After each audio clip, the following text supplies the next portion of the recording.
Imagine mastering chess through a series of revelations that challenge everything you thought you knew about the game. This video delves into 100 essential principles that redefine chess mastery, each reflecting the wisdom of generations and blending strategic depth with practical application. We embark on a journey from the complexities of the isolated pawn to the intricacies of the Sicilian Najdorf, unraveling the secrets of chess one principle at a time. Explore the patterns, structures, and strategies that shape competitive chess, bridging classical ideas with modern innovations. Through historic and contemporary examples, see how theoretical concepts translate into tangible advantages. Adaptability, calculation, and strategic foresight are your guides, encouraging a comprehensive approach to the game. Our goal is not just to present principles, but to inspire critical evaluation and creative problem-solving within complex positions. Engage with these principles to refine your understanding of initiative, defense, and the subtle interplay between tactics and strategy. Discover insights into recurring motifs, from pawn structures and piece coordination to exploiting weaknesses and leveraging imbalances. Practical judgment, timing, and the psychological dimensions of high-level competition are key, offering a cohesive perspective on chess as a dynamic and evolving discipline. Thank you for watching. If you enjoy this content, please like and subscribe, and feel free to share your thoughts in the comments. Number 1. The isolated pawn is a defining structural feature, closely tied to the isolated queen's pawn that arises in openings like the Tarrasch Defense. Now it takes center stage. Rather than a passing structural detail, it is a feature that shapes the entire game plan for both sides, and understanding it fully means going beyond simply recognizing it on the board. This structure is distinct from other pawn weaknesses. Unlike the doubled pawn or the backward pawn, it has no neighboring pawns at all on adjacent files, which means no pawn can ever come to its defense. Its main feature is that it cannot use pawns for its own defense and must rely on pieces to protect it. The blockade square, such as d5 in the case of an isolated queen's pawn on d4, often becomes a key point for the opponent to block or control. Having an isolated pawn brings both drawbacks and opportunities. The structural disadvantage is clear.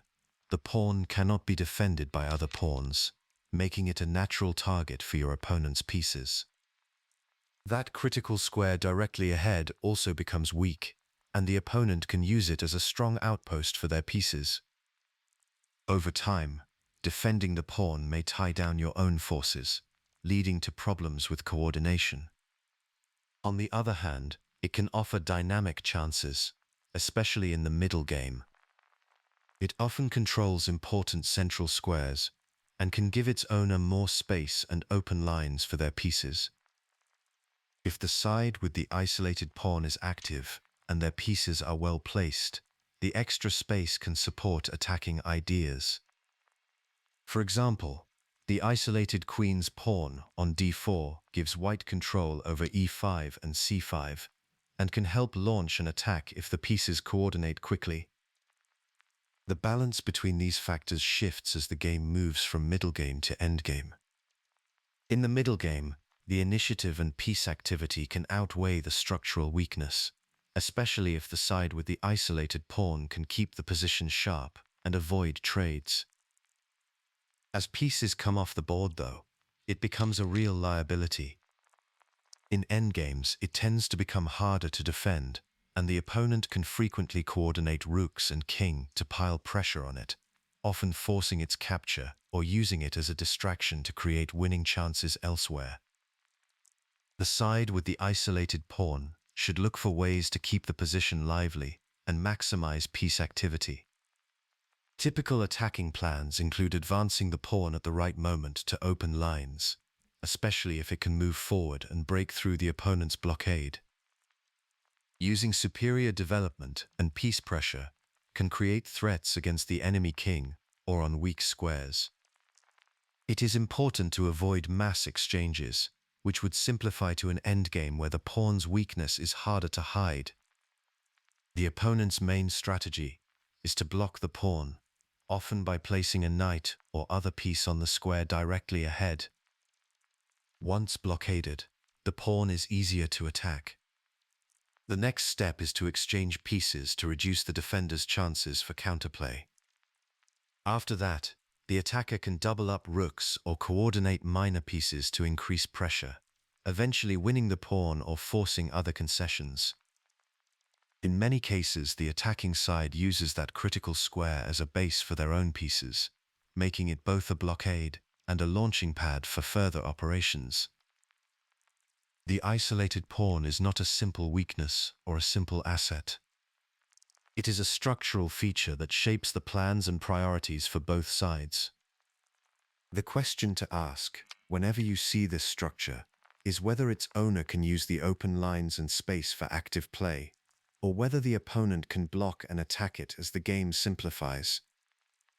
Recognizing the isolated pawn's double-edged nature can be a meaningful step toward reading positions with greater depth and flexibility. Number 2. A backward pawn sits behind its neighboring pawns on a semi-open file, relying entirely on pieces for support because no friendly pawn can protect it. Unlike an isolated pawn, adjacent pawns exist but have advanced too far to help. The defining feature is the square directly in front. Because no same-color pawn can contest it, the opponent can safely park a piece there without fear of being chased away. Structurally, backward pawns shape the game in distinct ways. They limit the mobility of their own side's pieces, especially when those pieces are tied up defending the pawn. Because the backward pawn cannot advance, it often blocks potential pawn breaks, making that side's play more passive in that area. This weakens central control and hands the opponent a platform for building pressure. On a semi-open file, the backward pawn is a natural target for major pieces. The opponent can double rooks or bring the queen to bear, increasing the pressure and forcing the defender to keep resources tied down. Over time, the need to defend this pawn can create further weaknesses, as pieces are pulled away from other key areas of the board. Managing backward pawns is about balancing defense and counterplay. For the side with the weakness, the goal is to defend the pawn as simply as possible. Pieces should coordinate to cover the pawn, and especially the square in front of it, without creating new weaknesses elsewhere. Sometimes, the defender can prepare a pawn break to free the backward pawn, but this only works if the blocking piece can be removed or displaced first. For the attacking side, the plan is to increase pressure on the backward pawn, often by doubling rooks on its file, or using minor pieces to dominate the outpost in front. It is also useful to look for other weaknesses that appear as the defending pieces are pulled toward the backward pawn. A backward pawn is rarely fatal on its own. If the defender can neutralize the pressure or find activity elsewhere, the weakness may be contained. The pattern to notice is how a backward pawn changes the priorities for both sides, focusing on the concrete tasks of defending, attacking, and balancing the needs of the whole position. Reading these dynamics accurately sharpens your feel for structural weaknesses and helps you make better practical decisions at every stage of the game. Number 3.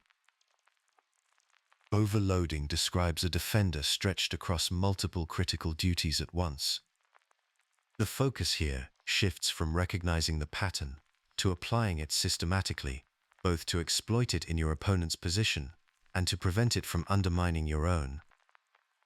The queen, because of her power and range, is frequently the piece that ends up overloaded, but any piece, even the king, can be put in this situation. The key sign is that the piece is performing multiple defensive jobs it cannot give up without immediate consequences. To spot overloaded pieces in your opponent's camp, start by listing which enemy pieces are defending which targets. Scan for any defender that is covering more than one attacked piece or square. Look for positions where a single piece is guarding both a valuable piece and a critical square, such as a checkmate square or a pawn near the king. One common pattern is a defender protecting two pieces that are both under attack. Another is a piece that covers both material and a key escape route for the king.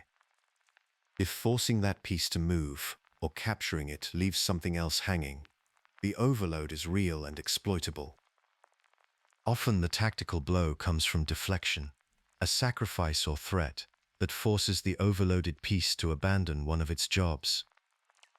The core habit is to check not just for direct attacks, but for underlying pressure on multiple fronts that a single piece is handling.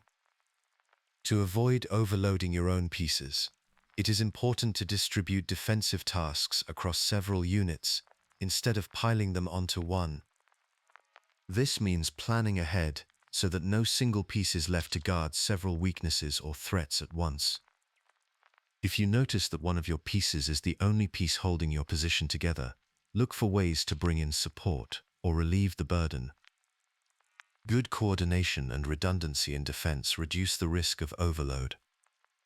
Do not fall into the trap of repeatedly assigning more work to your queen or another heavily tasked piece. Before each move, pause to check which of your pieces are responsible for multiple critical duties. If you see a potential overload, adjust your plan by improving piece placement, reinforcing key points, or simplifying the position. The mindset to build is one of proactive scanning and adjustment, treating your pieces as a team rather than relying on a single superhuman defender. This habit not only prevents tactical disasters, but also creates a more resilient position that is harder to break down. Number 4.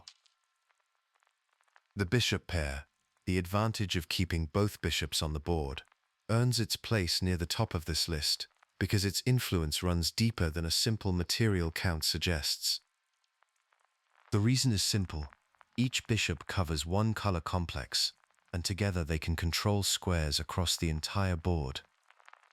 On a board with few pawn barriers, a bishop on a central square can reach up to 13 squares in a single move, though in practice the exact count depends on the specific square and board boundaries. When both bishops are present and unobstructed, their combined reach-out classes any single minor piece. They can coordinate on long diagonals, pressure targets across the board, and create threats that are hard to parry with knights or a lone bishop. In attack, the bishop pair can split duties, one focusing on the enemy king, the other supporting central or queenside operations. They are also excellent at keeping enemy pieces out of key squares, limiting mobility, and helping to maintain pressure on weaknesses like isolated or backward pawns. The practical result is that the bishop pair is commonly estimated to be worth a small but lasting bonus, often cited as roughly half a pawn in practical terms, though the actual impact can be considerably greater when the board is open and the bishops are active. The effectiveness of the bishop pair depends heavily on the character of the position. In positions where lines have been cleared, bishops thrive. Their long-range movement becomes a real weapon, as there are fewer pawns and pieces blocking their diagonals. The more unobstructed the board, the more squares the bishops can influence, and the easier it is to coordinate threats across the board. In these situations, general advice is to keep the center open, avoid locking pawn chains, and seek pawn trades that clear lines. When facing an opponent's bishop pair, it is common advice to trade off one bishop if possible, to reduce the range and pressure. On the other hand, in closed positions with locked pawn chains, bishops are often restricted. Their power is blunted when their own pawns block their lines of sight. making it difficult to use their full mobility. While there are rare cases where the bishop pair still finds value in a closed position, it is the board with few pawn barriers that unlocks their full potential. The habit worth developing is reading the pawn structure. Open lines signal that the bishop pair is growing in power, while locked centers call for a different approach. The bishop pair's influence is at its peak in endgames, especially when pawns remain on both sides of the board. In these scenarios, the bishop's long-range reach allows them to dominate large areas of the board. They can support the advance of a passed pawn from a distance, control promotion squares, and restrict the movement of the opposing king and pieces all at the same time. With fewer pieces on the board, the bishop's ability to cut off escape routes and paralyze enemy pieces becomes more pronounced. Standard endgame advice is to use the bishop pair to create and support a passed pawn, then coordinate the bishops to limit the defender's options. Sometimes, after gaining a decisive advantage, one bishop is traded off to simplify into a winning ending. The practical edge comes from the bishop's ability to check the enemy king from afar and influence vast areas of the board, making it hard for the defender to regroup or find counterplay. When these patterns become familiar, the bishop pair stops being a background asset and becomes a decisive force, one that can quietly shape the outcome of the game. Number 5. A knight outpost earns its value not just from the square it occupies, but from the permanence of that occupation. Stability is the key idea. A true outpost is a square that enemy pawns cannot attack, or at least cannot reach without major concessions. Often your own pawn supports the knight from behind, but even when this is not the case, what matters is that the opponent cannot drive the knight off with a pawn push. This security lets the knight become a long-term asset, not just a visitor. A knight on an outpost uniquely controls a set of key squares deep in enemy ground. Because knights jump over other pieces, a well-placed knight on the 6th rank, for example, can threaten sensitive points around the enemy king or target weak pawns. When the opponent cannot exchange it with a minor piece of equal value, the knight's presence can rival that of a rook in practical effect. Unlike a bishop, which sweeps across open lines, a knight on an outpost exerts pressure within a fixed radius, often creating threats that are hard to neutralize. The positional leverage comes from the fact that the knight's influence is lasting. The opponent cannot simply trade it or chase it away with a simple move. When choosing where to build a knight outpost, central and advanced squares are the most desirable. Squares like d5 or e5, especially on the 5th or 6th rank, let the knight reach both sides of the board and threaten multiple targets. The closer the outpost is to the opponent's king or weak pawns, the greater its impact. Stability matters more than activity.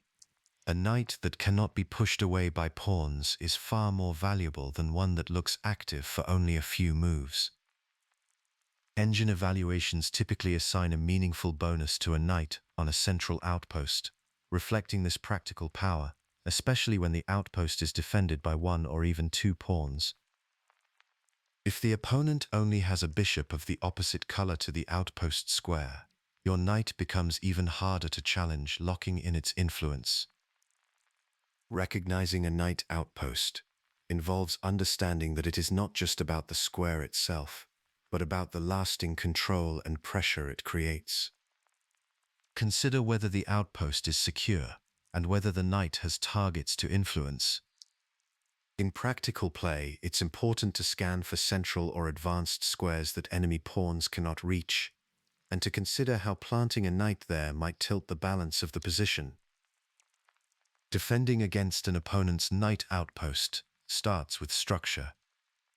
Avoid pawn moves that create permanent holes, squares your pawns can never cover again.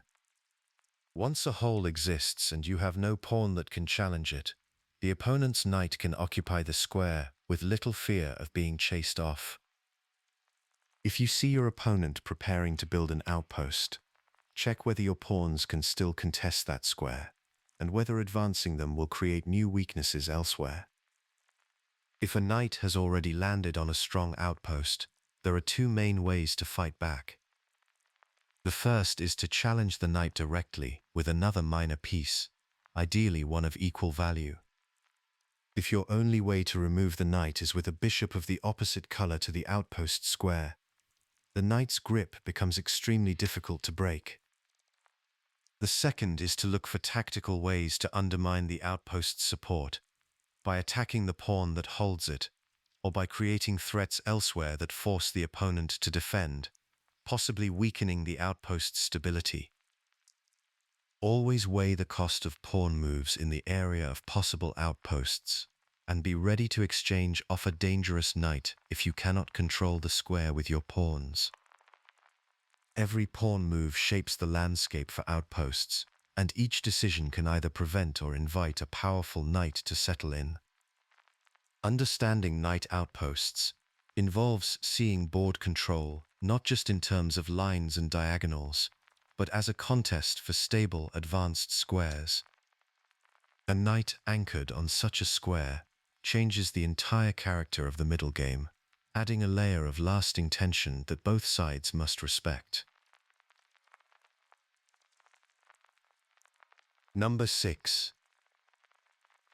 Few attacking ideas in chess carry the same immediate drama as a bishop landing on h7 with check.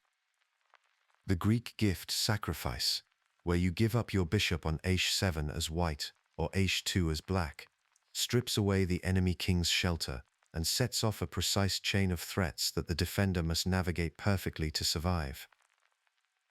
The core tactical sequence begins with bishop captures h7 check. If the king captures back, the knight jumps to g5 with check, typically from f3 but sometimes from d2 or another square depending on the position. The king is now forced to move, usually to g8, g6 or h6. The queen can then join the attack. She often swings to a5, threatening mate on h7 or h8.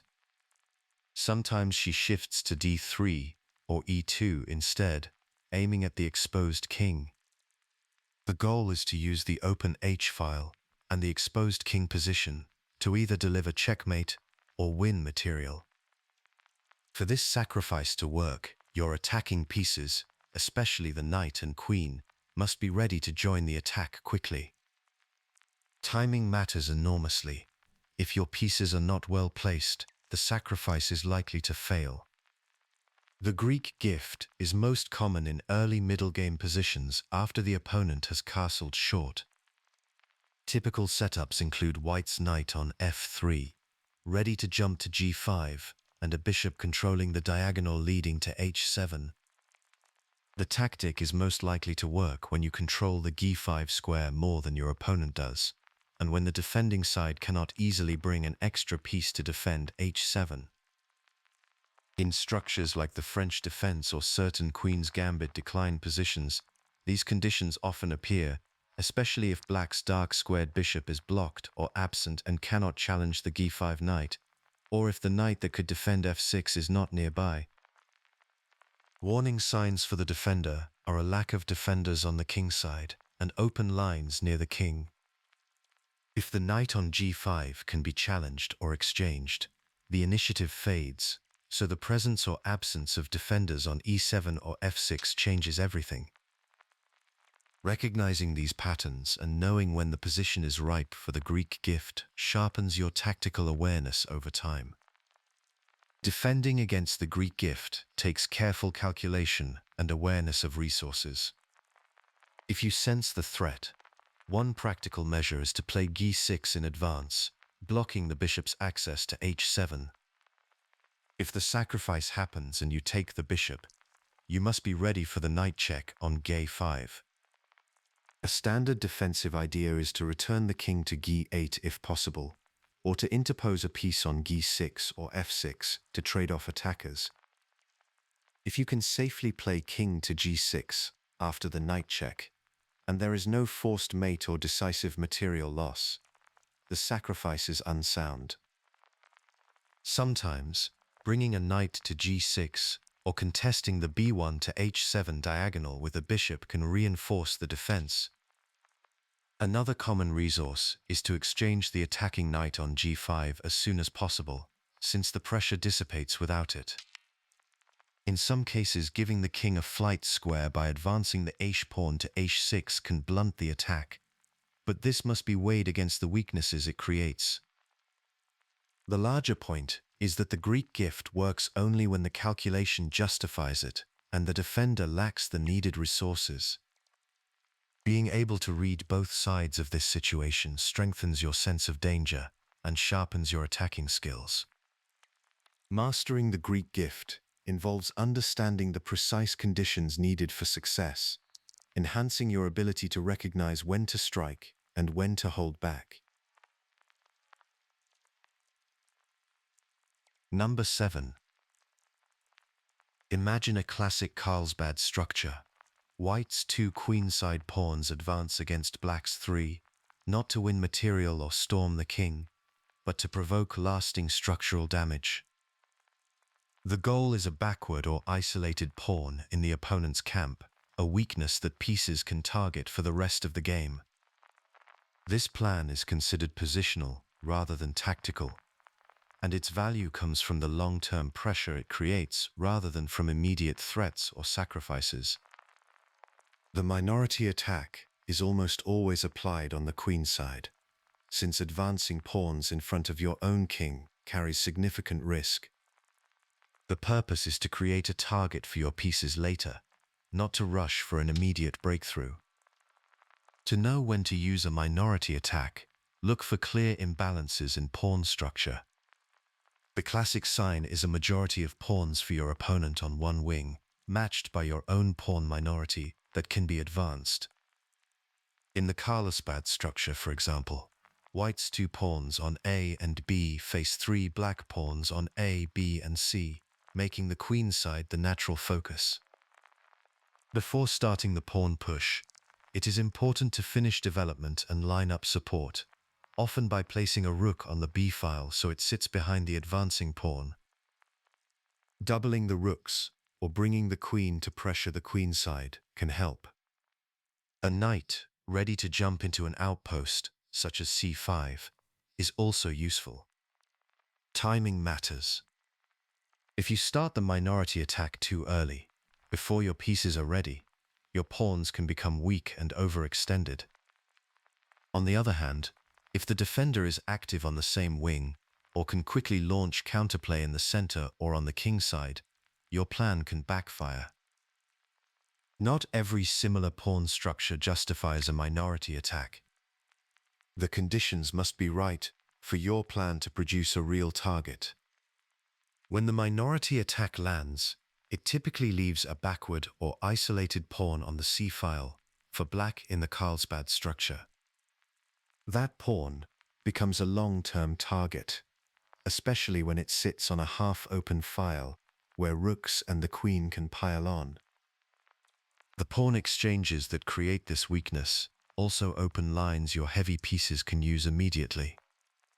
Sometimes the attack also leaves a square in front of the weak pawn, an outpost, where you can install a knight.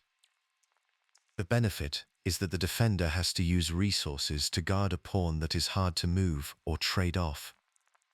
However, there are risks.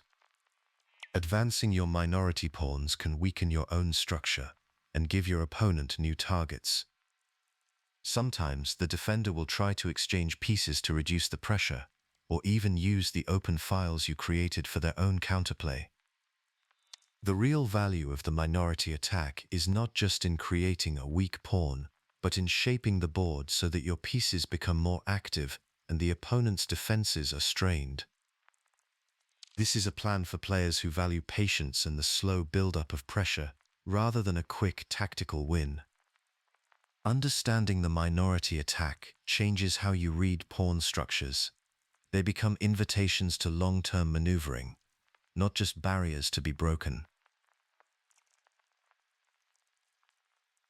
Number 8. Boden's mate is one of chess's most elegant checkmate patterns, built not on pawn structure or long-term planning, but on the precise crossing of two bishops over a trapped king. The key setup involves two bishops working together on diagonals that cross at or near the opposing king. Usually the king sits on the c8 or c1 square, often after castling queenside. For the mate to work, both diagonals leading to the king must be open. The bishops form an X, each controlling a different diagonal, with their lines of attack intersecting right where the king is trapped. The king's own pieces, typically a rook on a8 and a pawn on b7 for black, close off escape on the side, so the king cannot slip away. No defender can capture either bishop or block the checking diagonal. This precise geometry is what separates Boden's mate from other double bishop mates, where both bishops might work on parallel lines rather than intersecting ones. Boden's mate can arise in practical play, though it is not common at the top level. It often appears when queenside files and diagonals have been cleared, sometimes after a sacrifice that removes a pawn blocking a bishop's path. For example, a queen may sacrifice itself on c3, be recaptured by a pawn, and then a bishop slides to a6 to deliver mate.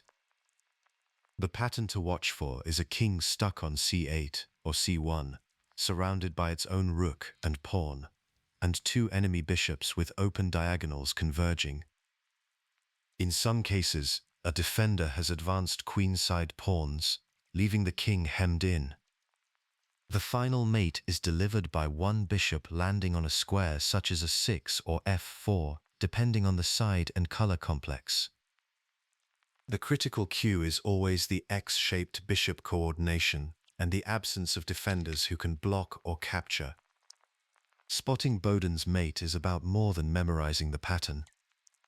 The practical skill is to notice when two bishops could form an X around a king confined by its own pieces, and to look for ways to open those diagonals.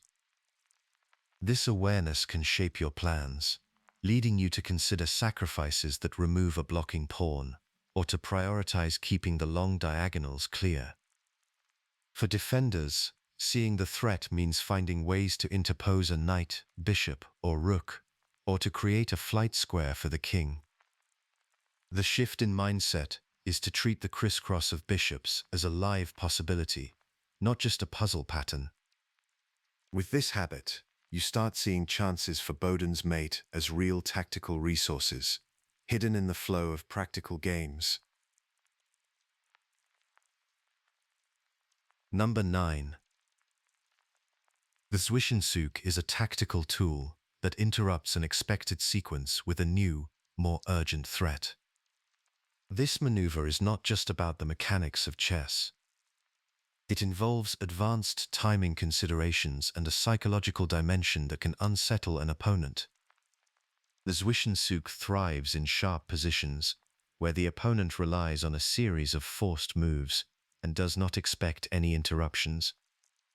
The habit to cultivate is pausing before recapturing or responding in an obvious way, asking if there is a forcing move that changes the balance. Recognizing these moments adds a layer of tactical depth to your play, turning what looks like a simple exchange into an opportunity for surprise and advantage. The key to using the Zwischenzug effectively is precise timing. It works only when the intermediate move creates a threat more urgent than the expected reply. Strong players do not insert an in-between move just because it is possible. They check if it actually improves the position or forces the opponent into a weaker line. A common mistake is to play an in-between move without checking if it is necessary or truly forcing. If the opponent can ignore the threat or has a stronger reply, the chance for advantage is lost. Sometimes, a mistimed Zwischenzug exposes your own king or leaves you in a worse end position. Treat the Zwischenzug as a candidate move to be tested, not as an automatic tactic to use in every sharp position. When evaluating a position, Experienced players list all forcing moves, checks, captures, and threats before settling on the obvious reply. They look for moments when the opponent's reply to the main line becomes impossible or less effective after an intermediate move. Key signs include hanging pieces, overloaded defenders, or exposed kings. In these cases, the Zwischenzug can break the opponent's coordination or force their king into a worse position.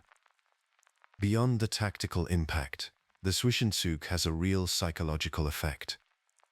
When a player expects a simple recapture or reply and is suddenly faced with an unexpected threat, it can cause confusion and hesitation. The surprise breaks the opponent's calculation, forcing them to spend time and mental energy reassessing the position. This can contribute to rushed decisions, overlooked defenses, or blunders under time pressure. The psychological weight of a Zwischenzug is strongest when the position is already complex. If the opponent has calculated a sequence several moves ahead and then encounters an intermediate move, it can shake their confidence and make them doubt their own analysis. Strong players use the Zwischenzug not only to win material or improve their position, but also to disrupt the opponent's flow and create practical chances in tense situations. Adopt a mindset of alertness and readiness to surprise. Instead of following the expected path, look for moments to insert something your opponent does not expect. This habit not only sharpens your tactical calculation, but also enhances your ability to find hidden complexity in positions that appear to be heading toward a simple resolution. As you hone this skill, the Zwischenzug becomes a powerful tool for gaining the upper hand in both the tactical and psychological realms of chess. Number 10. A fork is one of the most practical and frequent tactical tools in chess. It happens when a single piece attacks two or more of the opponent's pieces at once, creating simultaneous threats that cannot both be parried in a single move. Among the most common pieces used for forks are the knight, queen, pawn, and bishop. The knight, because of its unique jump, is especially known for producing forks that catch two valuable targets, often the king and queen, on squares a knight's move apart from the forking square. Pawns fork when they advance and attack two pieces on their diagonals at the same time. Queens and bishops create forks by landing on lines or diagonals that hit two pieces at once, especially if those pieces are close together or aligned. To spot a fork, look for moments when two or more enemy pieces are on squares that could be attacked by the same move from your piece, with no way for the opponent to defend both. The key visual cues are pieces clustered together, especially if they are poorly coordinated or on vulnerable squares. Not every double attack is a fork. A fork always comes from a single piece, creating multiple threats in one move, not from threats by different pieces or by a discovered attack. Once you start to recognize these board patterns, you begin to see forks as a direct way to win material and shift the balance in your favor. Executing a fork is about more than just spotting the pattern. The first step is to identify which enemy pieces could be attacked by a single move from your knight, pawn, queen, or bishop.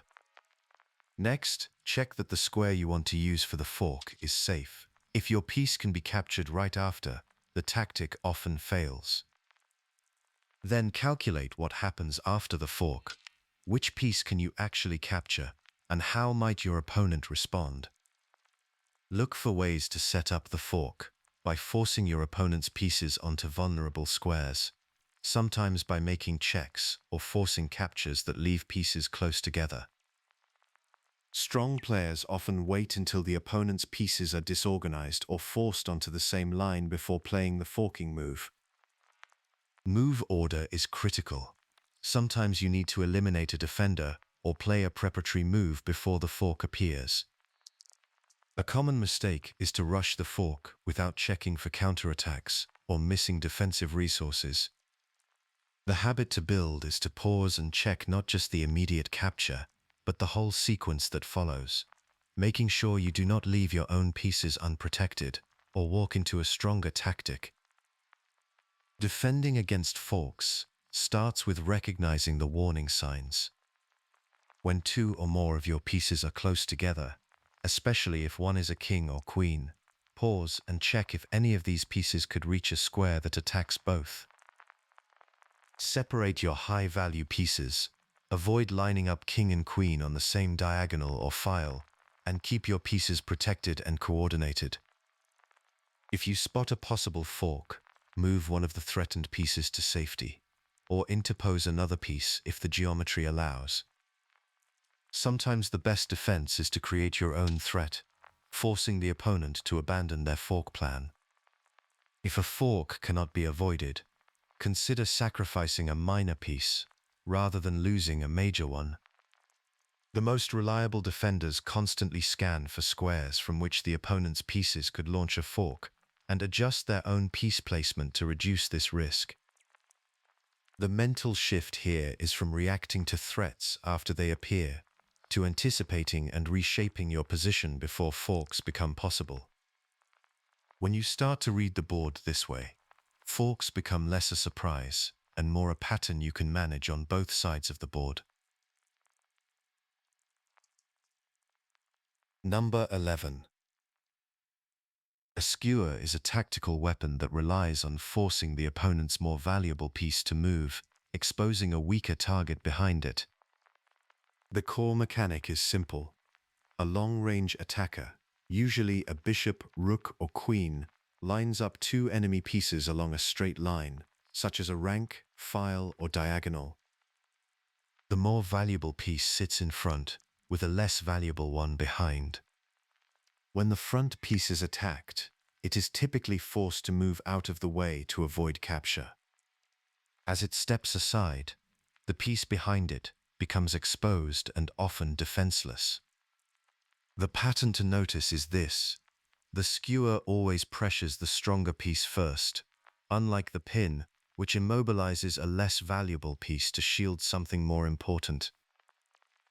Visual cues for a skewer include two enemy pieces of different value arranged on a clear line with no intervening pieces blocking the attacker's path. If your long-range piece can reach that line, the logic is direct. Attack the front piece and prepare to claim the one behind when it moves. The main targets for a skewer are the king and the queen. When the king is in front, the skewer becomes especially powerful because the rules of chess force the king to respond to check immediately, leaving the piece behind it, often a rook or queen, unprotected. The queen is another common front target, especially if a rook or bishop can attack it with another valuable piece behind. Rooks are frequently the rear piece in skewers, especially on open files. The strategic weight of these targets is clear. Losing a queen or rook can shift the entire balance of the game. The king's involvement makes the tactic even more decisive, since defending the rear piece is usually impossible when the king must move. The vulnerability of major pieces is highest when they are clustered on the same line with few other pieces nearby, so the practice is to watch for these configurations whenever the board opens up. In practical play, the skewer has decided games at every level. Famous examples feature bishops or rooks exploiting open lines to attack an exposed king or queen, converting the tactic into a clean material gain. The setup often starts with a move that opens a rank, file, or diagonal, clearing the way for the attacking piece. Sometimes a sacrifice is used to deflect a defender and create the arrangement needed for the skewer. At the highest level, players prepare skewers by coordinating their queen and rook, or by placing a bishop on a long diagonal, waiting for the right moment. The discipline worth developing is to scan for straight-line configurations of valuable enemy pieces and to weigh whether your own long-range pieces can reach those lines. Once you see skewers as a pattern of forced movement and exposed targets, You add a new layer of tactical awareness to your games, ready to turn a simple alignment into a decisive advantage. Number 12. A pin does more than stop a single piece from moving. It reshapes the entire position around it, quietly dictating what the opponent can and cannot do for as long as the pressure holds. Pins can be absolute, where the pinned piece cannot legally move, or relative, where moving the piece is allowed but often comes at a cost. Pins are not just about freezing a piece. They shape the entire flow of play. In the opening, a pin can be used to control central squares or slow down the opponent's development. For example, when a bishop pins a knight that is helping defend a key pawn, the pressure is immediate and the defender's options shrink. In queen's pawn openings, the bishop often comes to g5 to pin the knight on f6 against the queen, making it risky for black to move the knight and loosen their grip on the center. In the middle game, pins often appear along open files and diagonals, especially when pawn exchanges clear the board for long-range pieces to aim at knights or pawns. The player using the pin usually builds up pressure, sometimes doubling pieces or preparing to attack the target behind the pinned piece. Maintaining a pin can make it hard for the opponent to coordinate their defense, and sometimes the pressure leads to winning material or forcing a positional concession. It's crucial to scan for pins whenever lines open up, especially where a bishop, rook, or queen can line up with an enemy piece and something valuable behind it. When facing a pin, the key is not to panic or react automatically. One of the most reliable ways to break a pin is to block the attacking line with another piece, cutting off the pinning piece's reach. Castling is another method if the king is the target, as it moves the king off the attack line and restores the pinned piece's freedom. Exchanging the pinning piece is a practical option if you can capture it safely. Sometimes, the best response is to counter-attack, creating a threat that forces the pinning piece to move or be captured. Shifting play to another part of the board can also reduce the pin's impact, especially if you can distract the opponent or create a bigger threat elsewhere. Each of these methods comes with risks. Moving the king to escape a pin can leave it less safe. Rearranging your pieces may create new weaknesses or tactical problems. The habit to build is to weigh the pin's danger against the cost of breaking it, and to calculate carefully before taking action. Recognizing when to tolerate a pin and when to break it is a mark of practical strength. Once you see pins as levers that shift the balance of power, you start to notice how much control over the board comes from this strategic maneuver. Number 13.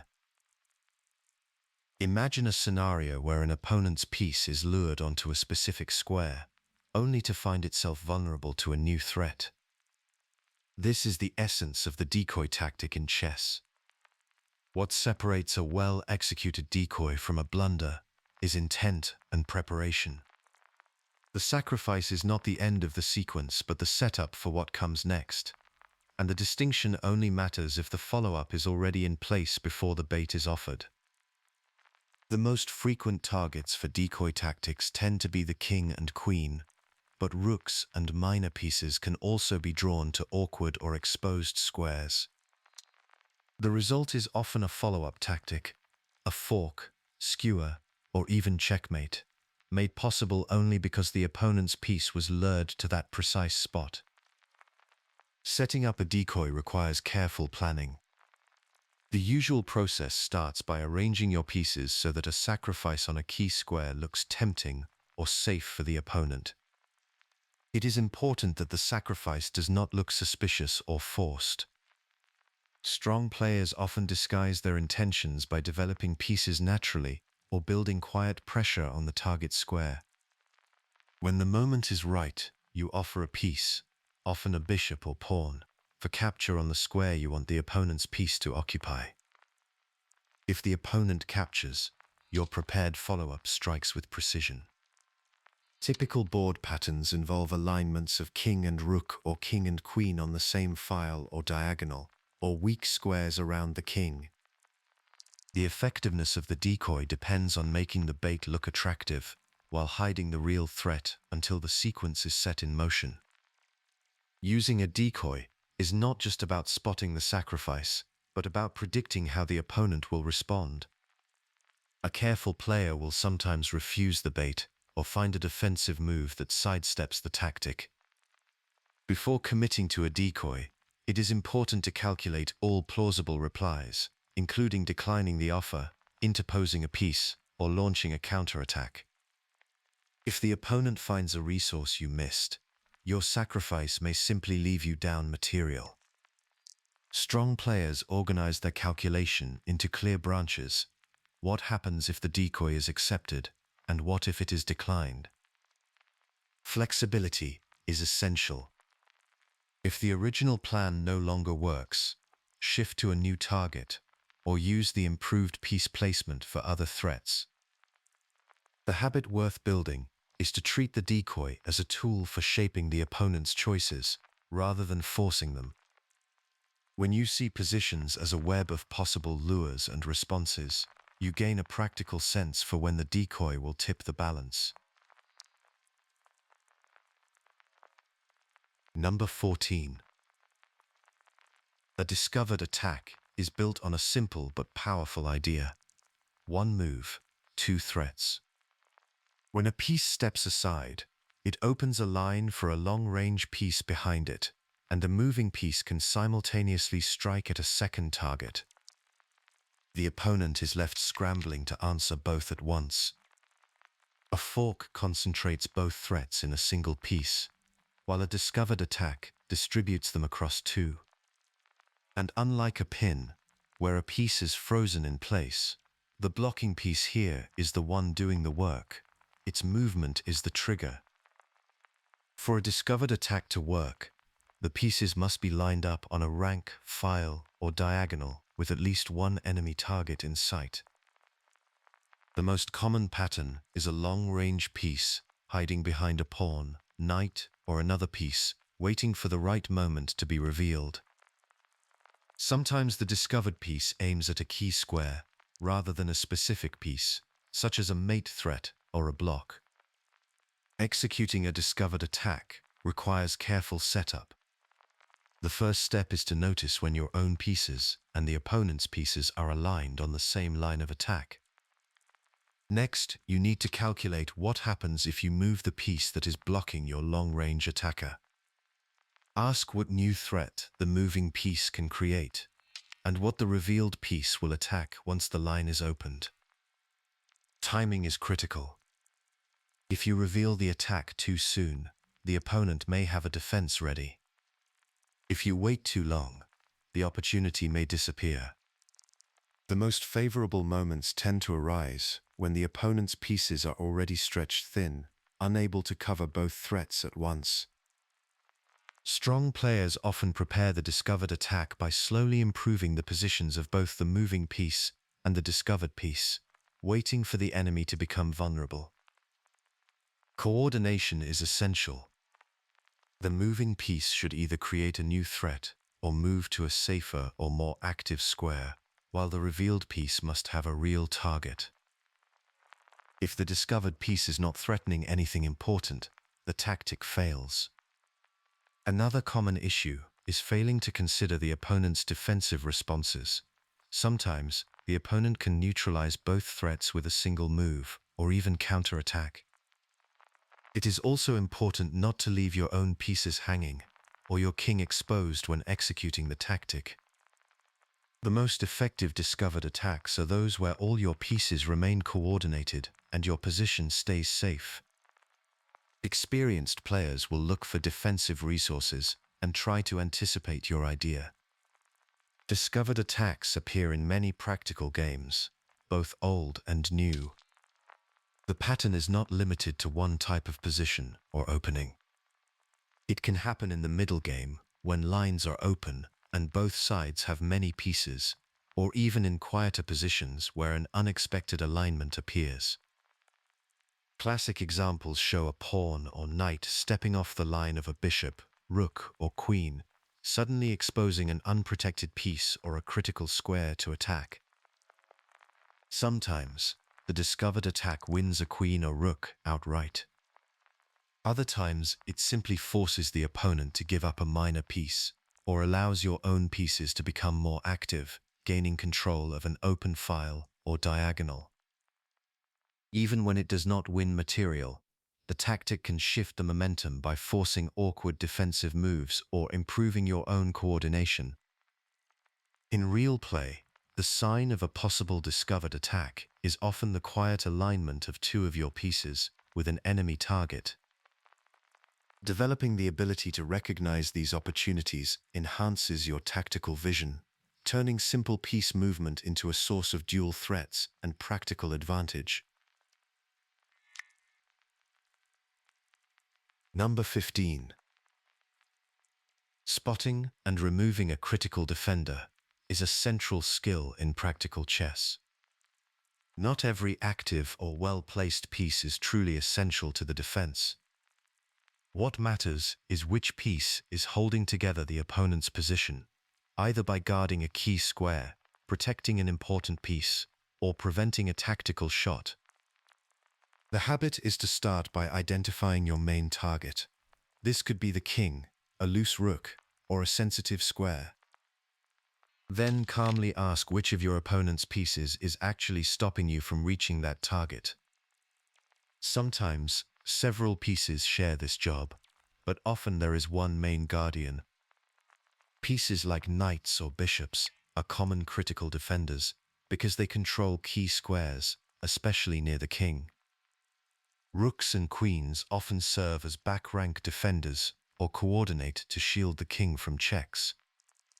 The moment a defender's removal would tip the balance in your favor or allow a forcing sequence to become possible, you have found a genuine opportunity. The difference between a merely active piece and a critical defender is that the latter, if removed, causes the whole defensive setup to collapse. This is the shift to look for. There are three main methods for removing defenders. The first is direct exchange, where you capture the defender, often with a piece of equal value. This is the most common and usually safest approach. The second is deflection, which means forcing the defender to leave its post, often by attacking it with a threat it cannot ignore. The third is sacrifice, where you give up material to eliminate the defender, usually when the resulting threats are immediate and decisive. Deflection and sacrifice are forcing methods, meaning they typically leave the opponent with limited options. Each approach changes the defensive balance. An exchange might keep the material even. A sacrifice is justified only when it produces a clear tactical gain, and deflection works when the defender cannot easily return to its duty. In every case, the method should connect directly to a concrete target, such as mate, a winning capture, or access to a critical square. If a defender is tied down to an important task, it is especially vulnerable to these tactics. The strongest plans use this approach as a tool, not an end in itself. Attempting to remove a defender always carries risks. The most basic danger is miscounting attackers and defenders, which can leave you down material if the follow-up is not sound. Sometimes, removing one defender simply allows another piece to take over the job, or your opponent may have a hidden resource that holds the position together. A failed attempt can also activate your opponent's passive pieces, giving them unexpected counterplay. In some cases, the opponent can interpose a piece, trade off your attackers, or even create a counterattack, especially if the removal sequence is not forcing. Sacrifices carry the extra risk of leaving you with too few attacking pieces to finish the job. Before committing, it is important to systematically check for these defensive resources and to calculate forcing lines with care. The key is to look not just at the first move, but at what happens next, whether your plan leaves the target exposed or whether the defense can regroup and hold. Treating the tactic as a calculated risk, not an automatic win, is what sharpens your tactical sense and connects tactical vision with strategic judgment. Number 16. Zugzwang is a position where the obligation to move becomes a disadvantage. In these situations, any legal move you make will worsen your position. If you could pass your turn, you would be fine or even equal, but because chess rules do not allow waiting, you must choose a move that harms your prospects. This is different from stalemate, where you have no legal moves and the game ends in a draw. In Zugzwang, you have moves, but all of them are bad for you. For Zugzwang to occur, certain conditions must be present. The board is usually simplified, often with just kings and pawns, or a few minor pieces. Most of your pieces are restricted, so you cannot make a neutral move that keeps your position safe. The typical setup involves blocked pawn chains and limited king movement. If you are forced to move a pawn, you may create a weakness or lose control of a key square. If you must move your king, you may have to give ground and allow the opponent's king to invade. Identifying Zugzwang starts with noticing when the opponent has very few safe moves and no way to simply wait. Look for positions where both sides have exhausted useful waiting moves. Triangulation, especially with the king, is a common way to lose a tempo and force the opponent into Zugzwang. Another sign is when every candidate move for the defender either loses material or allows a key square to be captured. Controlling critical squares and fixing the enemy pawns can limit choices and set up Zugzwang. It is important not to overestimate Zugzwang in complex positions. True Zugzwang almost always appears in clear, simplified endgames, not in busy middle games. In endgames, Zugzwang is often the deciding factor. King and pawn endings are the classic setting, with mutual opposition and blocked pawn structures. Forcing the opponent into Zugzwang can turn a draw into a win or even save a difficult position. Rook and pawn endgames, and sometimes minor piece endings, can also feature Zugzwang, but the patterns are more subtle. The key is to maintain restriction over the opposing king and pawns, using careful maneuvering rather than rushing to push pawns or make threats. If you miscalculate, you can easily step into self-Zugzwang or allow the defender to escape. The practical skill is to recognize when the obligation to move is itself a weapon, and to shape your play around creating that moment. Once you see Zugzwang as a lever in endgames, you start to approach quiet positions with a new sense of control and purpose. Number 17. Open files and half-open files are important strategic territory. What matters now is how to use them. Knowing a file is open is only the starting point. The real question is who controls it, how deeply, and what that control actually buys you in a game. Control of an open file is a central positional goal, because it lets your major pieces move freely up and down that line without being blocked by pawns. The practical effect is that you can use it to reach active squares, put pressure on the opponent, and often force them to defend. It is not enough to simply put a piece on an open file. True control means you have more influence over the key entry squares, especially those deeper in the opponent's camp, than your opponent does. When you control it, you can often seize the initiative, make threats, and shape the tempo of play, frequently pushing your opponent into a reactive posture.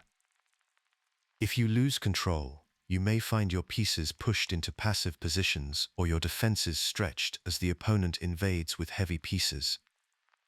A recurring pattern is to double your rooks on an open file to increase pressure.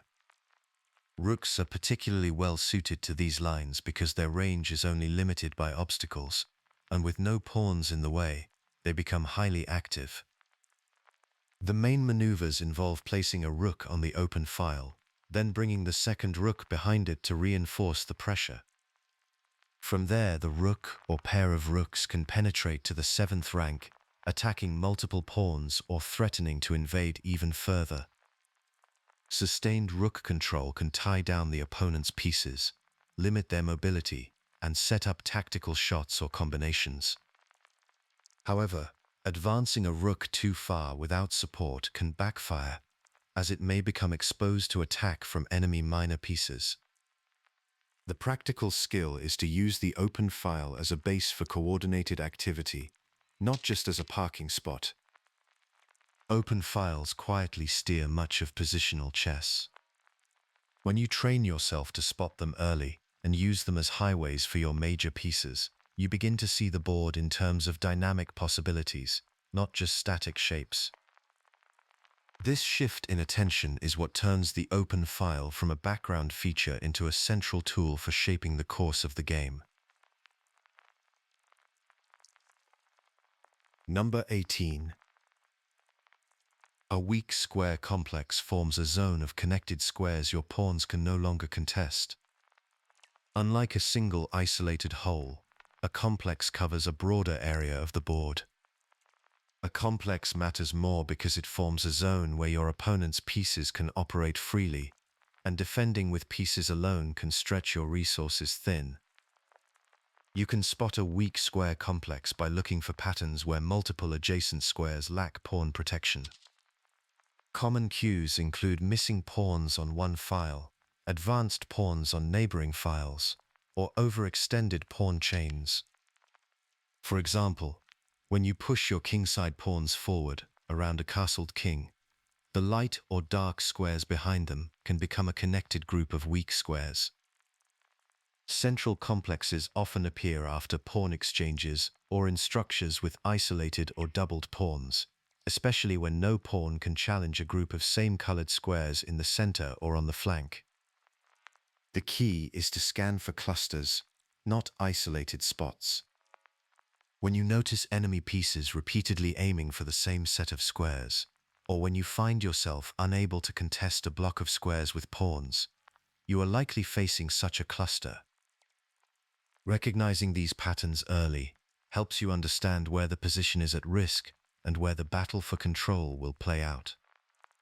When a weak square complex appears in your opponent's camp, the main strategy is to occupy or attack those squares with pieces that cannot be chased away by pawns. Knights are especially effective on these squares because their value increases when they are anchored in place and cannot be driven away by pawns, but bishops, rooks, and queens can also apply pressure, especially along open lines. The standard plan is to coordinate multiple pieces. Place a knight or bishop on a key square.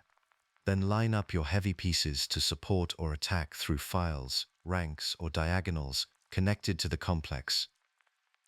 As you increase the pressure, the defender's pieces are forced into passive roles, often tied to defense and unable to act elsewhere.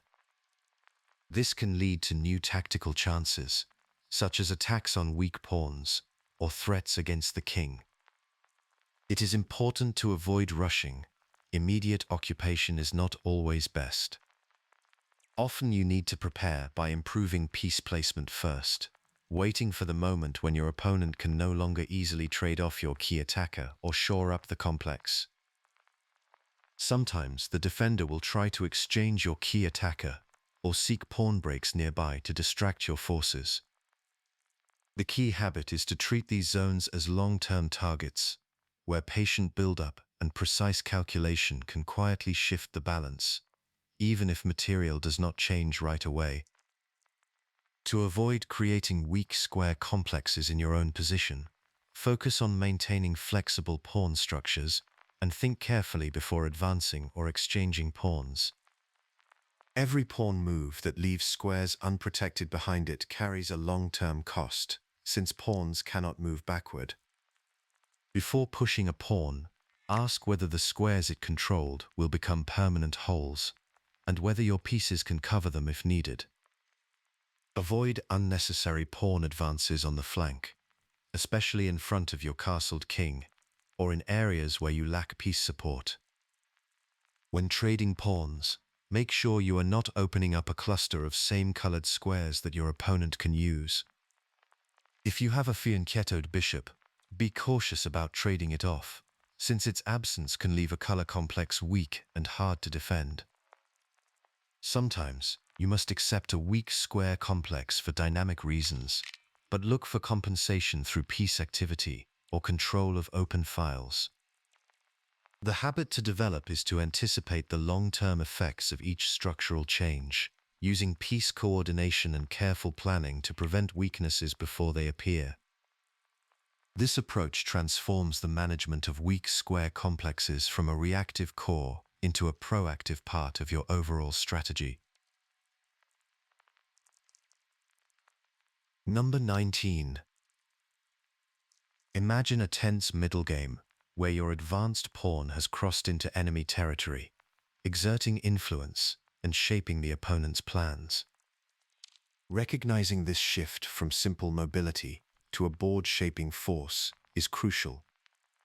An advanced pawn stands beyond its normal support structure, challenging the opponent's defenses and becoming a strategic asset. Serving as a strategic lever, the advanced pawn creates threats by restricting enemy piece movement and controlling key squares deeper in the opponent's camp. This space advantage can limit the opponent's coordination and open lines for your own rooks and bishops, especially after pawn exchanges. It often acts as a hook for pawn breaks, opening files and diagonals for your pieces. When coordinated with heavy or minor pieces, it anchors your play, supporting tactical ideas or even creating direct threats against the enemy king if the position opens. The presence of an advanced pawn shifts the balance of power on the board, making it a focal point for both sides' plans. However, advancing a pawn too far brings real risks. Once it moves ahead of its supporting structure, it can become isolated, with no friendly pawns left on adjacent files to back it up. This makes it a target for enemy pieces, especially because pawns cannot retreat. Overextended pawns often require piece protection, tying down your own resources and reducing their flexibility. If an advanced pawn is attacked more times than it is defended, or if it is pinned against a more valuable piece, it can become a tactical weakness. Advancing pawns can also create weak squares behind them, which enemy pieces may occupy. Sometimes, pushing pawns away from your king's shelter can weaken your own king's safety. Experienced players weigh these structural changes before committing to a pawn advance, asking whether the gain in space and activity justifies the new weaknesses created. Knowing when to push and when to hold is the real skill. A pawn that crosses into enemy territory changes the character of the position permanently, and that permanence is exactly why the decision deserves careful thought. Players who develop this habit of reading structural cost alongside opportunity will find that their pawn advances become purposeful rather than impulsive, turning a simple unit into a genuine strategic weapon. Number 20. A back-rank weakness turns a king's own pawns into a prison. After castling short, the pawns on f2, g2 and h2 for white, or f7, g7 and h7 for black, conceal every escape route. When those pawns have not moved, a rook or queen landing on the back rank can deliver checkmate if no piece can block or capture it. The critical risk is that the king cannot step up because its own pieces, mostly pawns, block every path forward. This makes the back rank a zone of danger, not just a line of defense. Most often, a back rank weakness appears when the defending side has no piece nearby to help, or when a single piece is overworked, needing to guard the back rank and some other threat at the same time. In many middle game and early end game positions, especially after peace trades, these dangers become more acute because fewer defenders remain. A typical warning sign is seeing your king boxed in while your opponent's rook or queen is active on an open file. If your pieces are passive or offside, or if the pawn shield has not been lifted, the risk grows. Strong players treat the back rank as a living front, scanning for moments when a single move can create or remove a weakness. The back rank should be viewed as a dynamic area, a zone where threats can emerge unexpectedly.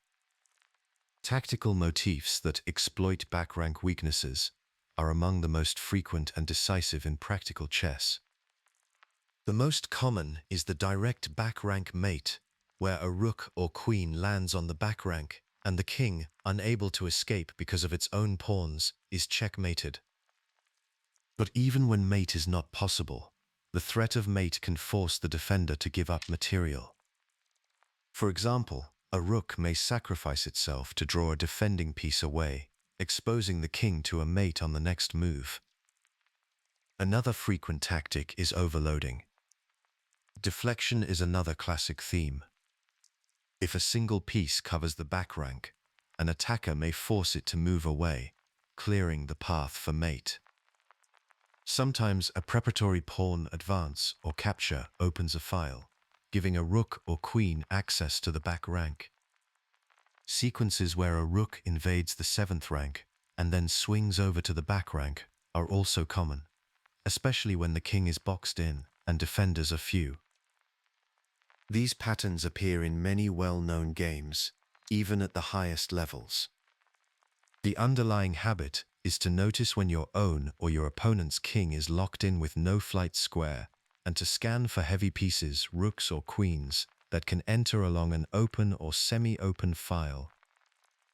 Back rank tactics are a constant presence in practical play, punishing those who lose track of king safety for even a moment. The best way to prevent back rank weaknesses is to treat king safety and piece coordination as ongoing priorities, not as chores to be checked off. Creating Luft is the simplest and most reliable method. This is usually done by moving a pawn in front of the king, H3 or G3 for white, H6 or G6 for black, so the king can step up if needed. But it is not enough just to push a pawn at random. The timing and structure matter. Advancing a pawn that opens new lines to your king, or removes other safe squares, can actually make things worse. Keep at least one piece able to interpose on the back rank, blocking a checking rook or queen. If you must exchange a defending rook that covers the back rank, be ready to reassign another piece to that task. Regularly scan for open or semi-open files that point toward your king, and check whether your opponent has a rook or queen that can make use of them. A recurring mistake is to neglect the creation of Luft after castling, or to allow your opponent to trade off your last back rank defender without compensation. Overworking a single piece, so it must guard both the back rank and another threat, is another common error. The practical habit is to pause before moving a pawn in front of your king or trading a defending piece and ask, does this leave my back rank exposed? This check becomes a filter for safe play, helping you avoid sudden tactical losses. Understanding the back rank as an active tactical zone changes how you approach each position. It becomes a key factor in assessing king safety and tactical alertness, influencing your decisions and sharpening your play. Number 21. A passed pawn is a pawn that has no enemy pawns on its own file or on adjacent files that can stop its advance toward promotion. This concept is crucial because such a pawn carries significant weight in a game. Its power comes from its potential to reach the 8th rank and promote, turning into a queen or another piece. As pieces are traded and the board empties, the influence of this asset grows. In many endgames, the entire focus shifts to whether it can be advanced and supported, or whether it can be stopped. Often, the threat of this pawn forces the opponent to tie down a piece just to prevent its advance. This is why recognizing it is not just about counting pawns, but about understanding how it changes the balance of the position. When you spot a passed pawn, you are often looking at one of the most influential factors in the position. Once you have a passed pawn, advancing it becomes a central plan, especially as the position simplifies. The main goal is to push it closer to promotion, but this is rarely something to do in a rush. Each step forward should be checked to make sure the pawn cannot be captured or blockaded by an enemy piece. Supporting pieces are crucial here. The king is often the most powerful helper, especially when few pieces remain. Rooks are ideal for supporting from behind or the side, while bishops and knights can help control key squares or dislodge defenders. The threat of promotion itself is a powerful weapon, often forcing the defender to commit resources to stop the pawn, which can weaken their control elsewhere on the board. However, over-pushing it without enough support can backfire, leaving it stranded and vulnerable to attack or permanent blockade. The art is in balancing progress with safety, advancing the pawn when it is protected, and pausing when more support or preparation is needed. The pressure of a passed pawn is felt even before it gets close to promotion. It shapes the opponent's plans and restricts their piece activity. Promoting a passed pawn is rarely automatic. The main challenge is overcoming blockades and defensive tactics designed to halt its progress. The most reliable method is to coordinate your pieces to escort the pawn, clearing its path and shielding it from attacks. In simple endgames, bringing the king forward is frequently the most important step, as the king can help drive away a blockading piece and support the pawn's final advance. When more pieces are present, coordination becomes more complex. Rooks are ideal for supporting from behind or the side, while bishops and knights can help control key squares or dislodge defenders. The defender may try sacrifices or repeated checks to stop the pawn, so calculation and timing are essential. Sometimes the defender sets up a blocking net or uses a bishop to control the color of the promotion square, requiring you to use all your resources to break through. Before committing to a promotion race, it is important to check whether the opponent has counterplay elsewhere that could distract your forces or create threats of their own. Promotion is both a tactical and a strategic goal, demanding accurate calculation and full piece coordination. A passed pawn at this stage is not just a unit to be pushed, but a project to be completed with patience, clarity, and precise teamwork. When you build the habit of evaluating both the potential and the risks of your passed pawns, you gain a practical tool for shaping endgames and converting small advantages into wins. Number 22. The Rook Lift is a way to move the rook up the board and swing it horizontally into the attack. What makes it powerful is how it fits into broader offensive planning, not just as a single maneuver, but as a shift in the rook's entire role.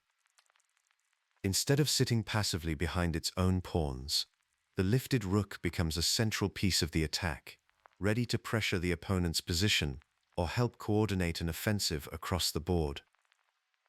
The main strategic benefit of a rook lift is that it transforms the piece from a defender into an attacker.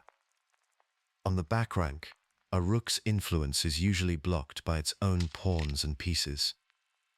Once lifted, especially onto an open rank, it can control more squares, support pawn advances, and create new threats. In many attacks, the lifted rook swings to the king side or center, reinforcing pressure against the enemy king or weak pawns. This extra piece can tip the balance in assault plans especially when combined with a queen or bishop aiming at the same area. Good coordination is crucial. Knights and bishops often move first to clear the lifting rank, allowing the rook to swing freely and reach its target. The effectiveness of this maneuver depends on timing, open lines, and whether the opponent can challenge or block the new post. The pattern appears repeatedly in classic games. A Rook Lift arrives at the right moment and shifts the momentum entirely. The turning point comes when the path is cleared, usually after a pawn or minor piece leaves the file. Suddenly the attacking side gains a new resource, forcing the defending side to scramble and cover the squares now threatened. The difference is clear. Before the lift, the position may feel balanced or slow. After, the board opens up as new threats appear and the attack gains force. Recognizing when your rook can lift and preparing the path in advance is a habit that shifts your play from waiting for mistakes to actively creating pressure. Number 23. The exchange sacrifice deserves a close look on its own terms. Giving up a rook for a minor piece is not simply a material concession. It is a deliberate strategic choice, rooted in a clear plan, where the player expects to gain something that does not show up immediately on the material count: dynamic initiative, improved piece activity, or a lasting structural advantage. The main reasons for choosing an exchange sacrifice often relate to long-term goals. One side might want to take control of a key file, rank, or diagonal, or to improve the coordination and activity of their own minor pieces. Sometimes the aim is to damage the opponent's pawn structure, for example by creating doubled or isolated pawns, or by opening lines against the enemy king. In other cases, the sacrifice is made to create strong outposts for the knights or bishops, or to restrict the mobility of the opponent's major pieces. It is important to recognize that the compensation for an exchange sacrifice is not always immediate. Often, the benefits appear a few moves later, as the opponent's position becomes harder to defend, or as the sacrificing side's pieces grow more active. Sometimes the main gain is the creation of permanent weaknesses in the enemy camp, such as weak squares around the king, or pawns that cannot be defended easily. The success of the sacrifice depends on whether these factors outweigh the simple material value of the rook. What separates an exchange sacrifice from an accidental loss of the rook is the presence of a clear idea behind the decision. When a rook is given up without compensation or without a plan, it is just a blunder. But when the move is calculated and connected to a specific goal, such as creating new weaknesses or controlling key squares, it becomes a powerful strategic tool. The essence of the exchange sacrifice is this trade-off: short-term material loss for lasting positional or dynamic gains. The most effective exchange sacrifices tend to appear in specific types of positions. One common scenario is when a minor piece, especially a knight or bishop, is deeply entrenched on a strong square near the opponent's king or in the center. If that minor piece is controlling important territory or leading an attack, giving up a rook to eliminate it can be justified. The key is that removing the piece shifts the balance of power and can open lines for the other pieces to join the attack or defense. Closed or semi-open pawn structures are another setting where the exchange sacrifice often works well. In these positions, rooks may have limited scope, while knights and bishops can dominate the board. Sacrificing the rook can free up space and allow the minor pieces to take over critical squares. This is especially true when the opponent's pawn structure is blocked, or when there are open files aimed directly at their king. Another theme is the elimination of the enemy's most dangerous piece. Sometimes, a rook is sacrificed to remove a bishop or knight that is leading the opponent's attack. By doing so, the defender blunts the initiative and regains control over the position. This defensive use of the exchange sacrifice is subtle, but it can turn the tide by reducing the pressure on the king or critical points. A related theme is the permanent damage the sacrifice can inflict on the opponent's pawn structure. Doubled or isolated pawns created in the process become long-term targets, while the strong squares that open up for the remaining minor pieces allow them to settle into dominant posts and restrict the enemy's movement for the rest of the game. A critical signal that an exchange sacrifice may be appropriate is the presence of active minor pieces ready to take over key sectors of the board. After the sacrifice, if the sacrificing side's knights or bishops gain in scope, or if open lines appear for the queen or remaining rook, the compensation is often sufficient. The pattern to notice is when the enemy king is less safe and your own pieces can approach quickly after the sacrifice. In these cases, the loss of the rook is balanced by the increase in pressure or the creation of threats. In practice, exchange sacrifices appear most often in complex middle games where the board is crowded and minor pieces have genuine prospects. The more open the position, the greater the rook's natural power, and the harder it becomes to justify the material deficit. Closed and semi-open systems, particularly those with blocked pawn chains or knight-dominated structures, offer the most fertile ground. Before committing to an exchange sacrifice, careful risk management is essential. This means evaluating both the immediate tactical consequences and the long-term positional effects. The first step is to check whether there are any forced lines or tactical resources that could turn the sacrifice into a net loss. This includes looking for intermediate checks, captures, or other surprises that could shift the balance. It is also important to confirm that the opponent cannot simply refuse the exchange, leaving your rook exposed and your plan without compensation. King's safety is perhaps the most important checkpoint to evaluate before committing. If sacrificing the exchange leaves your own king exposed or creates weak squares around it, the risk can easily outweigh the potential gains. The same is true for pawn structure. If your pawns become isolated or doubled in the process, you need to be sure that the compensation is enough to cover those weaknesses.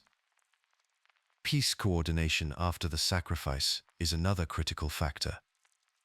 If the remaining pieces do not work together, or if their activity is not clearly improved, the sacrifice may not be sound. The strongest players accept a material deficit only when multiple positional elements favor them. Activity, king safety, and timing must all point in the same direction.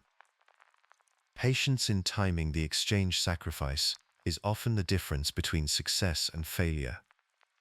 Waiting until your pieces are ready to take advantage of the new imbalances, whether that means launching an attack, occupying open lines, or creating threats, is key. Acting too soon, before the rest of your position is ready to support the sacrifice, can lead to a lasting disadvantage. The exchange sacrifice is a tool that reshapes the position by shifting value away from material and toward dynamic and positional gains.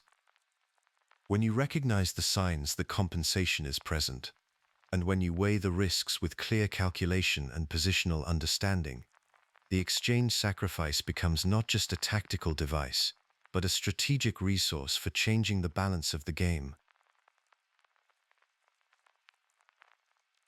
Number 24. Few chess structures are as deceptive as the hedgehog. From the outside, black's position looks cramped and passive, but beneath the surface lies a coiled readiness to strike. The hedgehog is a specific defensive setup, most often used by black, characterized by its compact pawn structure and restrained space. In the most common setups, the key pawn has usually been traded for white's d-pawn, so black is left with these four pawns facing white's key4 and e4 pawns on the fourth rank. Strategically, the hedgehog is built as a platform for absorbing pressure and waiting for the right moment to counterattack. Black's main goal is to neutralize White's space advantage by holding ground and preparing for central or queenside breaks. The most common breaks in the Hedgehog are c5 and sometimes b5 or d5. These moves are not made lightly. The habit is to wait until the minor pieces are well placed and the king is safe before opening the position. A common misconception is that the Hedgehog is purely passive. In reality, the setup is designed to generate dynamic counterplay once the right moment arrives. The structure itself exerts influence over key fifth-rank squares, such as a5, b5, d5, and e5, making it harder for White to establish easy outposts for their pieces. At the same time, Black's slow piece maneuvers, like moving a knight from d7 to c5, quietly increase pressure and prepare for future activity. The system is not about holding for a draw. It is about waiting for White to overextend, then breaking open the position to fight for the initiative. The difficulty of playing the Hedgehog lies in timing and patience. Black must avoid unnecessary pawn moves, as each change in the structure can weaken the formation or give White new targets. Moving too early with a break, like c5, before the pieces are coordinated, can leave the d6 pawn vulnerable or open lines that favor White's more active pieces. One of the most common mistakes is allowing the backward pawn on d6 to become a fixed weakness by trading off key defenders or failing to prepare adequate support. Another challenge is psychological. The Hedgehog requires a willingness to wait under pressure, improving pieces gradually and resisting the urge to break out before the position is ready. Warning signs that the formation is under strain include White building up pressure on the c-file or d-file, or successfully occupying outposts like d5 or c5 with a knight. If Black's bishops on b7 and e7 become too passive, or if the fifth-rank squares in front of the structure are ceded, the formation can deteriorate into a purely defensive posture with limited prospects for counterplay. The habit to build when playing the Hedgehog is to read the subtle cues that signal readiness for action. Watch for signs that White has overextended or weakened their position. Only then should Black consider opening the position with a break, making sure the heavy pieces are ready to use the resulting open lines. The Hedgehog is less about reacting to threats and more about maintaining a poised, flexible stance, always prepared to shift from quiet defense to active counterattack when the board calls for it. Number 25. Imagine sitting across the board, not just reacting to your rival's moves, but anticipating their plans before they even take shape.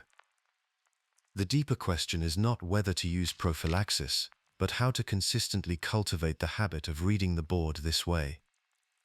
Consider asking, if it were my opponent's turn, what would they play?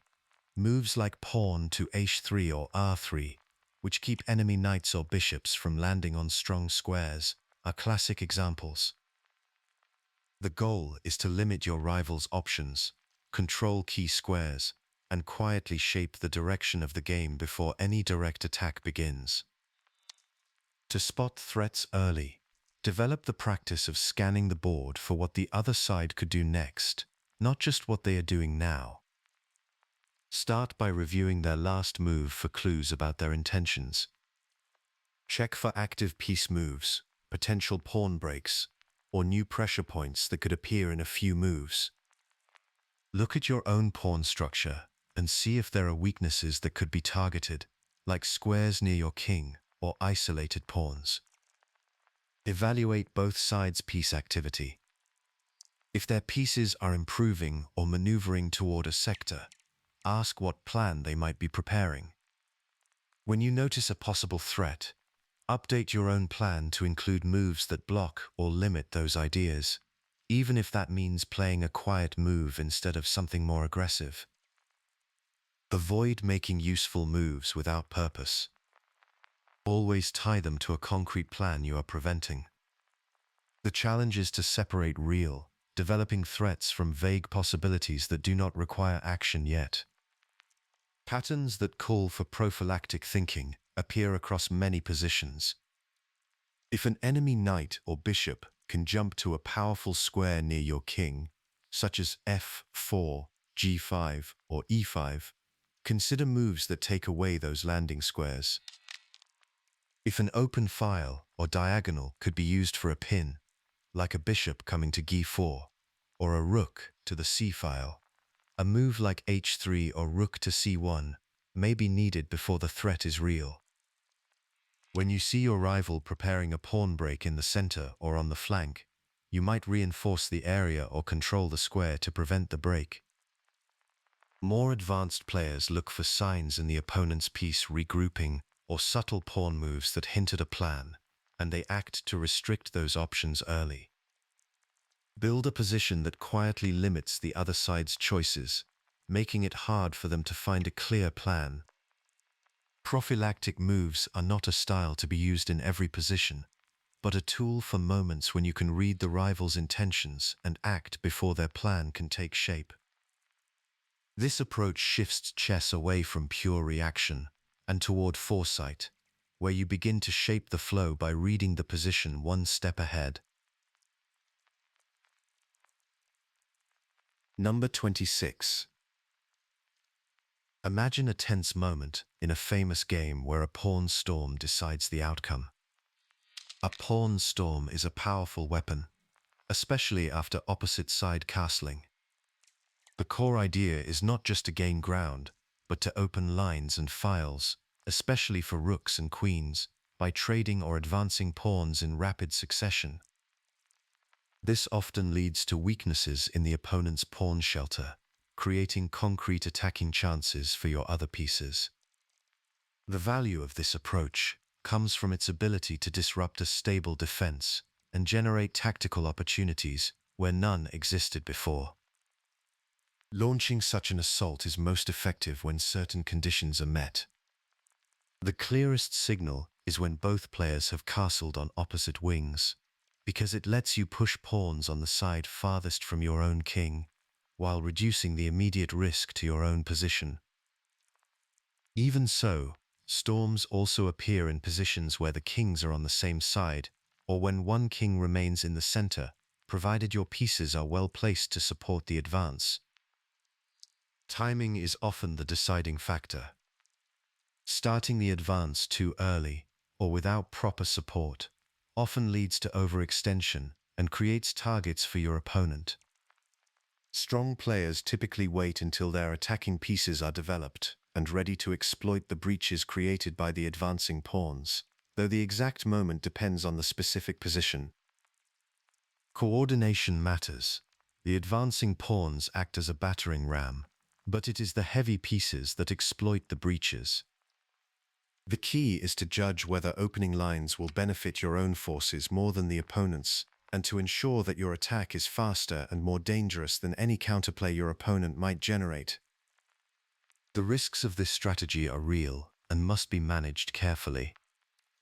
Advancing pawns too far can leave behind weak squares and a shattered pawn structure, especially if your attack stalls. When pawns are pushed without enough piece support, they become isolated and easy to target. If you storm on the same side as your own king, you may expose it to counterattack. To reduce these dangers, it is best to launch the assault on the flank opposite your king, keep defensive resources in place, and avoid unnecessary pawn moves around your own king's shelter. Calculation and tactical awareness are essential. Only commit to a full storm if your pieces are ready to use the exposed files and diagonals, and be prepared to sacrifice a pawn only if the resulting activity justifies the risk. The habit to build is to balance aggression with restraint, always checking whether your attack will break through or whether you are weakening your own position more than your opponent's. Seeing the board through this lens, a pawn storm becomes a test of timing, coordination, and judgment, turning raw aggression into a precise tool for breaking down defenses. Number 27.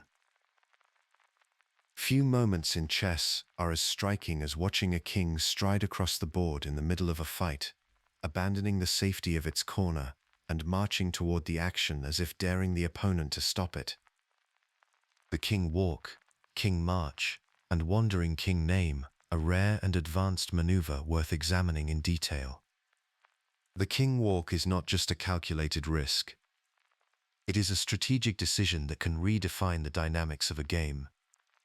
Unlike routine king activation in the endgame, a true king walk can occur in the middle game or even after the opening, leveraging the king as an active piece to support an attack or break through a barrier. Its slow pace and exposure to risk demand deep calculation, reflecting how unusual the right conditions are. In chess literature, these terms are often used interchangeably. A king walk becomes viable when the board opens up and enemy pieces cannot easily control or check the king's path. Typical scenarios involve open files, limited enemy resources, or a locked pawn structure that blocks checks. Historical examples, such as the famous King Walk by Nigel Short against Jan Timman in 1991, illustrate how the king can cross from one side of the board to the other, or advance up the board to join an attack on the enemy king. The king's unexpected presence can create psychological pressure, forcing the opponent to manage new threats or defend unfamiliar territory. The maneuver only works when calculation shows the king cannot be trapped or harassed by enemy pieces, making it a high-stakes decision. In endgames, the king walk can be decisive. With fewer pieces left, the king can become the most powerful piece, racing to support a pawn or invade the opponent's camp. Sometimes both sides race their kings toward a target square, and the outcome depends on who arrives first. The king's unexpected journey can unsettle opponents, who may lose track of the best defensive plan when it leaves its home. This maneuver always carries risk, requiring careful assessment of the board's dynamics. Once you start to see the king as more than a passive piece, you open the door to some of chess's most creative and decisive strategies. Number 28. Few tactical ideas are as immediately decisive as the double attack. With a single move, one piece targets two separate problems at once, and the opponent, forced to choose which threat to answer, almost always concedes something. No single piece has a monopoly on this tactic. Knights and pawns are the most common vehicles, but bishops, rooks, and queens can all deliver this pattern when the position allows. The core is simultaneity, one move, dual threats. Sometimes the threats involve a check against the king and an attack on a valuable piece, or two undefended targets at once. The effect is immediate pressure. The defender cannot meet both challenges in a single move, so material loss or a positional concession is very often the result. What makes this tactic psychologically punishing is the sense of being pulled in two directions simultaneously, with no clean way to address both problems at once. To execute such a maneuver, start by scanning for targets that could be threatened together. Look for loose or unprotected pieces, or for pieces clustered on adjacent squares or the same line. Next, check which of your pieces can reach those targets with a single move. Knights and pawns are especially good at this, but do not overlook bishops, rooks, or the queen. Once you see a candidate, calculate the sequence. Make sure the tactic cannot be ignored, and check that your attacking piece is not simply captured in return. Be alert to counter threats. Sometimes a double attack can be met by an even stronger reply. The most effective instances are timed when the opponent's pieces are scattered or uncoordinated, or when you can include a check as one of the threats. Train yourself to scan for dual threats as a routine part of calculating tactics, not only when a fork is already visible. Defending against these tactics means keeping your pieces coordinated and protected. Avoid leaving multiple unguarded pieces in the same area or on vulnerable squares. If such a threat is imminent, look for ways to defend both targets with a single move, such as interposing a piece or counter-attacking with one of the threatened pieces. Sometimes capturing the attacking piece or pinning it can solve the problem. Regularly scan your position for patterns where a single enemy move could create dual threats. If you spot such a risk, adjust your pieces so that no easy tactic is available. Strong defenders build the habit of checking for these tactical risks as part of every move, treating the prevention of double attacks as a basic part of board safety. With practice, this mental routine becomes automatic, making it much harder for the opponent to catch you off guard. Number 29. Imagine a chessboard where your pieces align perfectly, ready to unleash their combined power. This is the essence of a battery formation, where two or more sliding pieces concentrate their force along a shared rank, file, or diagonal, all pointing at the same target. Most batteries use queens, rooks, or bishops, as these pieces can attack along straight lines without being blocked by their own movement rules. If pawns or other pieces block the way, the battery cannot exert full pressure. The classic setup has one attacking piece in front, with a second friendly piece right behind it, both aiming at the same square or unit, often a weak pawn, pinned defender, or the opponent's king. The main purpose of creating a battery is to increase the attacking power on a single line. This concentrated pressure makes it harder for the defender to protect the target, and it may force them to react or weaken their position elsewhere. Batteries can also control key entry squares, such as the 7th rank or a long diagonal, setting up future threats or restricting the opponent's movement. When assembled with care, a battery can work in harmony with other tactical ideas, like pins or overloaded defenders, to build serious threats. The effectiveness of a battery depends on the openness of the chosen line and the presence of a real target. Stacking pieces on a closed or contested file usually wastes time and can leave your own pieces awkwardly placed. The risk is that the opponent may block the line, trade off the front piece, or use tactics to disrupt the battery, so timing and coordination matter. Typical batteries involve rook pairs doubled on an open file, often with the aim of invading the 7th rank or attacking a backward pawn. Queen and rook batteries on semi-open files are common for targeting structural weaknesses. On diagonals, the queen and bishop battery is a classic weapon, especially when aimed at the opponent's king or a weak square near it. In these cases, the bishop often leads, keeping the queen behind it and out of immediate danger while both pieces build up pressure. Rook batteries are most effective when the front rook is more active or less valuable, keeping the supporting rook or queen behind for reinforcement. With bishop-queen batteries, keeping the bishop in front avoids exposing the queen to attack, while still maintaining threat potential. The habit to develop is to scan the board for open lines and shared targets, and to recognize when aligning your heavy or long-range pieces can quietly shift the balance of power. Batteries are not a tactic by themselves, but they create the conditions for tactics to appear. Once you see how batteries concentrate force, you start to notice more ways to build pressure and prepare for decisive action. Number 30. The space advantage shapes nearly every decision in the middle game, from which pawn to push to which piece to reroute. The most common way to spot this is by looking at pawn placement. If your pawns are advanced beyond the 4th rank and control squares inside the opponent's territory, that is a strong signal of a space advantage, though the full picture depends on piece placement and pawn structure as well. This is especially true when those pawns are in the center, cutting off key routes for the opponent's pieces. One rough heuristic is to count how many of your pieces stand on the 4th rank or beyond.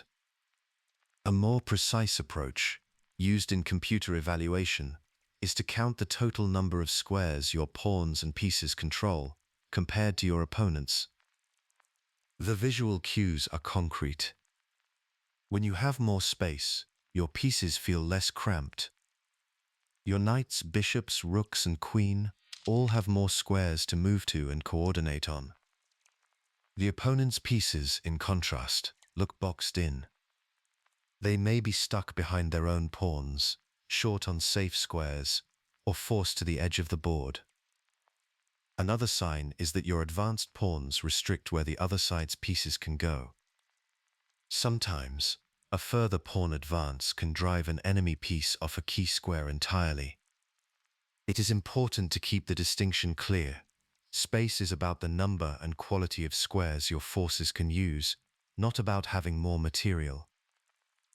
A player can be up a pawn or a piece and still have less space. Space is a positional factor, about board influence, not the count of pieces. The strategic benefit of a space advantage is that it gives your pieces room to maneuver and cooperate. With more territory under your control, your pieces can move freely, shift from one side of the board to the other, and support each other in building pressure. This often makes it easier to create threats, since you can bring more pieces to bear on a target while the other side struggles to coordinate defense. When your opponent has less space, their pieces can trip over each other, fighting for the same squares and getting in each other's way. They may even be forced to trade pieces, just to relieve the congestion. A space advantage also lets you restrict the opponent's plans. By controlling more squares, you reduce their ability to strike back or find counterplay. In many middle game positions, the side with more space is better prepared to switch the focus of play, launching attacks on the king side, queen side, or center as needed. This flexibility can make it difficult for the opponent to predict or meet your plans.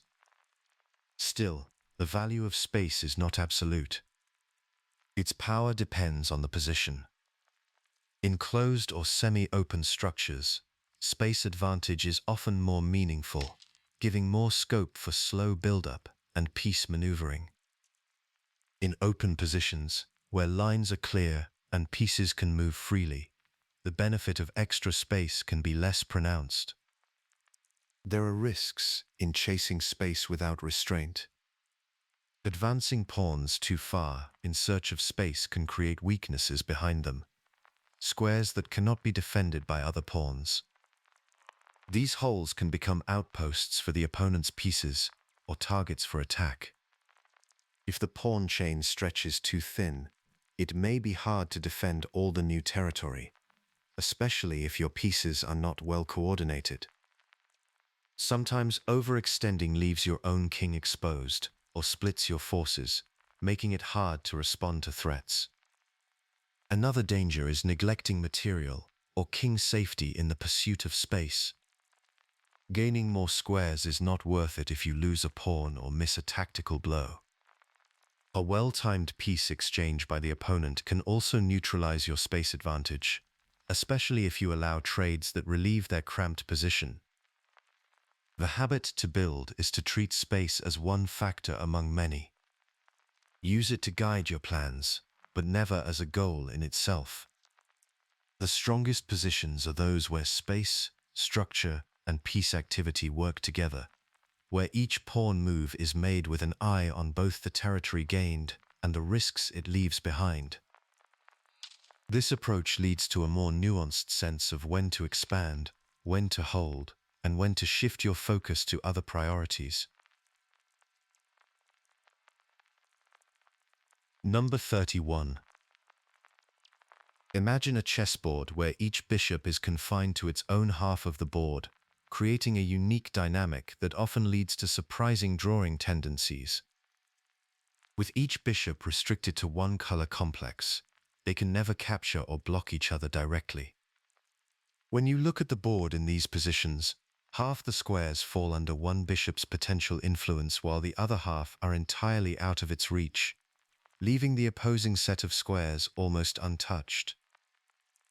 The practical effect is that control over the board is split. A bishop on light squares can never contest control of a dark square, and vice versa. This means weaknesses or threats on those diagonals are hard to defend if you have only the bishop.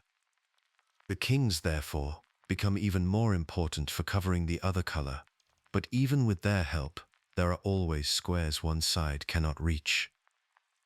Unlike same-colored bishop endings, here the bishops are almost invisible to each other, with their lines of influence never crossing. Strategically, this limitation has deep consequences. If you are ahead by a pawn in an opposite-colored bishop's endgame, that extra pawn tends to be less decisive than in other endings. The defending bishop can often set up a blockade on its own color, making it extremely difficult for the side with the extra material to break through. Even with a two-pawn advantage, the stronger side may find it hard to make progress, unless the pawns and bishop are well coordinated, particularly when the extra pawns are on the same color as the defending bishop. Defensive setups often involve putting pawns on the opposite color from your bishop, so the bishop can cover the weak squares and reinforce the blockade. Attackers, in contrast, try to place pawns on the same color as their bishop to support their advance. When other pieces like queens or rooks are still on the board, these positions gain a new layer. The side with the extra material may be able to use the extra piece to target squares the defending bishop cannot cover. But even then, the opposite-colored bishops provide drawing chances that do not exist in other material imbalances. The pattern to notice is that the defending side's resources are stretched across one color complex, while the attacker must coordinate threats on the other. In pure bishop and pawn endings, the draw potential is high. Even with a material edge, the stronger side often cannot force a win against an entrenched defense. The defending side can use the bishop and king to form a fortress, especially if the pawns are fixed on the opposite color from the bishop. The side with the extra material may run out of ways to make progress, since the defending bishop simply watches its own color, and the king guards the rest. Stalemate ideas sometimes come up, where the defender engineers a position in which the attacking side cannot make progress without leaving the defending king with no legal moves and not in check. These positions can last for many moves, testing patience and precision from both sides. The psychological tension in these endings is real. The stronger side may feel frustration as small advantages fail to yield progress, while the defender must stay alert not to drop the fortress through a careless move. For both sides, the habit to build is to recognize when the bishop's set of squares shapes the entire game. Once you see this, opposite-colored bishops' endgames become less about brute force and more about subtle maneuvering and careful planning, where the nature of the bishops quietly dictates what is possible. Number 69. Imagine a game where a player, seemingly on the brink of defeat, suddenly turns the tables with a dazzling combination. This is the magic of the windmill, a tactical pattern where a rook or queen works in tandem with a bishop to create a repeated sequence of checks. The key feature is that the attacking side delivers a check, often a discovered check, and then resets the position to repeat the threat. This mechanism is highly forcing because the opponent's king is left vulnerable and must respond to each check, giving the attacker a series of free moves. The windmill is sometimes called a seesaw in chess books. It is rare, but can be devastating when it appears, because it lets the attacker win material, force mate, or save a draw through perpetual check, all while the defender is unable to break the pattern. The classic setup for a windmill involves a rook supported by a bishop, The bishop sits on a long diagonal, and the rook is ready to deliver checks along a rank or file. The opponent's king is usually trapped by its own pieces or pawns, leaving it with no escape squares. The sequence starts with the rook moving away from the king, uncovering a discovered check by the bishop. After the king moves, the rook returns to its starting square, often capturing a piece or pawn on the way. The loop repeats. Each time the rook moves away, the bishop checks, and each time the rook returns, more material can be picked up. The only way out for the defender is if the loop is broken, but with the king cut off and no way to block the checks, this is often impossible. What makes the windmill so effective is the combination of forcing moves and compounding threats. The defender cannot ignore the checks and is typically unable to stop the attacker from collecting material.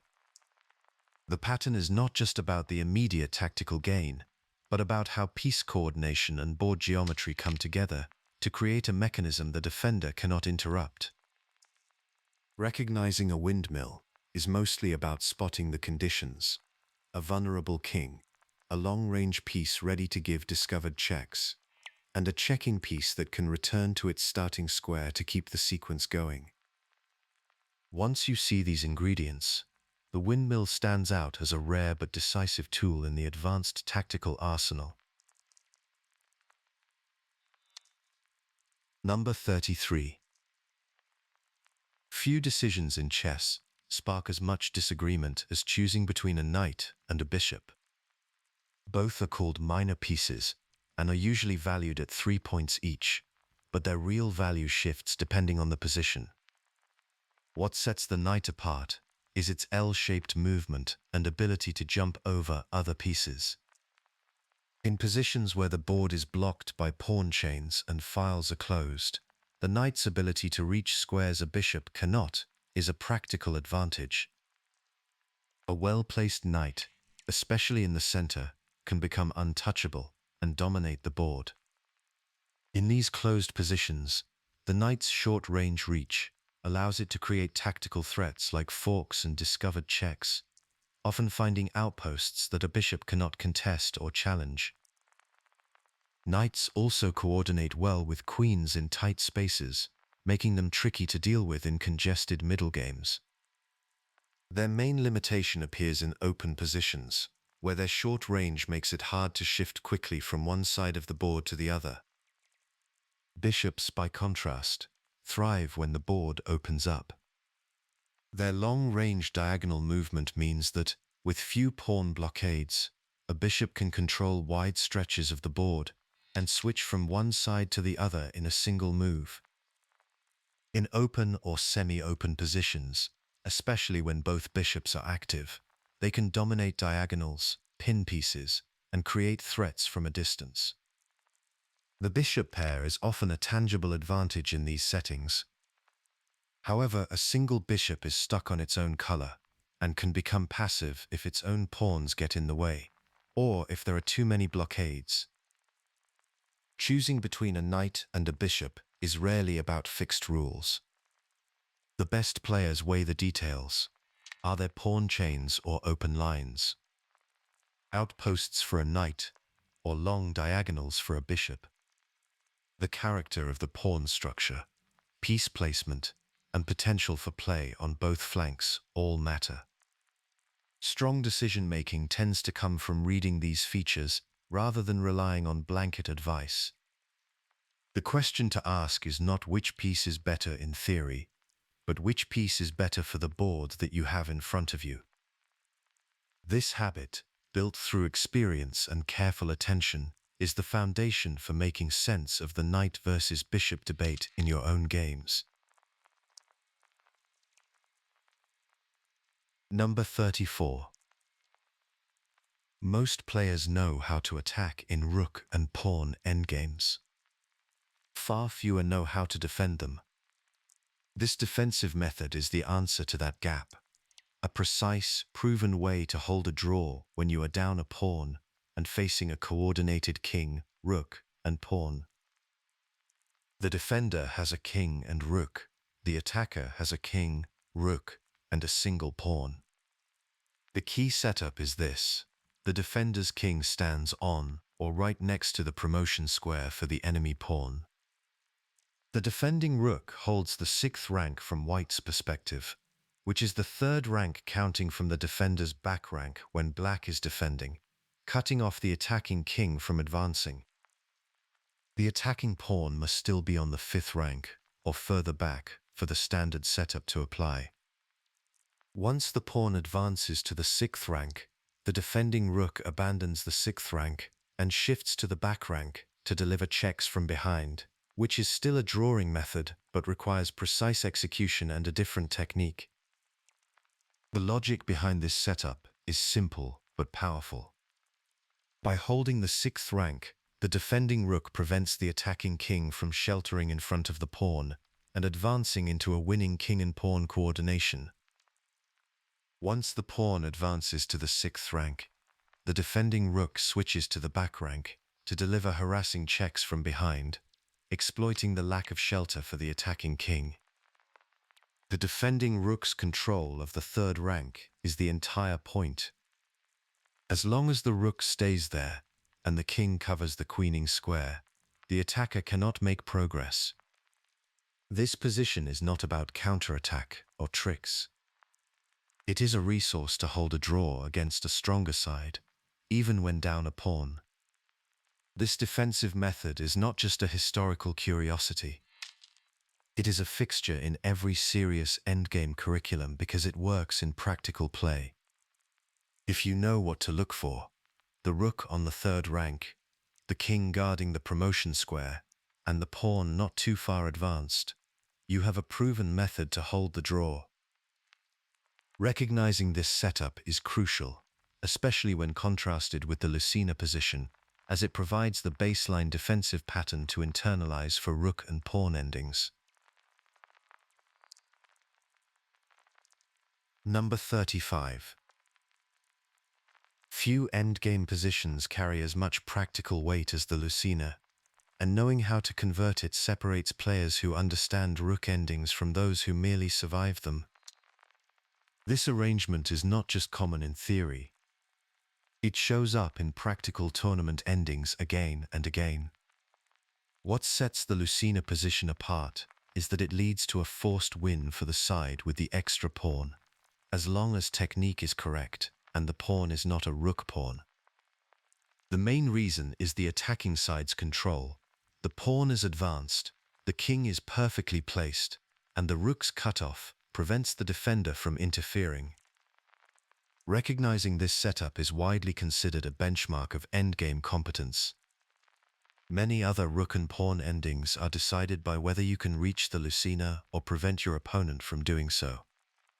If you see this structure on the board, you know you have the tools to convert a material lead into a win, provided you handle the next stage with care. To win from the Lucena position, you need to use the technique known as building a bridge. The core challenge is that the defending rook will try to check your king from the side, hoping to force a draw by perpetual check. The solution is methodical. First, use your rook to push the defending king farther away with checks if possible. Then, bring your rook to the rank where it can set up the bridge. The goal is to shield your king from lateral checks, so you can step out from in front of your pawn and help it promote safely. The sequence works like this. After pushing the defending king away, the attacking rook moves to the appropriate rank, say, rook to e4 if the pawn is on the e-file. Now, the attacking king can step out to the side, moving off the promotion square.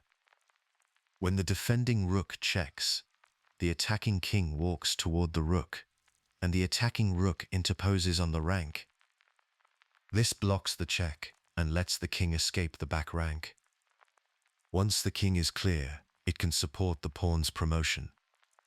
Timing is critical. If you move the king before the bridge is ready, the defender can check endlessly from behind. If you build the bridge too early or on the wrong rank, the defending king might attack your rook or pawn. The attacker must keep the defending king cut off by at least one file, avoid letting the defending rook attack the bridge square, and coordinate rook and king smoothly. Common mistakes include advancing the king before the bridge is built, misplacing the rook, or allowing the defending king to approach. In some cases, if the 4th rank is blocked, the bridge can be built on the 5th rank, but the logic stays the same. Interpose the rook between the king and checks to allow safe promotion. These steps, when followed calmly and precisely, reliably convert the position into a win. In model Lucena setups, the attacking king stands on the promotion square, the pawn is on the 7th, the rook cuts off the defending king by one file, and the defender's rook checks from behind or the side. The decisive maneuver is always the bridge. The attacking rook moves up, the king steps out, and the rook blocks the check. Even when the defender tries to approach with the king, or check from awkward angles, correct bridge building keeps the win intact. These examples highlight the importance of technical accuracy. The Lucena position is not just a theoretical win. Its technique works in real games, and strong players rely on it to convert difficult endings. Seeing the Lucena means you are not guessing or hoping. You are following a proven method that turns a small material edge into a near-certain victory. This pattern is a test of both recognition and execution, and mastering it is a clear sign of advanced endgame skill. Number 36. A single tempo, a single square, a single misstep. In king and pawn endgames, the margin between winning and drawing often comes down to who controls the opposition at the decisive moment. Opposition is a deeper positional tool that lets you control who steps forward and who is forced to yield ground. The practical effect is that the side with the opposition can often control key squares, especially those critical for promoting a pawn. In basic king and pawn versus king endings, opposition is what lets the attacker reach the critical squares in front of the pawn, or lets the defender block the king's path and hold a draw. The core difference among direct, distant, and diagonal opposition is how close the kings are and which lines they contest. Direct opposition is usually a step away from a breakthrough or blockade. Distant opposition is often a preparatory tool, letting you steer the position into direct opposition when the time is right. Diagonal opposition comes up when straight-line opposition is not available, and it often appears in more complex king and pawn endings or as part of triangulation maneuvers. It is easy to confuse distant opposition with direct, but the habit is to count the number of squares and check the alignment. If the kings are on the same rank, file, or diagonal, with an odd number of squares between, the side not to move has the opposition, no matter how far apart they seem. In king and pawn endings, this control lets you either block the enemy king from reaching the key squares or push the opposing king away so your own king can occupy them. When you have the opposition, you can force the other king to step aside, clearing a path for your pawn or holding the defensive line.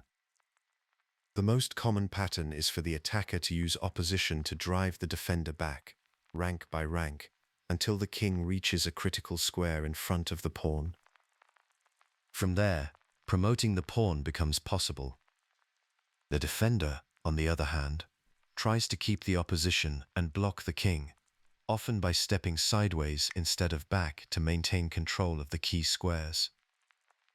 Precision is paramount in these endings. A single misstep in the opposition dance can turn a win into a draw, or a draw into a loss. The flow of play is dictated not by hope, but by clear, countable geometry. Number 37.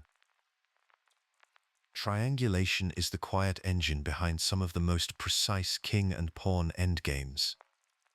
The king takes 3 moves to return to its starting square, visiting 2 other squares in the process, and the result is a shifted move order without any change in piece placement.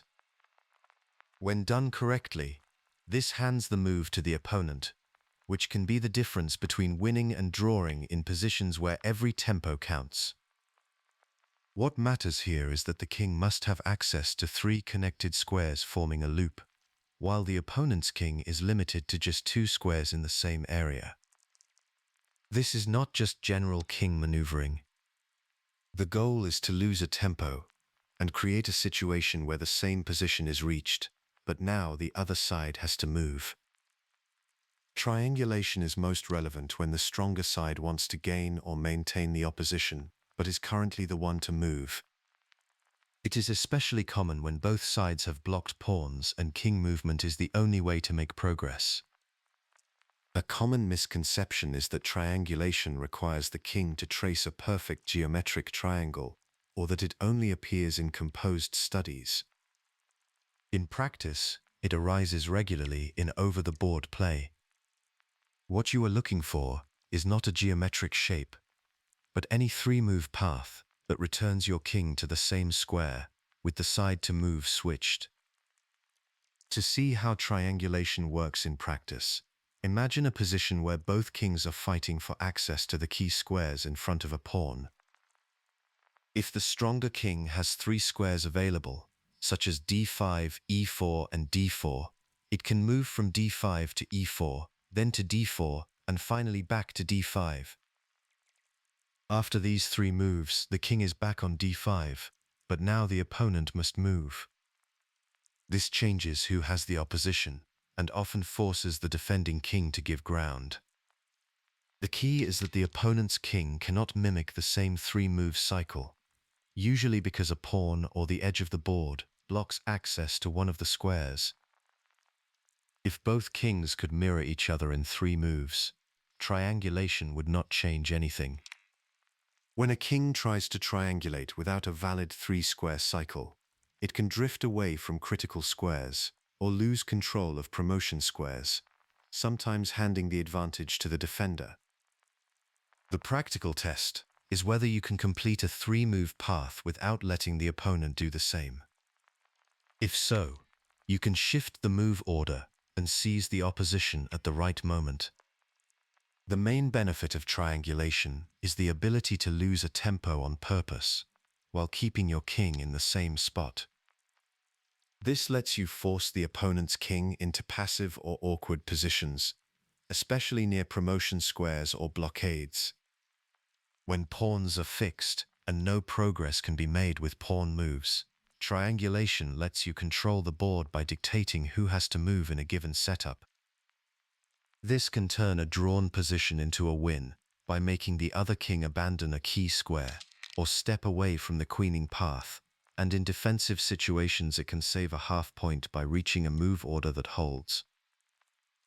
The habit to build is to scan king and pawn endgames for 3-square king loops where your king can move, but the opponent cannot follow. Recognizing this pattern can expand your endgame toolkit, letting you convert balanced positions by controlling not just space, but the tempo itself. Triangulation is the quiet lever that lets you dictate the flow of the ending, moving to a deeper level of king maneuvering. Number 38. Picture a pawn racing toward promotion with no pieces in its way and a defending king sprinting from the other side of the board. Before calculating move by move, there is a faster answer: the square of the pawn. This rule is a shortcut for understanding pawn races in king and pawn endgames. It lets you see, at a glance, whether a king can catch a passed pawn before it promotes. The idea is not about chasing the pawn step by step, but about knowing which area of the board matters for the race. Imagine drawing an invisible box from the pawn's current square all the way to the promotion square, then extending that box sideways so it is as wide as it is tall. This shape is the square. If the defending king is anywhere inside this box, it can reach the pawn before it promotes. If the king is outside the box and the pawn's path is clear, the pawn will promote first. This shortcut works because a king can move diagonally as well as straight, so the relevant measure is not just how many ranks or files away the king is, but whether it can enter the square using any path. The square is always as wide as the number of moves the pawn needs to promote, not counting the square the pawn currently stands on. If the pawn needs 3 moves to reach the back rank, the square is 3 squares wide and 3 squares tall. To use this geometric tool in a game, count the number of moves the pawn needs to queen. Build a square of that size, with the promotion square as one corner and the pawn as the other. Check whether the king can step into that area on its very next move. If it can, the pawn can be stopped. If not, the pawn cannot be caught. A common mistake is to think the king must chase directly behind the pawn. In reality, any path into the square will do. The king's ability to move diagonally makes the shortest route possible, so this rule gives a complete answer. Once you start using this shortcut, you can evaluate pawn races in seconds, freeing up mental energy for deeper endgame planning. The square becomes a reliable filter. One glance tells you whether to race, block, or shift focus, turning an anxious calculation into a calm check of board geometry. Number 39. The Reti Maneuver breaks a rule that feels almost instinctive, that a king in a pawn race must commit to one direction. As established, the king uses diagonal paths to approach both a defensive and an offensive target within the same number of steps, keeping both options alive simultaneously. What makes this so difficult to apply in practice is not understanding the concept, but trusting it when the board looks hopeless. This only works in special positions. The king must have clear access to both a defensive square near the enemy pawn and an offensive square to support its own pawn. The board must have enough open space for the king to travel diagonally, not just in straight lines. The key is that the king's diagonal path covers ground just as fast as a straight sprint, so the race can flip from lost to drawn, or even won, if the spatial relationships at play are right. A common misunderstanding is to think the Reti maneuver contradicts the square of the pawn rule. In fact, it exploits an alternative path that keeps the king inside that square by using diagonal movement rather than a straight line sprint. It is also a mistake to believe the maneuver only works in the original study position. The same logic can apply any time the king's path allows it to threaten both pawns at once. When you see the Reti maneuver for the first time in your own game, it can feel almost like magic. It challenges the habit of choosing a single direction and rewards those who look for hidden two-pronged moves.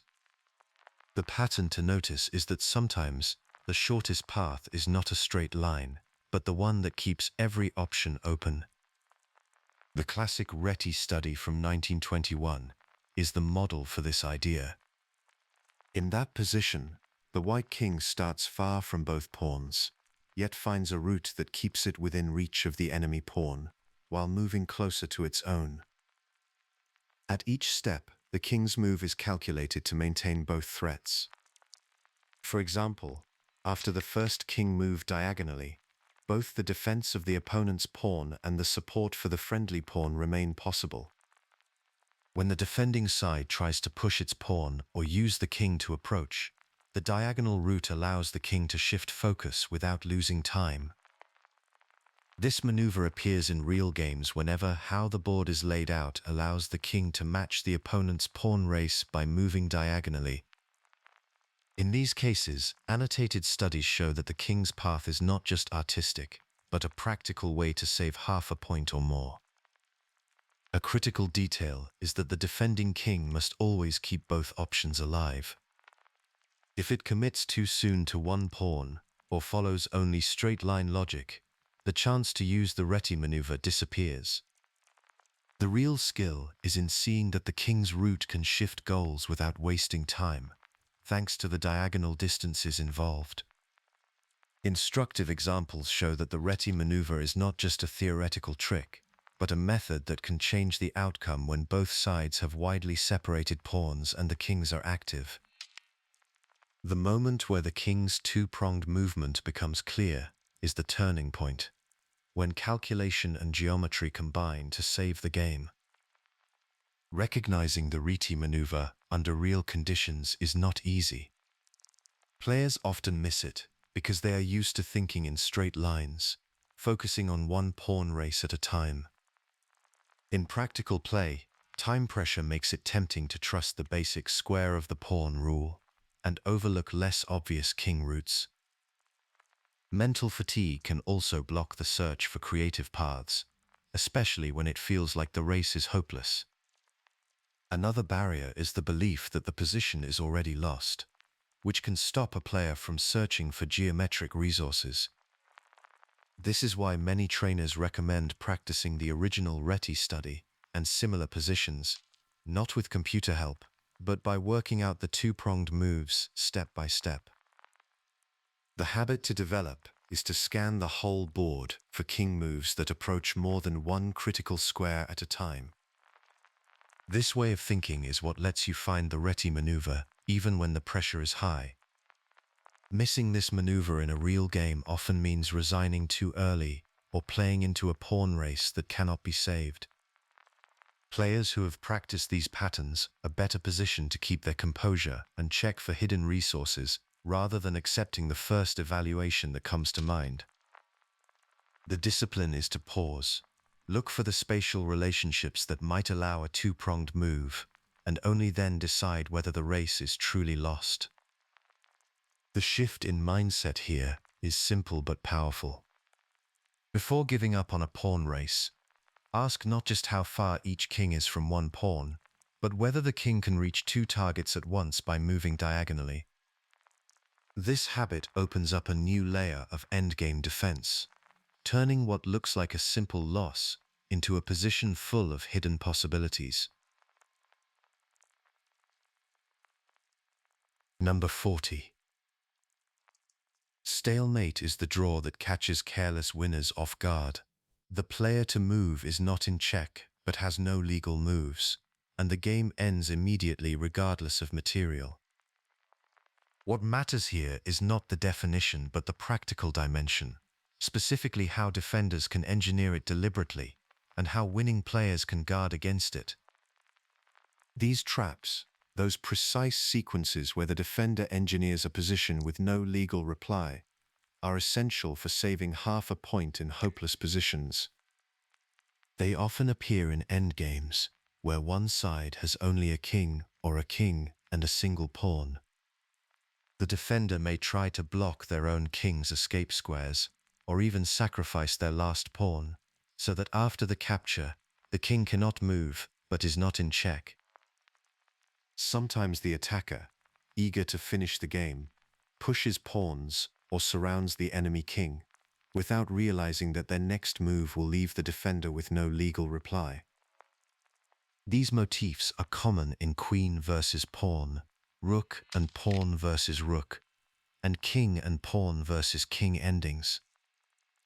The critical point is that this strategy is a resource for the defender. It is a way to turn an almost certain loss into a draw with one precise sequence. The psychological effect of setting or missing a trap can be strong, and learning to spot these ideas gives you a crucial tool for defense when all hope seems lost. To avoid falling into these traps when you are ahead, the best habit is to check your opponent's move options before making any forcing move. Especially in simple endgames, always ask if the defender will have at least one legal move after your planned action. Be alert to positions where the enemy king is on the edge or in the corner, and you control all escape squares except those that would put the king in check. Before capturing the last pawn, or delivering what seems to be a final blow, Pause and verify that you are not creating a stalemate.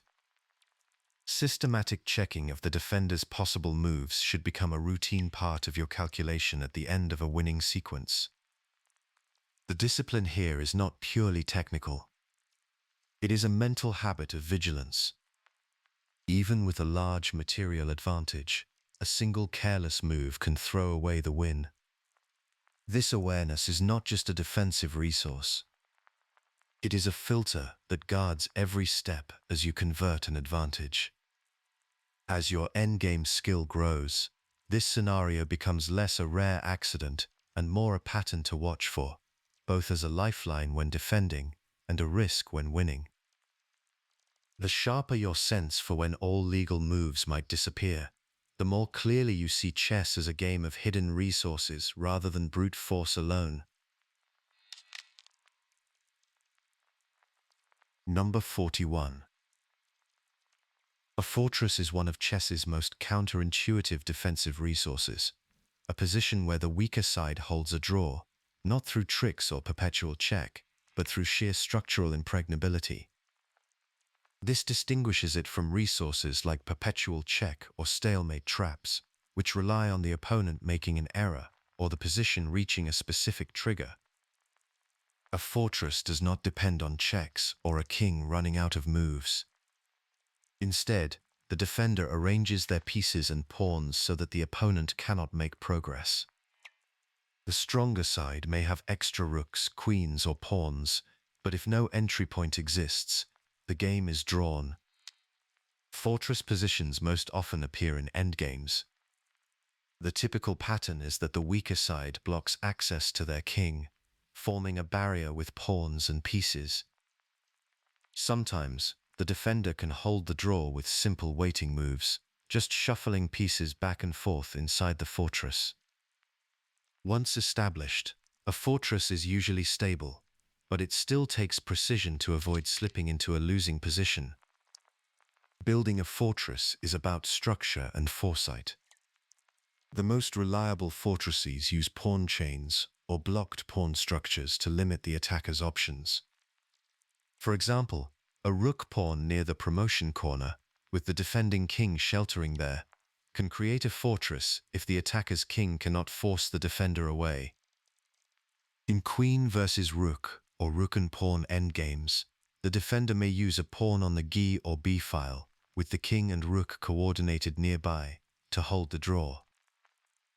The defending rook might shuttle between two safe squares, such as f6 and h6, cycling through waiting moves that give the attacker nothing to target. Another classic method is to use piece placement to deprive the attacker of control over key entry squares. In bishop and pawn versus rook endgames, the defending king must reach a corner of the same color as the bishop to shelter there, since the bishop can cover the promotion square and the king can hold the corner against the rook. With a rook against a queen, the defender's king may stay on specific squares like g8, h8, or h7, coordinating with the rook to prevent the queen from penetrating. The pattern to look for is a position where the weaker side can make safe, repeated moves without giving ground, and where the attacker's pieces cannot reach the king or create new threats. The difference between a fortress and passive defense is that a fortress requires active planning. The defender must see the chance to build the structure before it is too late. Once the position is open or the attacker has managed to invade, the opportunity is usually gone. What stands out about fortress defense is the shift in mindset it demands. Rather than hoping for a mistake, the defender must recognize the structure, understand its logic, and play actively to build and maintain it. Once you see how a fortress works, you start to notice moments in your own games where a draw is possible despite being down material. This quiet resourcefulness is what separates passive resistance from true defensive skill. Number 42. Two rooks defending each other on an open file, a queen and bishop covering the same diagonal, a rook and king sharing a rank. These are the kinds of defensive links that look solid until a single piece steps between them and severs the connection entirely. That is interference. The core idea is to place one of your own pieces on a square that blocks the direct line, such as a rank, file, or diagonal, between two enemy pieces that are working together. Unlike a simple block, which just stops a pawn or piece from moving forward, interference disrupts the defensive coordination between two specific enemy pieces. This is not the same as a pin, where a piece is restricted from moving because a more valuable piece sits behind it on the same line. In interference, the goal is to interrupt the line of support, leaving a piece unprotected or unable to defend a key square. Common examples include putting a piece between two enemy rooks on a file, or cutting the line between a queen and a rook, or between a bishop and the king on a long diagonal. The effectiveness of interference depends on the lines being open and the defending piece not having an alternate route to maintain its support. Sometimes, the piece you use for interference is even sacrificed, because the disruption itself is what creates the tactical opportunity. The main use of interference is to create tactical imbalances that the opponent cannot easily fix. When you sever the line of communication between two enemy pieces, you often leave one of them undefended, or you overload a single piece with too many defensive tasks. This can force your opponent into awkward choices, such as accepting a material loss or allowing a direct attack on their king. Interference is especially powerful when it transforms a position that looked balanced into one where your opponent must defend passively or concede material. It can also set up other tactics, like pins or double attacks, once the defensive structure is undermined. The practical effect is to shift the initiative to your side, because your opponent suddenly has to solve new problems under pressure. Psychologically, interference can be unsettling, since it reveals that the apparent safety of the position rested on a single, fragile line of communication. Instructive examples from master play, such as the famous game between Capablanca and Tarrasch in 1924, show how interference can decide a game. In many classic cases, a minor piece or pawn is placed between two major enemy pieces on an open file or diagonal, disrupting their mutual defense and allowing a decisive capture or threat. Sometimes the interference is timed with a check, forcing the opponent to accept the block and lose control over a critical square. The most effective interference moves tend to be those that leave the opponent with no straightforward way to reconnect their pieces or repair their defensive net. When studying these positions, the habit to build is to scan for lines where enemy pieces are connected and to notice when you can sever that link with your own piece. This habit adds a layer of tactical awareness, turning a static position into one where active disruption becomes a winning tool. Number 43.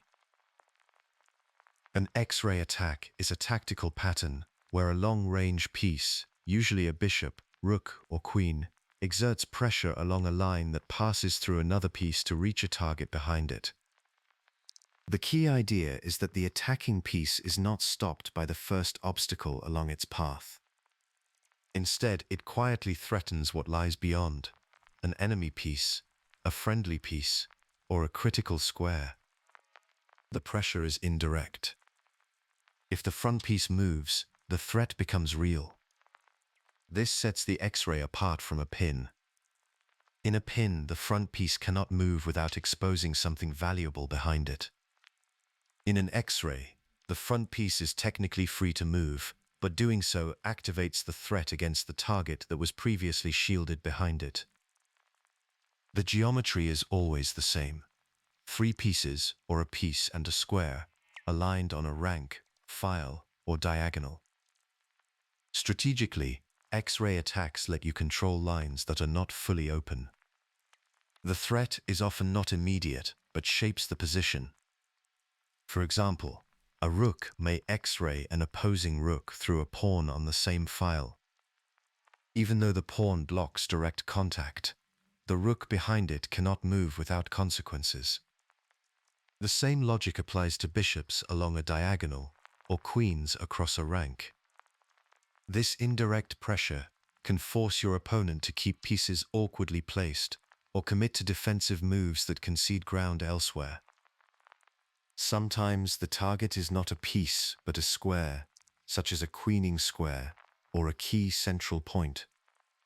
The X-ray can restrict movement and limit the opponent's options even before any capture is possible. This indirect pressure can quietly dictate how your opponent positions their pieces and responds to your plans. To use the X-ray attack, you need to visualize beyond the immediate obstacles. The habit is to scan along open or half-open lines and ask what lies behind each intervening piece. Often you prepare an X-ray by aligning your own piece with the target, waiting for the front piece to move or for you to provoke its movement. Sometimes you attack the front piece first, knowing that a capture or retreat will expose the real target. Patience and timing matter here, because the threat may take several moves to ripen into something concrete. The challenge is recognizing the pattern before it is obvious. In practice, this means training yourself to look not only at pieces that are directly attacked, but also at those that sit behind others on the same line. The X-ray attack is about seeing through the board, not just at it. Once you internalize this habit, you start to find threats and opportunities that are hidden from a surface glance. Number 44. Not every pawn advance is created equal. A pawn break is a deliberate push that directly challenges the opponent's pawn structure, attacks an enemy pawn, or aims to open lines in the position. When you play this kind of move, you are trying to change the character of the position, often by forcing pawn exchanges that open files or diagonals for your pieces. This can create new weaknesses in the opponent's camp, such as isolated or doubled pawns, or it can disrupt a pawn chain that is controlling key squares. The main difference between such advances and normal pawn moves is purpose. A routine pawn move might claim more territory or restrict your opponent, but a pawn break is played with the clear intent to cause structural change or to open lines for your pieces to become more active. Not every aggressive-looking pawn push is this type of move. If the move does not attack an enemy pawn or does not threaten to change the structure, it is not a true break. These moves are not just for sharp attacking positions. They are also important in quieter, strategic positions where the right break can shift the balance of power. Sometimes a pawn break involves a sacrifice, but most breaks are about trading pawns to open lines and create new tactical chances. Deciding when to execute a pawn break depends on timing and preparation. A well-timed break can transform a quiet position into one full of possibilities, but a poorly supported break can backfire. You want your pieces developed and coordinated so that if lines open up, you can use them immediately. If your king is exposed, or your pieces are uncoordinated, opening the position with a break can make you more vulnerable.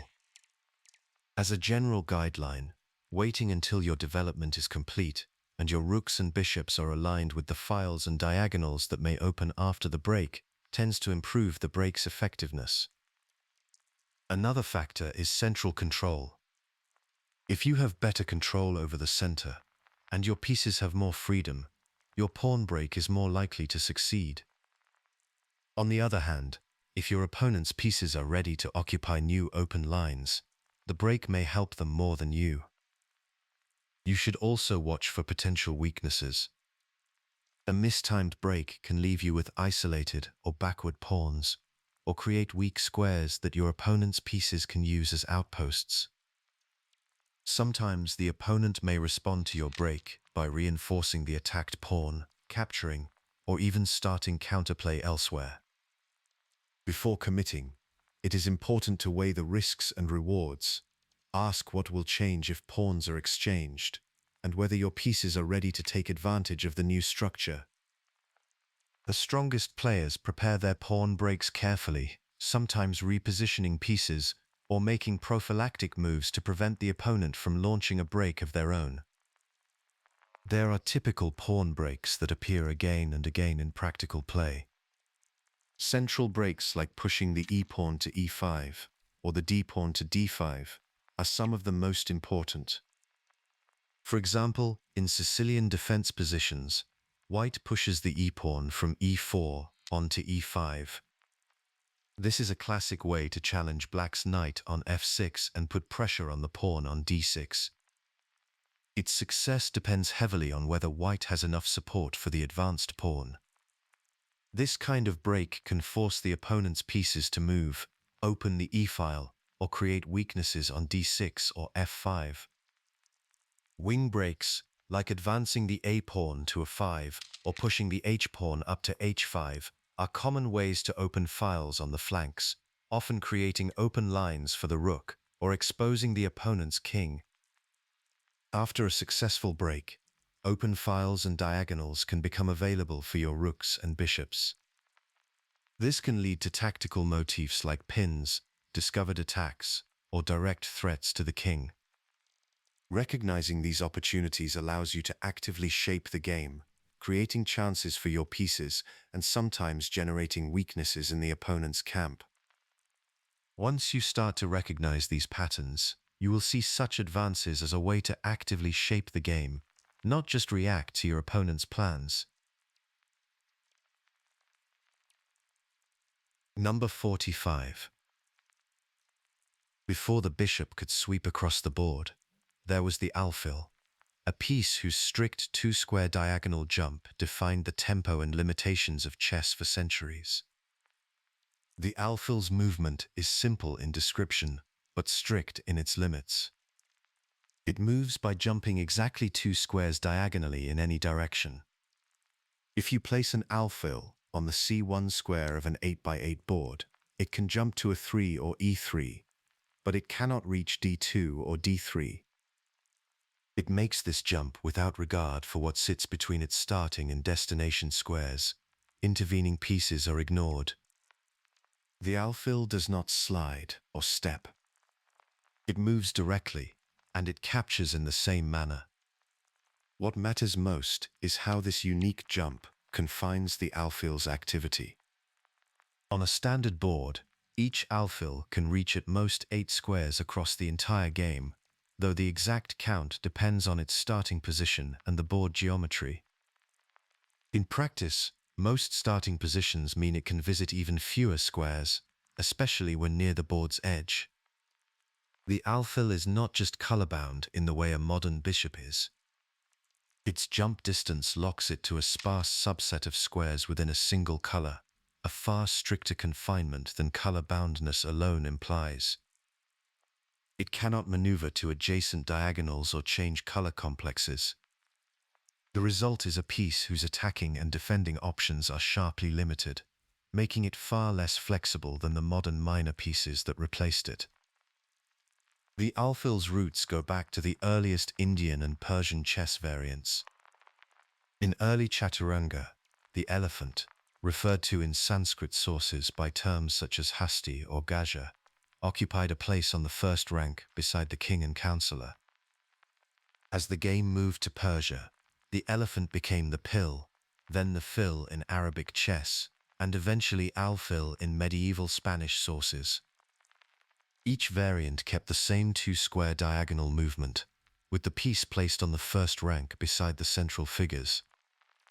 In Shatranj, which was the dominant form of chess in the medieval Arab world, the 2 elephants on opposite color complexes could never occupy the same square or directly interact, since their fixed jump patterns confined each to its own set of squares and the 2 sets never overlapped. This slow and limited movement defined the tempo and flavor of early chess, making for a game where piece coordination and long-range threats were rare.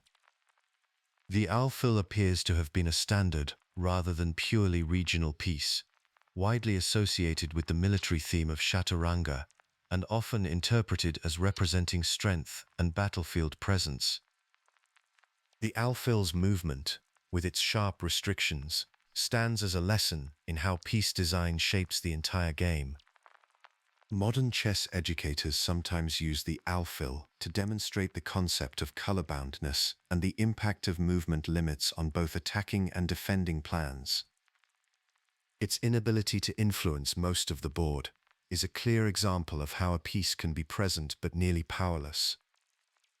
This highlights why, when movement rules were reformed in late medieval Europe, the slow alfil gave way to the bishop, a change that made the game far more dynamic.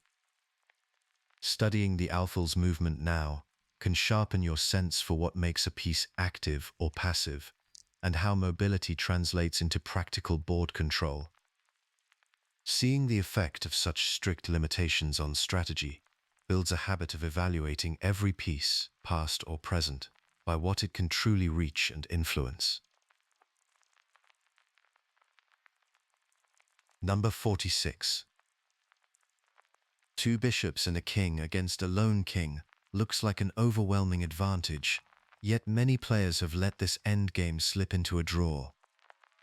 The challenge is not material, but coordination. The bishops must work as a sliding wall, while the king actively closes the net. The first step is to bring your king toward the center, usually to squares like d4 or e4. This makes your king a partner in the process, covering escape routes as the bishops begin their work. Both bishops should also occupy central or near-central squares, such as e4 and d5, so they control the long diagonals. The bishops are most effective when they occupy neighboring diagonals, forming a connected barrier that the defending king cannot cross. Your king stays just behind or beside this wall, ready to close any gaps and keep the enemy king from slipping past. If your pieces are too far apart, or the king is left on the edge, the defending king can find ways to approach and disrupt the plan. The goal of this setup is to limit the enemy king's options in the center, preparing to push it methodically toward the edge. The next phase is to drive the enemy king to the edge, and then into a corner that matches one of your bishop's colors. The bishops stay together, shifting like a sliding barrier along parallel diagonals, always shrinking the space the defender has to move. The king advances in step, ready to cover escape squares and support the bishops. Each move should cut off more squares, never giving unnecessary checks or jumping ahead, since that can let the defending king break out. Patience is usually the deciding factor.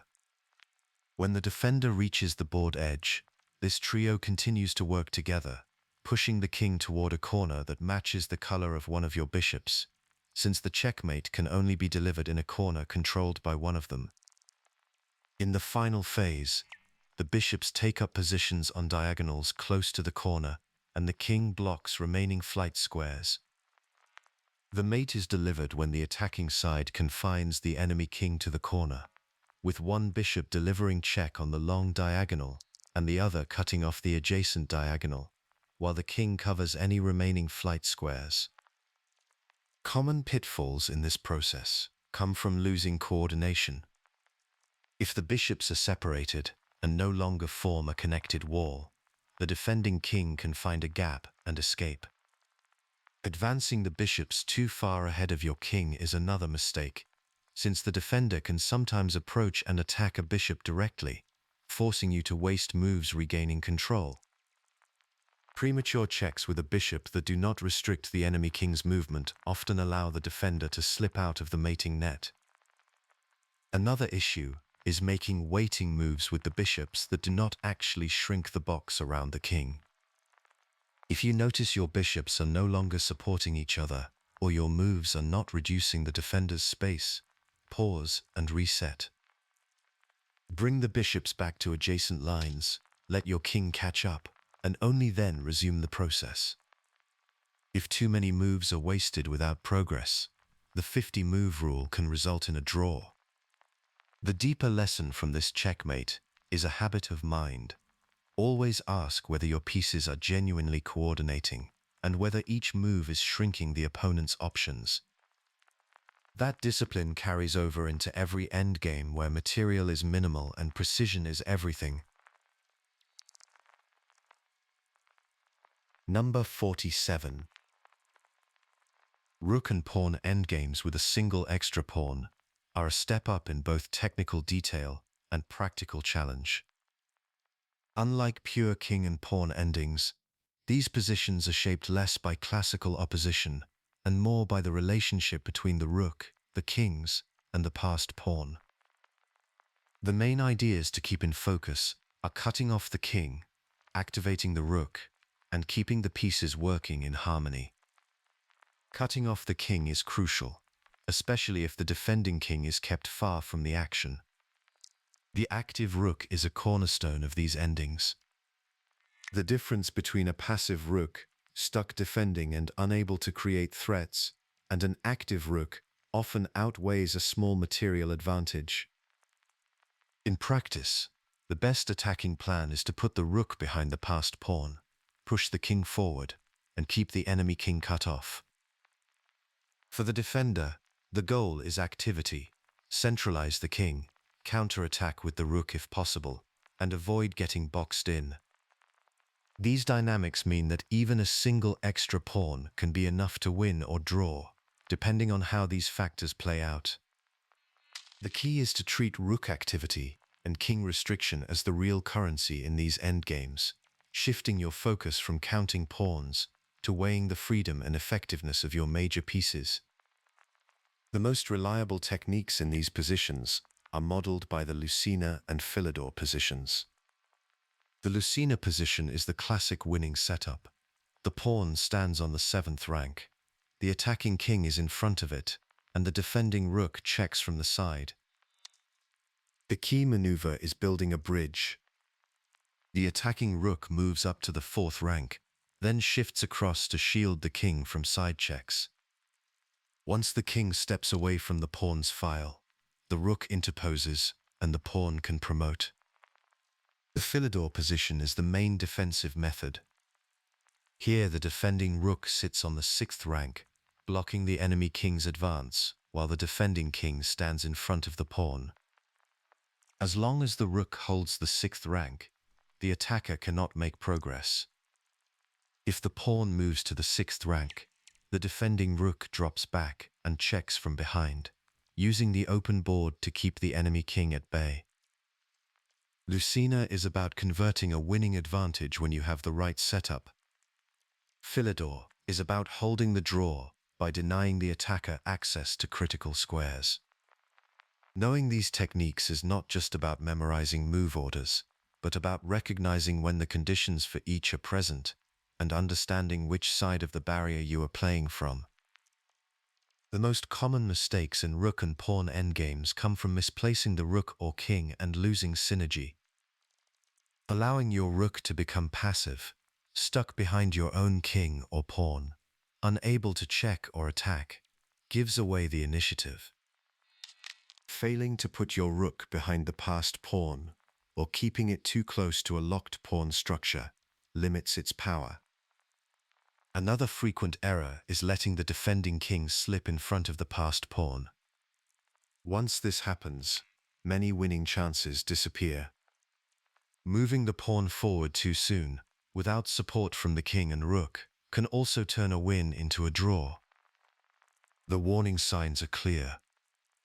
If your rook cannot check or attack anything useful, or your king is stuck on the back rank, it is time to rethink your setup.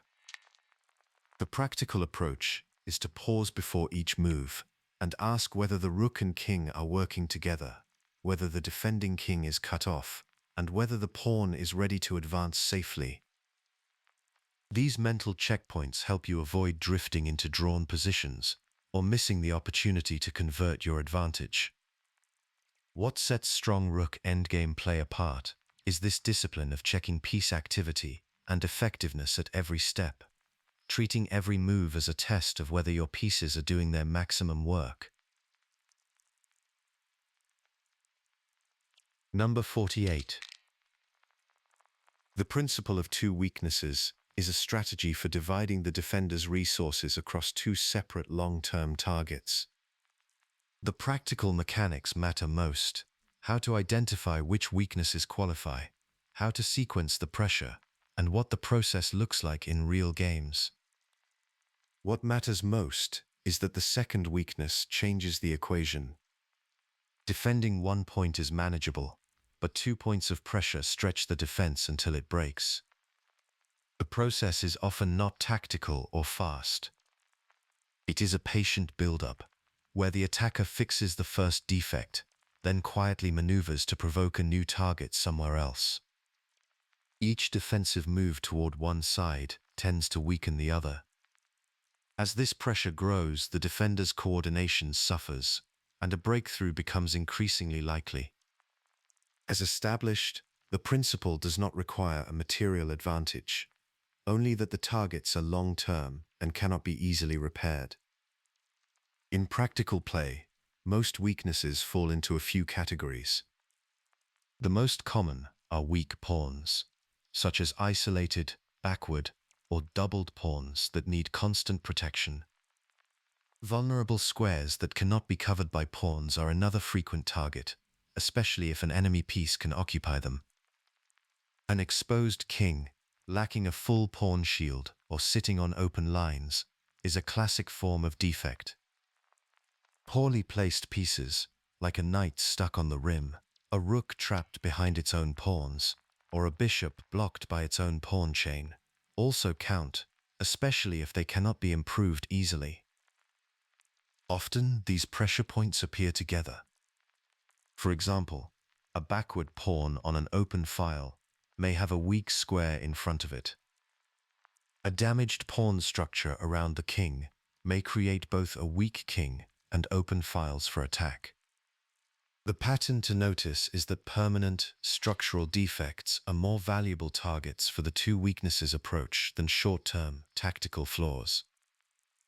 The goal is to recognize which weaknesses are fixed and which can be repaired, then to combine them into a coordinated plan of attack.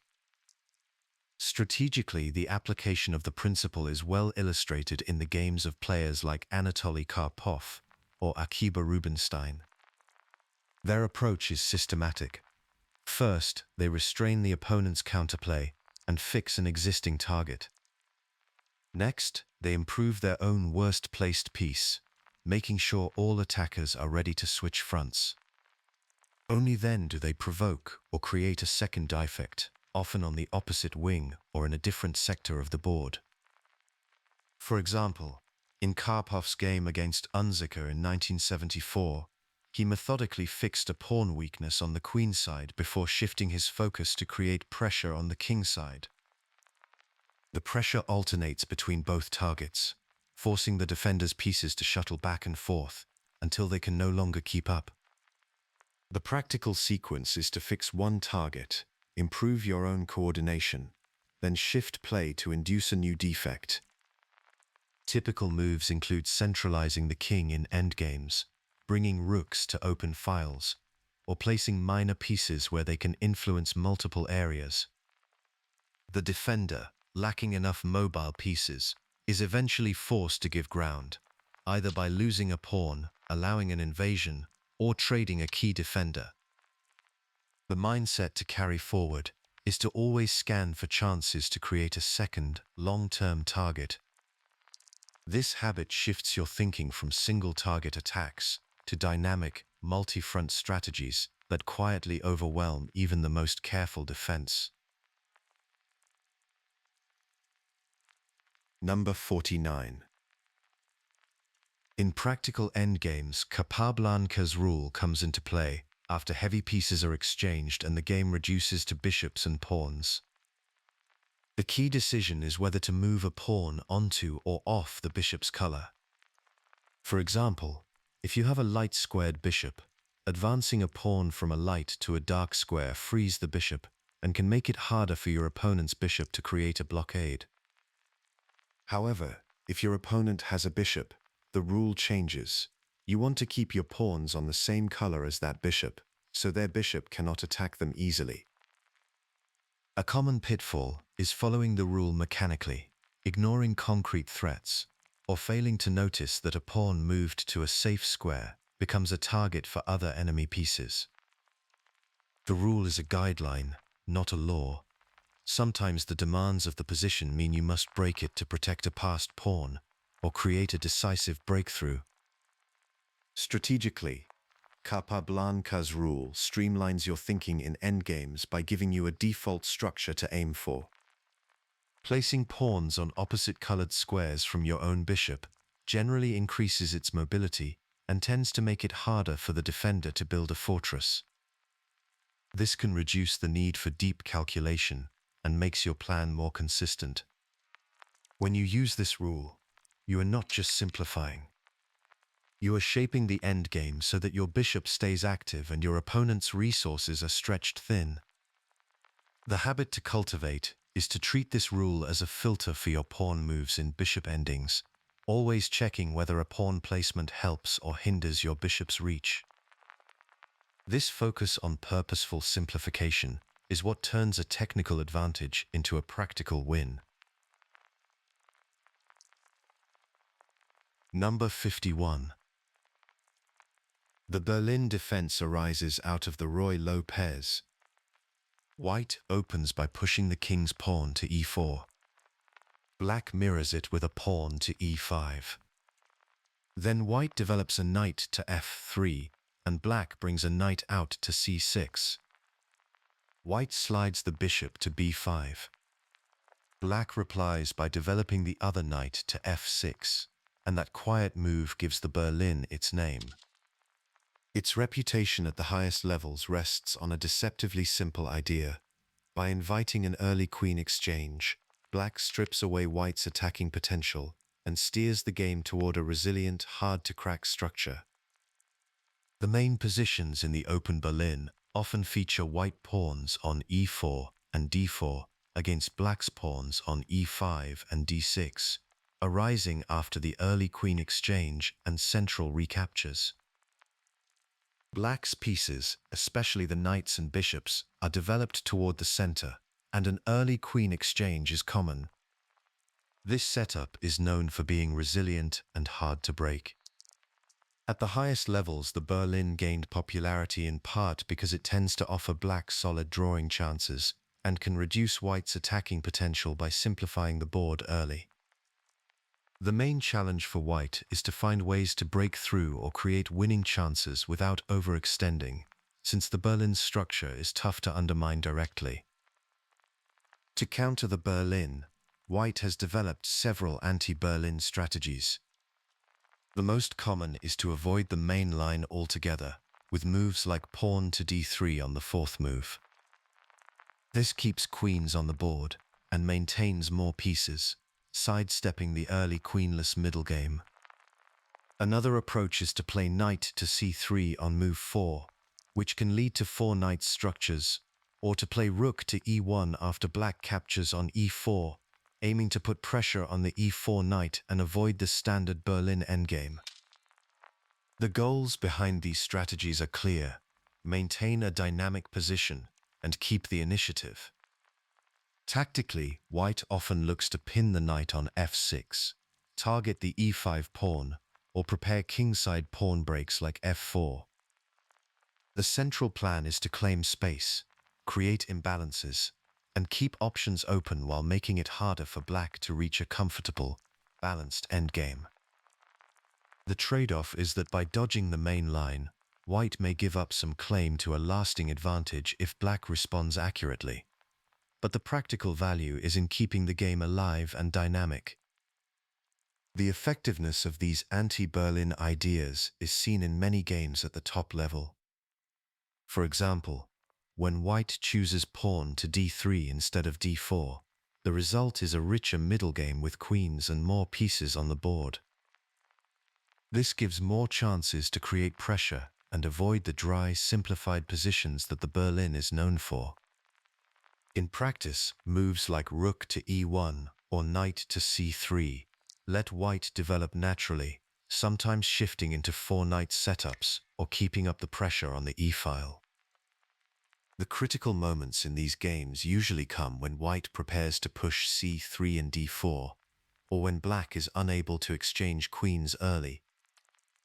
These decision points show that anti-Berlin lines are not about forcing an advantage, but about keeping play going and searching for new chances. The pattern to recognize is that strong anti-Berlin play is about staying flexible and proactive, denying black the comfort of early simplification. With these ideas in your repertoire, the Berlin shifts from an obstacle into a familiar challenge, one you can meet with active, concrete plans rather than passive acceptance. Number 51. The Berlin defense in the Ruy Lopez is a fascinating chapter in chess history, often associated with the legendary match between Garry Kasparov and Vladimir Kramnik in 2000. Known for its solid structure and deep strategic complexity, the Berlin defense takes shape over the first few moves. White opens with the king's pawn to e4, and black mirrors with e5. White develops the knight to f3, and black brings out the knight to c6. White then plays the bishop to b5, and black answers with the knight to f6.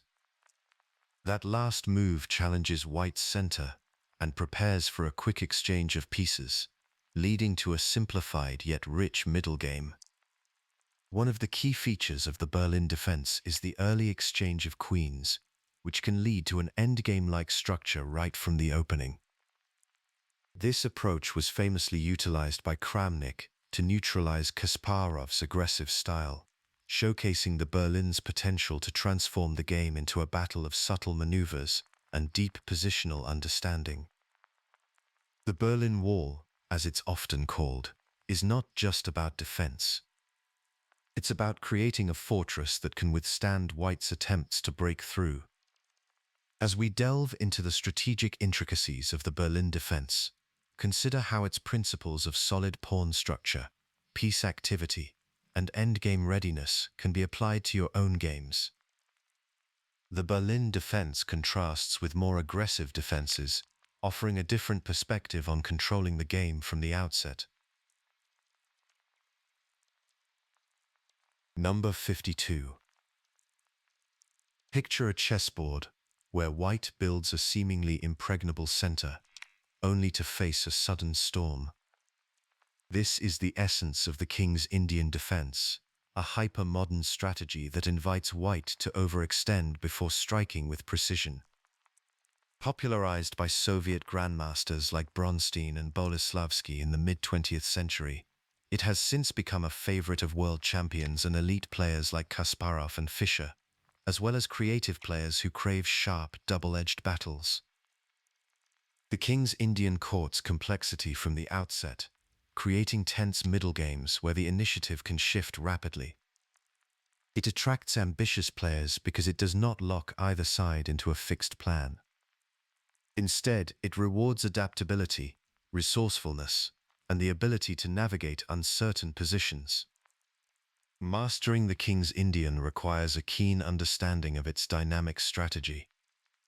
Black often fianchettos the bishop to g7, castles kingside, and develops the knight to f6. The main tension arises from central pawn breaks, especially black's advance of the e-pawn to e5 against white's space advantage.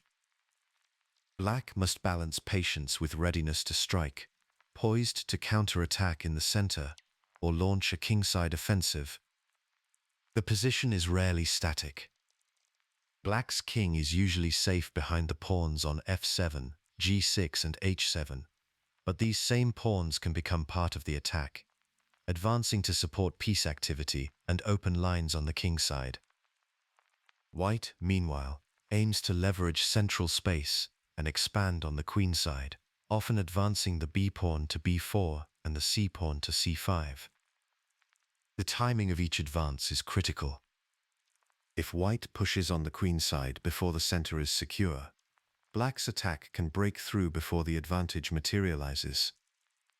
If black delays counterplay too long, white may consolidate and convert the space advantage into something lasting.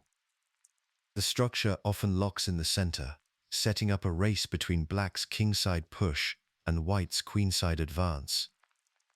Each side must read the position and sense when to hold back and when to act.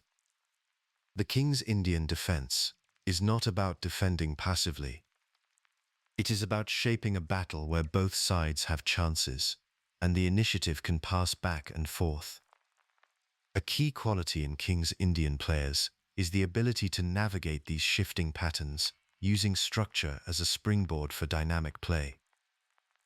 For many players, once this mindset takes hold, the opening becomes less about memorizing moves and more about reading the flow of the game and developing a feel for timing and initiative. Number 53. 3 moves in, and black is already down a pawn by choice. This deliberate sacrifice of the b-pawn aims to crack open the queenside and keep white under pressure for the rest of the game. The setup begins as white pushes the queen's pawn to d4. Black replies with the knight to f6. White expands with the pawn to c4, and black strikes at the center with c5. White advances the pawn to d5, and now black offers the b-pawn, pushing it to b5. If white accepts, capturing on b5 with the c-pawn, black responds with the pawn to a6. White can either capture again or decline, but in the most common lines, white takes the pawn, and black recaptures with the a-pawn, leaving black down a pawn on the queen side. The key point is that black's a and b pawns disappear, while white's central pawns on d5 and often e4 remain. This creates an unbalanced pawn structure. White holds a strong center, and black gains active file pressure on the queen side. The a-file and b-file become half open or fully open, especially for black's rooks. Black's dark squared bishop often develops to g7, fianchettoed to pressure the long diagonal from g7 to a1.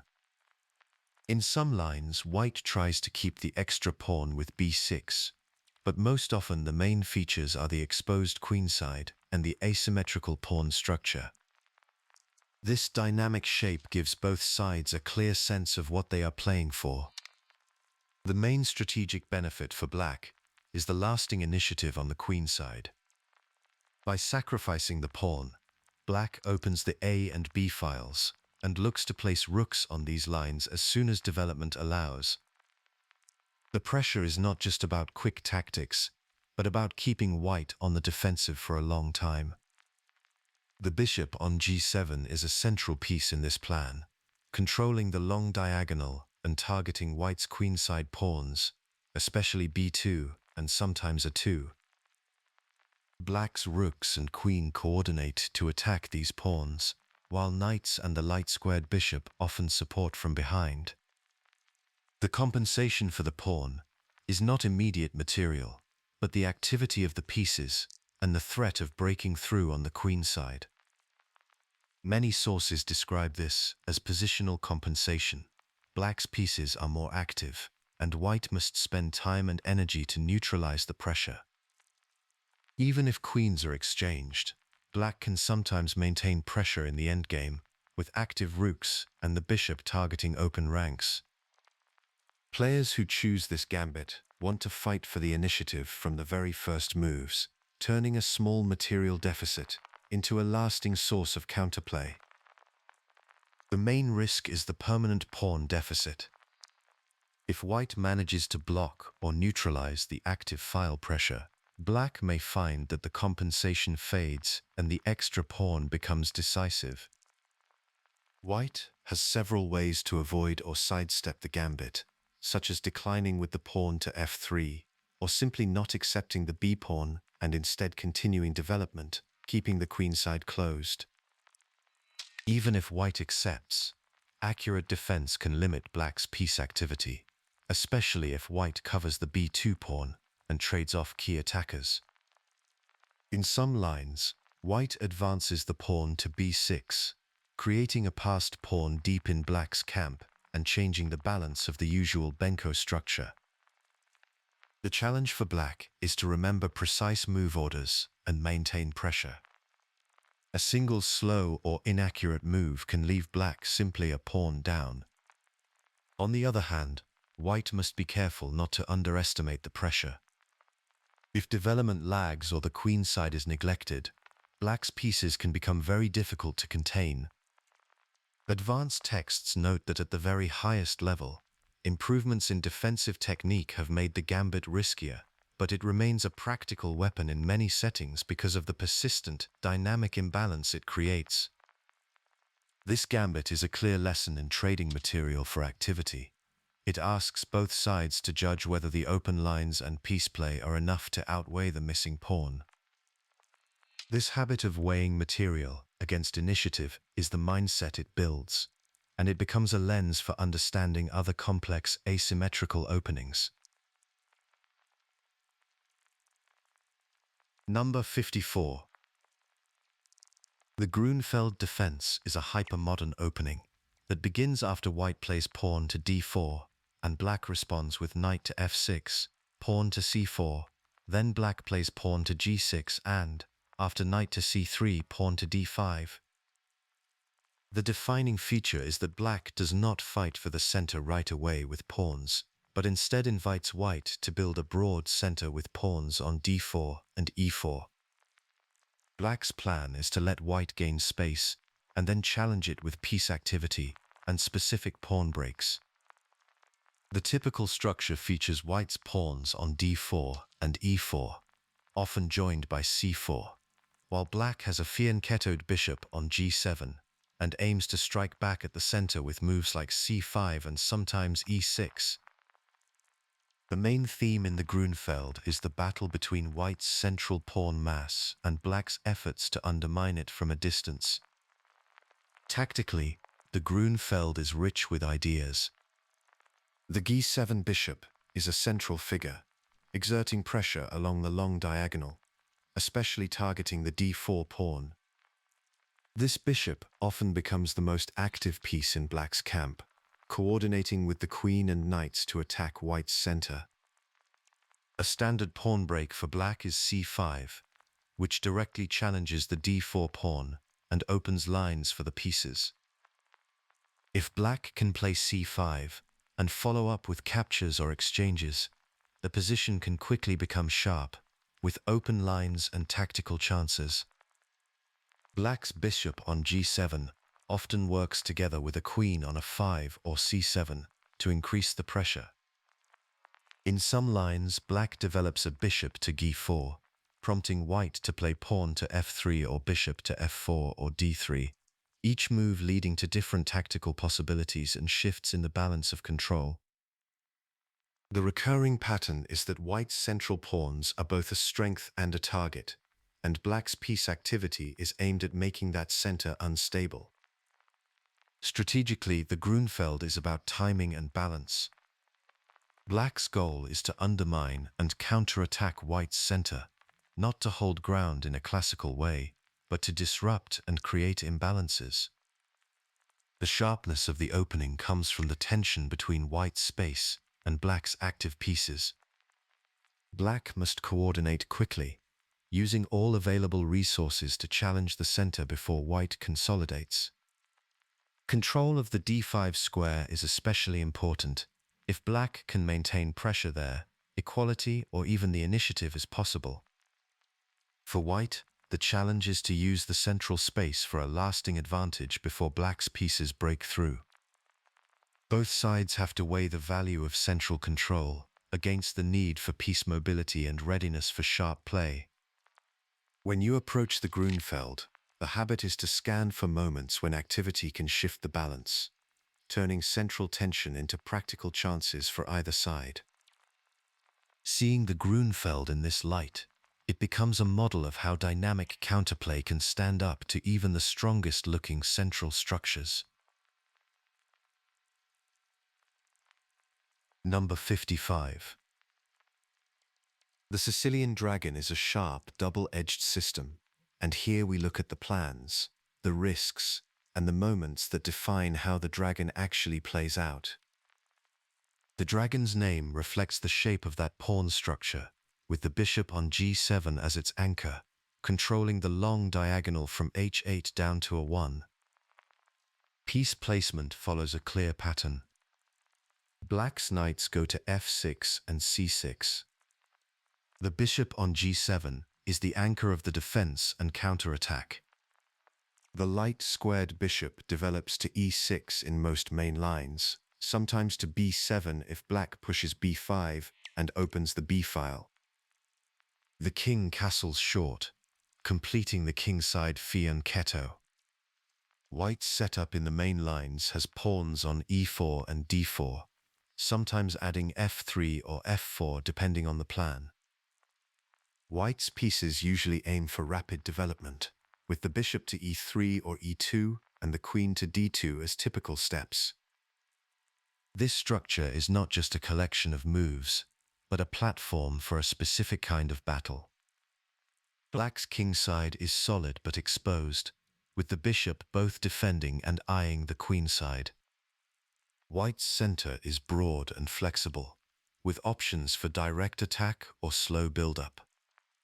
The dragon's setup is famous for inviting sharp, double-edged play, where each side has clear targets and the tempo of the game can shift quickly. What defines the dragon, more than move order, is this arrangement: Black's pawns on c5, d6, e7, g6, bishop on g7, knights on f6 and c6, and the king castled short.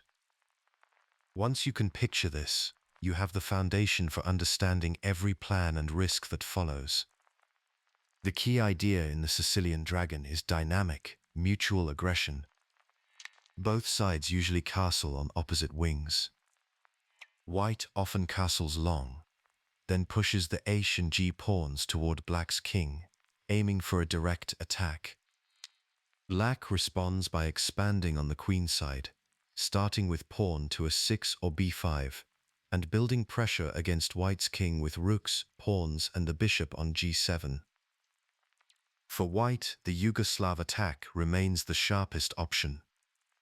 The sequence runs bishop to e3, queen to d2, and long castling, followed by the kingside pawn advance. The goal is to open the h-file and break through to Black's king, often before Black's counterplay can develop. The habit is to complete piece development before launching the storm, since a rushed attack can backfire if Black's pieces are ready to defend or counter. Another plan for White is the classical approach: bishop to e2 and short castling. Here, White focuses on central and queenside play, building up slowly and keeping the king safer from the sharpest attacks. This leads to a more positional battle, but the dragon's character is still present, with readiness to shift gears if the opportunity appears. Black's core counterplay comes from queenside expansion. The typical sequence is pawn to a 6, then b5, sometimes followed by b4 to push away White's knight from c3 and open lines toward the White king. The rook often swings to c8, aiming down the open c-file. The bishop on g7 is not just a defender. It targets White's queenside pawns, especially c3 or b2 if White has castled long. Timing is everything in the dragon. If Black pushes b5 too early, before finishing development or castling, White can strike in the center or on the kingside with devastating effect. If White pushes the kingside pawns before the pieces are ready, Black can counter in the center or on the queenside and catch White's king in the open. The balance is delicate. The race to open lines against the enemy king is crucial, and hesitation or overextension can decide the game. There are concrete risks for both players. White, in pursuing the Yugoslav attack, can push the kingside pawns too far and leave the king exposed to counterattack, especially along the dark squares. Black, if too slow to castle or develop, can be swamped by White's attack before the queenside play gets going. A common guideline for black is to avoid rushing pawn to e5, as this tends to give white the d5 square and can weaken black's central control. Instead, black aims to keep the tension and use the bishops and knights to hold key points until the moment is right for counterplay. The dragon's reputation comes from this balance of risk and opportunity. The dangers are real, but the rewards for precise play are just as great. This is why the dragon has kept its place in elite chess for decades. It is not just a tactical free-for-all. The strongest players use the structure to create both direct threats and long-term pressure, mixing calculation with strategic depth. The practical test of the dragon is how players handle critical moments. In famous games, the turning point often comes when white decides whether to castle long or short. This choice shapes the entire middle game. Opposite side castling usually leads to mutual pawn storms, with the first to break through deciding the outcome. In the classical lines, with both sides castled short, the game is more about maneuvering and timing, but the threat of a sudden attack remains. One of the best-known games in the Dragon is Fischer-Guller, Skopje 1967, though some sources list this game under slightly different tournament details. In this encounter, Fischer as white used the Yugoslav attack to launch a textbook kingside assault. The opening moves followed classic patterns: bishop to e3, queen to d2, long castling, and then the h-pawn advance. Black's defense relied on accurate queenside play, with the b5 and rook to c8 plan, but the speed and coordination of white's attack forced a breakthrough before black's counterplay could land. Top-level games by Garry Kasparov and other elite players also show the dragon's double-edged nature. In these battles, white's kingside pawn storms are met by black's exchange sacrifices on c3 or tactical shots along the long diagonal. The sacrifice rook captures c3 is a recurring motif. Black gives up material to shatter white's queenside pawns and open lines against the king. On the other side, white sometimes sacrifices on h5 or h7 to rip open the kingside and reach the black king. The pattern to notice is that the dragon is not just about who attacks first, but who coordinates better.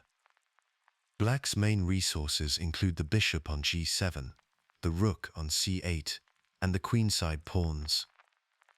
White's coordination of the pieces and pawns creates the threat. The real decisions come when one side must choose between pressing the attack or pausing to defend against the other's counterplay.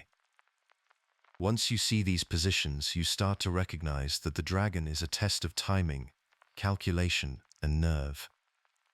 Most moves carry real consequences, and a slow or imprecise choice can shift the balance quickly.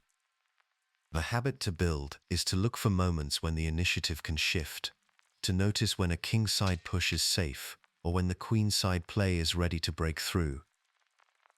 The dragon rewards players who can weigh risk and opportunity in real time, turning a familiar structure into a stage for some of the sharpest battles in chess. Number 56. Few gambits in chess carry the weight of history and danger that the martial attack does. When black pushes the d-pawn into the center and invites white to take it, the game transforms instantly from a slow Ruy Lopez into a battlefield of open lines and ticking clocks. The pawn is gone, but what black gets in return is something harder to quantify: time, pressure, and the initiative.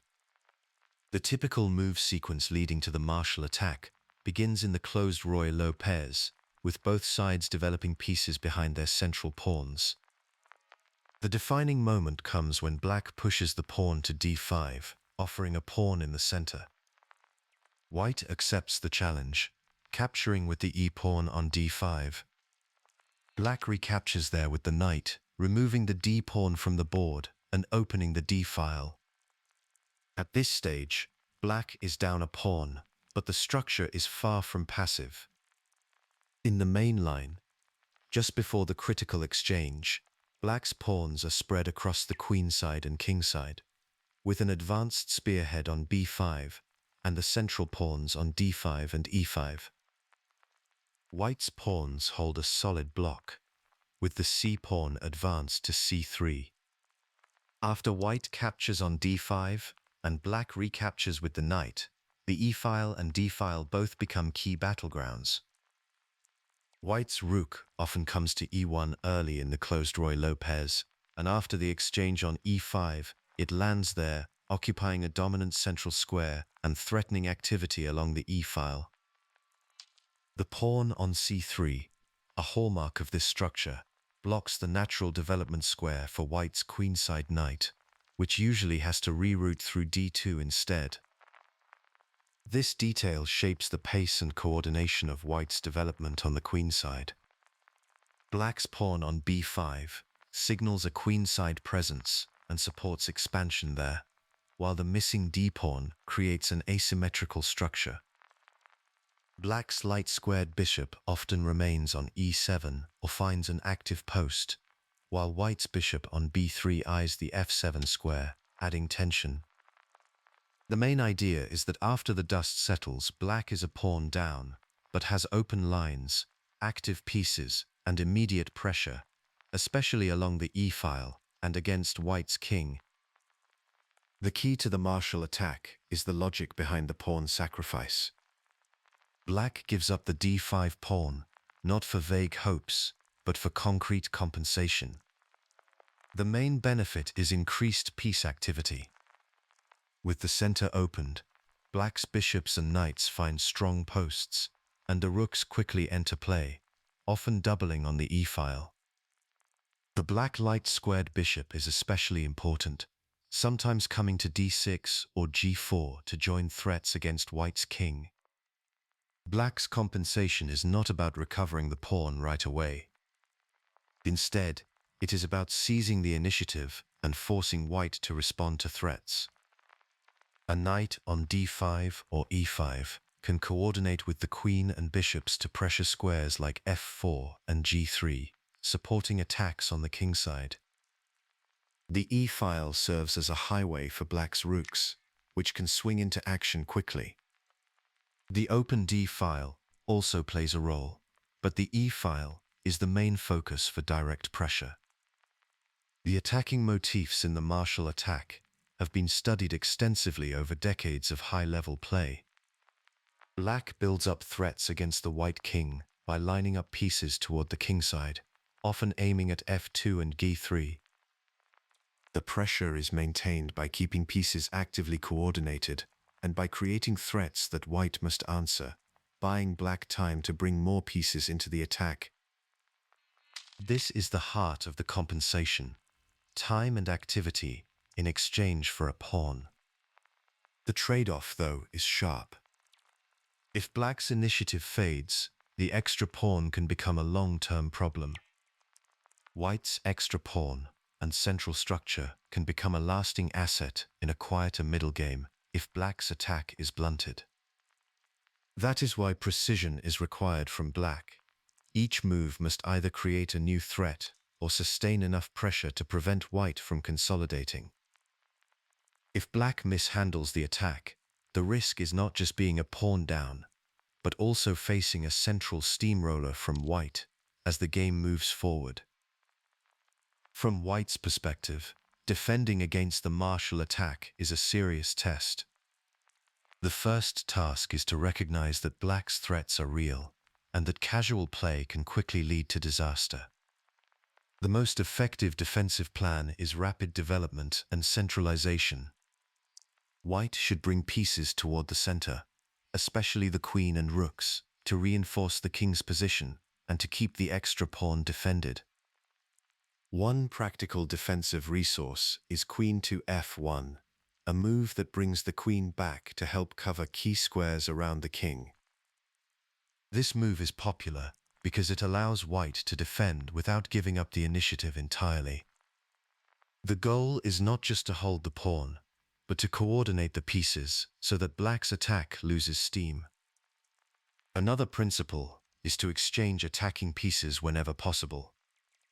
If white can trade off one or more of black's attacking knights, bishops, or rooks, the remaining threats become much easier to handle.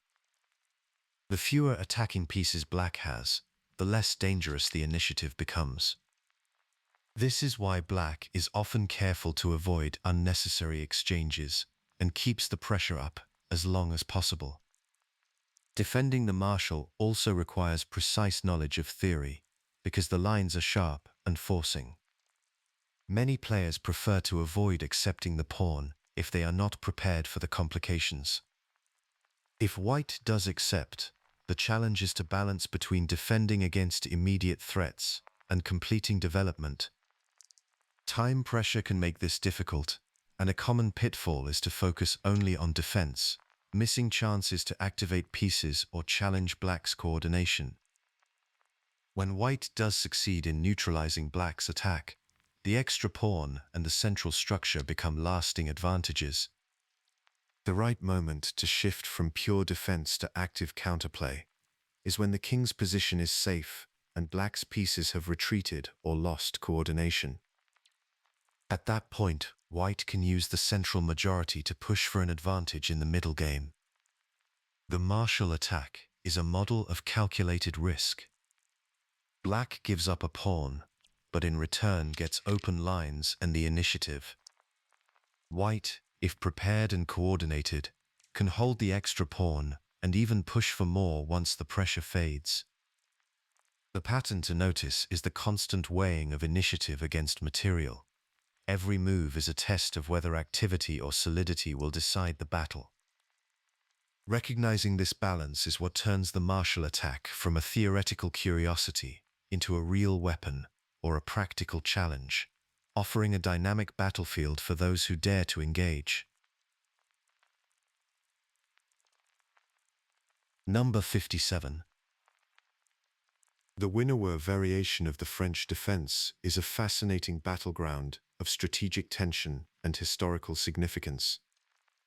Named after Simon Windmill, a Polish chess master who showcased it in competitive play as early as the Paris tournament in 1867, this variation has become a mainstay of advanced opening repertoires. It sits within the broader family of French systems, where white develops the knight to c3, with the Windmill marking out its own path. The defining sequence unfolds move by move. White opens with the king's pawn to e4. Black replies with e6. White follows with the queen's pawn to d4, and black meets it with d5. White then develops the knight to c3. Black pins it with the bishop to b4. That order creates a unique dynamic that ripples through the entire game. The pressure on the c3 knight frequently leads to a trade where black captures and white recaptures with the b-pawn.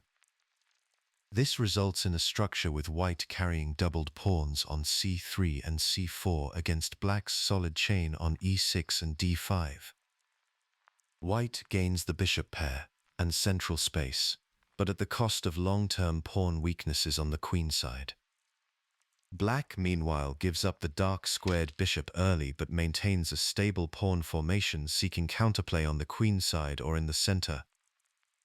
A recurring theme in the Windmill is the contrast between dynamic piece activity and structural weaknesses. White's bishops aim for open lines and kingside play, often using moves like queen to g4 and long castling to launch attacks.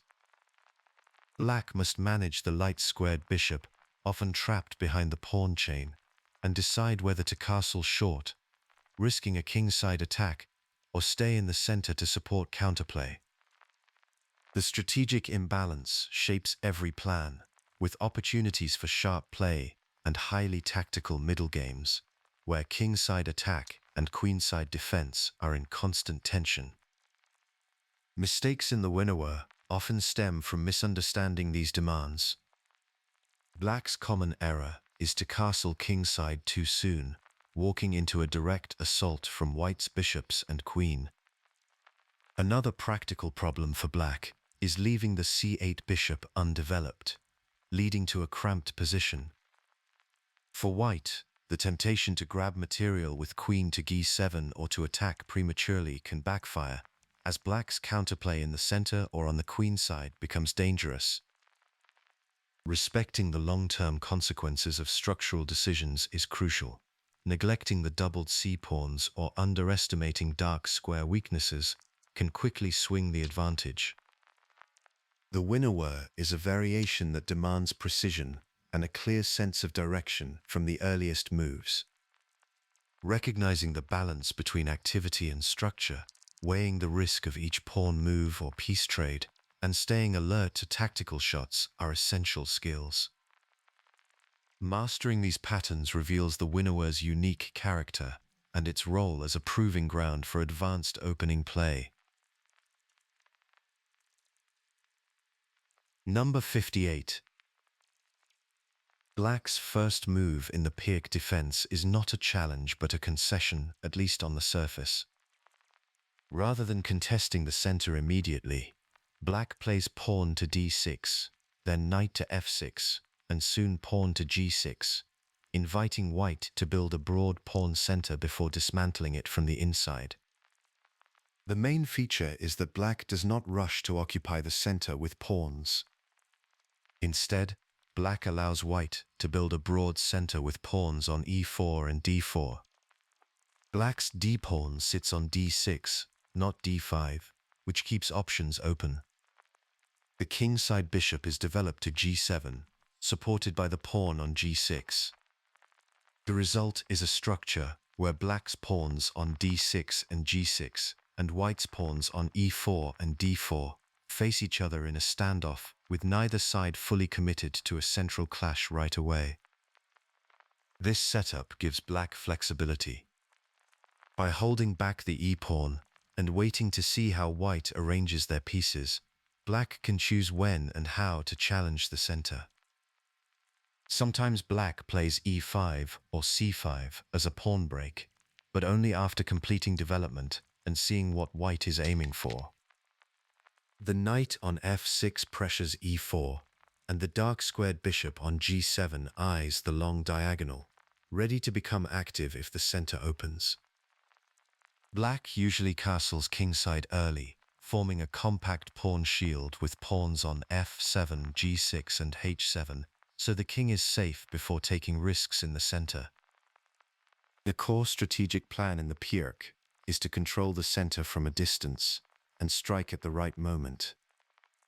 Black's main pawn breaks are e5 or c5, both aimed at undermining white's central pawns. The timing of these breaks matters considerably. If played too early, black can end up cramped or give white an easy attack. If delayed too long, white's space advantage can become overwhelming. The kingside fianchetto supports this plan by giving the bishop a clear path and helping defend the king. The balance is between patience and readiness. Black waits for white to reveal their intentions, then chooses the right moment to contest the center and seek counterplay. Traps and tactics are a real part of the Pirc landscape. One recurring motif is the pressure on the e4 pawn, with the knight on f6 and bishop on g7 working together. If white is careless, black can sometimes sacrifice to capture on e4 or d4, especially after a central pawn break.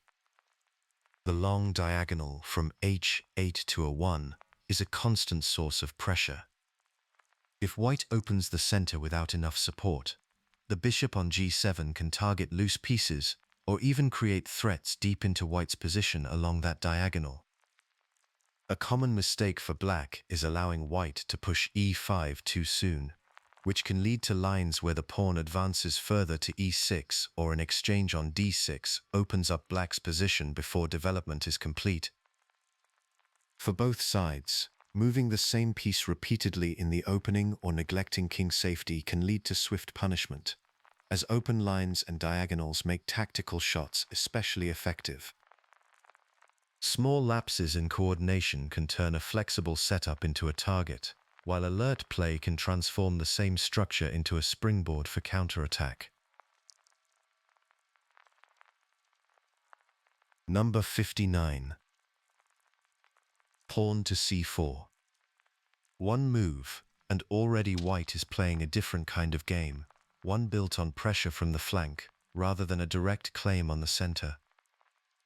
Unlike the more direct e4 or d4 openings, this move does not put a pawn in the center right away. Instead, it aims at the d5 square from the side. After c4, white often develops the knight to c3 and prepares to fianchetto the dark squared bishop with g3 and bishop to g2. This setup keeps the central structure flexible. The key pawn move also opens a long diagonal for the queen's bishop and gives white new options for piece coordination. In many cases, white can choose to play d4 or d3 later, depending on what black does. The early moves are about building a position that controls key squares and maintains strategic options. What sets the English opening apart is its adaptability. The move order with c4 does not lock white into a single plan. Depending on how black responds, the game can shift into structures that look like the king's pawn or queen's pawn openings, or stay in unique English territory. One of the core aims is to apply pressure on the center using pieces. The fianchetto of the bishop to g2 is a common feature, giving long-term control over the center and the long diagonal toward the queen side. Because the English opening rarely forces a single response from black, the early choices can lead to both classical and modern positions. The ability to transpose is one of its defining strengths. This means white can adapt to the opponent's choices and steer the game toward comfortable or unfamiliar territory as needed. The English is sometimes called slow, but positions can become sharp and dynamic if either side pushes for activity. After the initial setup, both white and black have several plans. White's typical approach is to continue with the kingside fianchetto, supporting the center and preparing for expansion on either side of the board. A common plan is to push the b-pawn, aiming for queenside space and piece activity. Sometimes white supports the c4 pawn with d3, keeping the center solid, or chooses d4 to challenge black's setup more directly. For black, one well-known response is the hedgehog system, where black keeps pieces compact behind the pawn line and waits for the right moment to strike back along semi-open files. The key for both sides is the ability to read the position and choose the right plan as new opportunities appear. Rather than following a fixed script, strong play in the English comes from responding to your opponent's evolving plans. That perspective is what makes the English opening a tool for practical and creative play. Number 60. Before white has even finished developing a single piece, black throws down a direct challenge. Pawn to d5, immediately contesting the center after pawn to e4. That first move defines everything that follows in the Scandinavian defense. In most games, white captures the d5 pawn with the e-pawn on the second move. Black then has two main choices: recapture immediately with the queen, or develop the knight to f6 first and delay the recapture.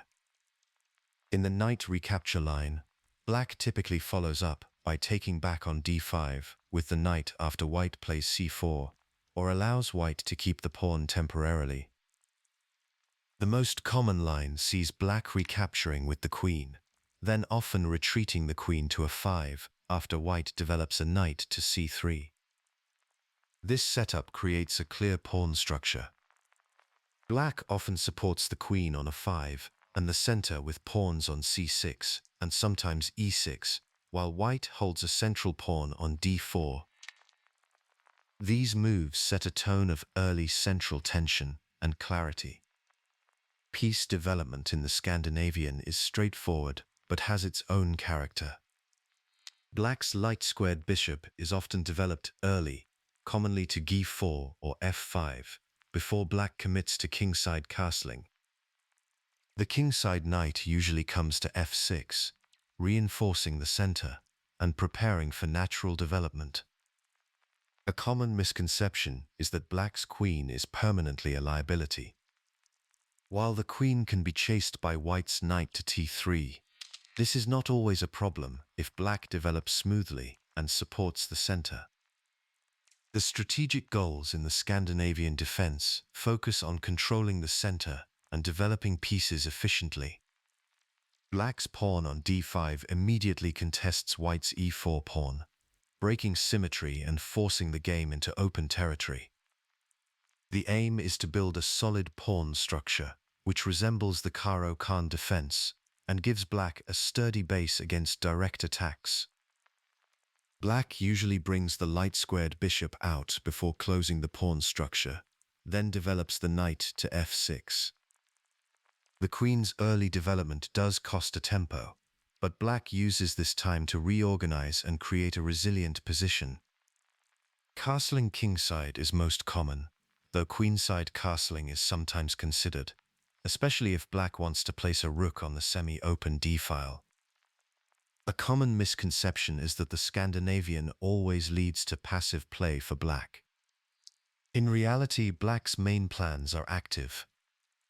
The goal is to undermine white's central majority and achieve piece activity, not to seek quick tactics with the queen. In the modern variation, black develops the knight to f6 before recapturing on d5, trading some space for practical counterplay chances. Typical games in the Scandinavian defense highlight several recurring tactical ideas. White often tries to win time by attacking the early developed black queen with the knight to c3. Black, in turn, can create pressure by pinning white's knight on f3 with the bishop on g4, or by using the queen on a5 to pressure c3. These tactics work together with the underlying plan of central control. Another common pattern is the coordination between black's queen and bishop, aiming at white's central and queenside weaknesses. Sometimes, tactical pressure on the queen arises along diagonals or files after moves like the pawn to c4 or the bishop to d2, forcing black to reposition and potentially lose time. One practical takeaway from the Scandinavian defense is the value of clarity and directness in the opening. Most moves have a clear, immediate purpose, and the structure that results gives both sides obvious targets and plans. Rather than hiding behind layers of theory, the Scandinavian lays its cards on the table from the first move, demanding that both players address the central conflict immediately. This approach trains a mindset focused on transparency, efficient development, and the willingness to meet central challenges head-on. Number 61. A knight stepping into the path of white's advancing pawns is not a mistake. It is an invitation. This is a clear break from more classical defenses, which often meet e4 with pawn to e5 or pawn to c5, aiming for direct control of the center. Instead, black's knight move steps aside from the main struggle and invites white to expand with central pawns. The key idea here is that black does not contest the center immediately with pawns, but rather encourages white to build up, planning to exploit weaknesses in that center later. This approach follows the hypermodern philosophy. It was popularized by Alexander Alekhine, most notably at the Budapest tournament in 1921, where his games demonstrated the defense's provocative potential. The standard main line continues with pawn to e5, knight to d5. Here, white gains space and time, but black's pieces are ready to circle around the broad pawn center that white is building. There are also early alternatives for white, such as knight to c3 or pawn to d3, each keeping the structure more flexible. In many games, the result is a position where white's central pawns form a wide front, while black's formation is more compact and aimed at undermining white's central control from a distance. The core strategic idea is to provoke white to push central pawns as far as e5 and d4. Black's plan is to encourage this expansion, then seize opportunities to attack the pawn center before white is fully developed. The risk for white is overextension, where the pawns move too far ahead without enough support from the pieces. If white delays development or advances too many pawns early, those pawns can become targets. Black looks for moments when white's central pawns are not backed up by other pawns or pieces, making them vulnerable to attacks by knights, bishops, or pawn breaks. A typical motif is for black to pressure white's knights on c3 or f3, which often defend central pawns. Black's bishop landing on g4 or b4 can increase that pressure and create direct threats. Another recurring idea is to exchange on d4 or e5, disrupting the pawn chain and opening lines for black's pieces. The tension in Ulyakin's defense comes from the contrast between black's apparent passivity and the latent energy in the position. Early retreats by black's knight are not a sign of weakness, but a deliberate effort to lure white forward. The balance is delicate.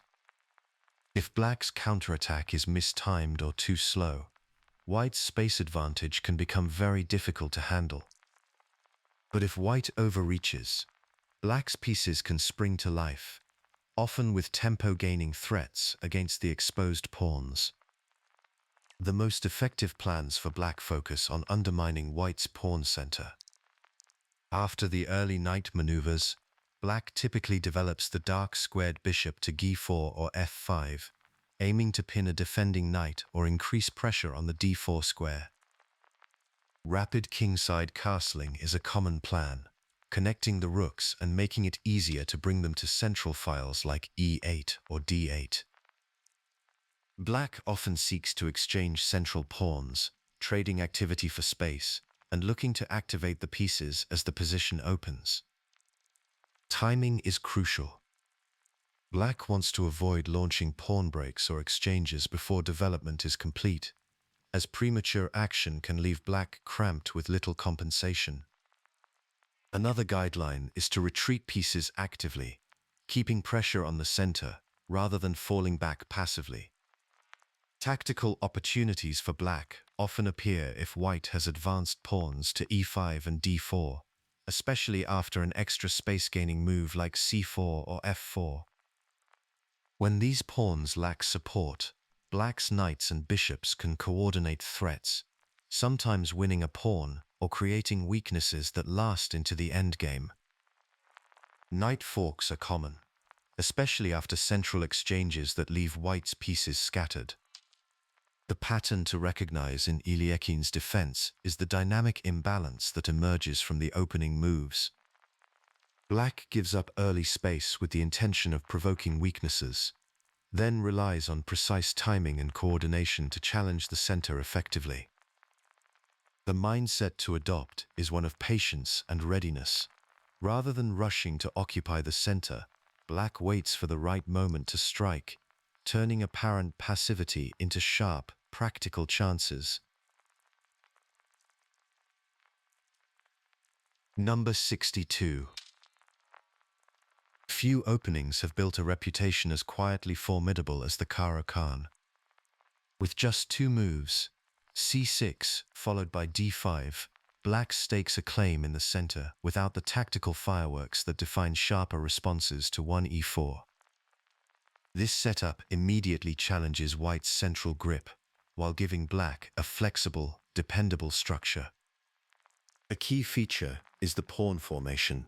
Black's pawns on c6 and d5 face white's on e4 and d4, sometimes with the e-file opening after white exchanges on d5. The most common piece development for white is the king's knight to e3 and the queen's knight to c3 or d2.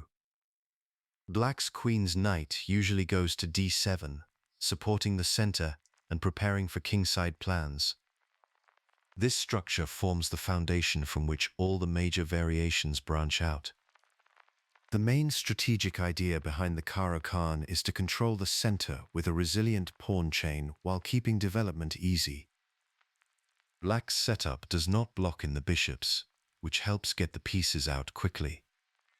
The pawn structure is exceptionally sturdy, so there is less risk of sudden tactical blows compared to sharper openings. Black's aim is often to reach a middle game, where general technique and positional understanding carry more weight than deep theoretical preparation. Still, the Caro-Kann is not just a passive defense. Black looks for chances to challenge White's center, often with moves like c5 in certain lines or by pressuring key squares such as e4 and d4. The drawback is that Black concedes some space early, so White has more room to maneuver.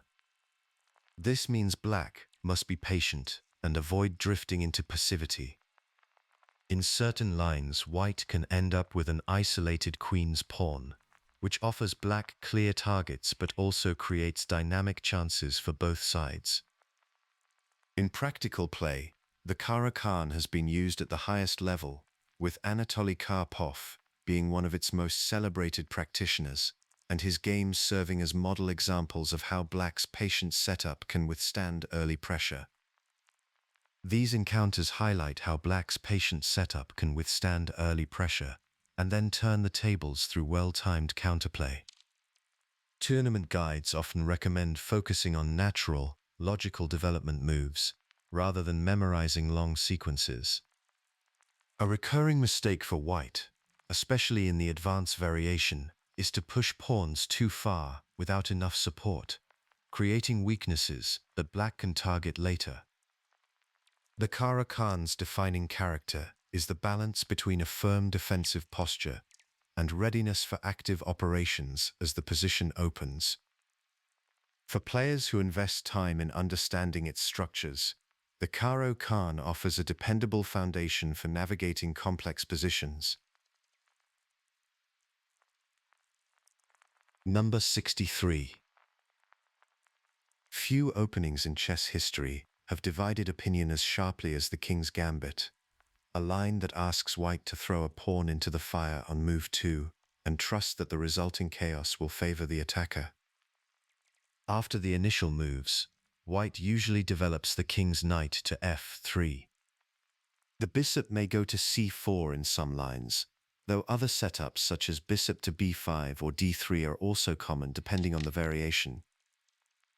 These moves aim to put pressure on the center and open lines for attack. The main battlegrounds in the opening are the central squares, e4, e5, d4, and f4. The f4 move also opens the diagonal for White's king's bishop, which can become a key attacking piece. If Black accepts the pawn, White's pieces come out quickly, often targeting the f7 square with moves like bishop to c4 and knight to f3. The goal is to seize the initiative, forcing Black to respond to threats rather than calmly developing.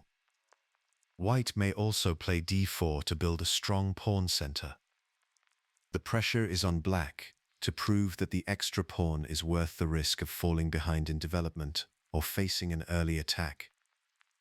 The mindset here is less about recklessness and more about calculated aggression, trading one resource, material, for another, activity and momentum. With this approach, there are real risks. Advancing the f-pawn weakens the king side, especially the light squares near the white king.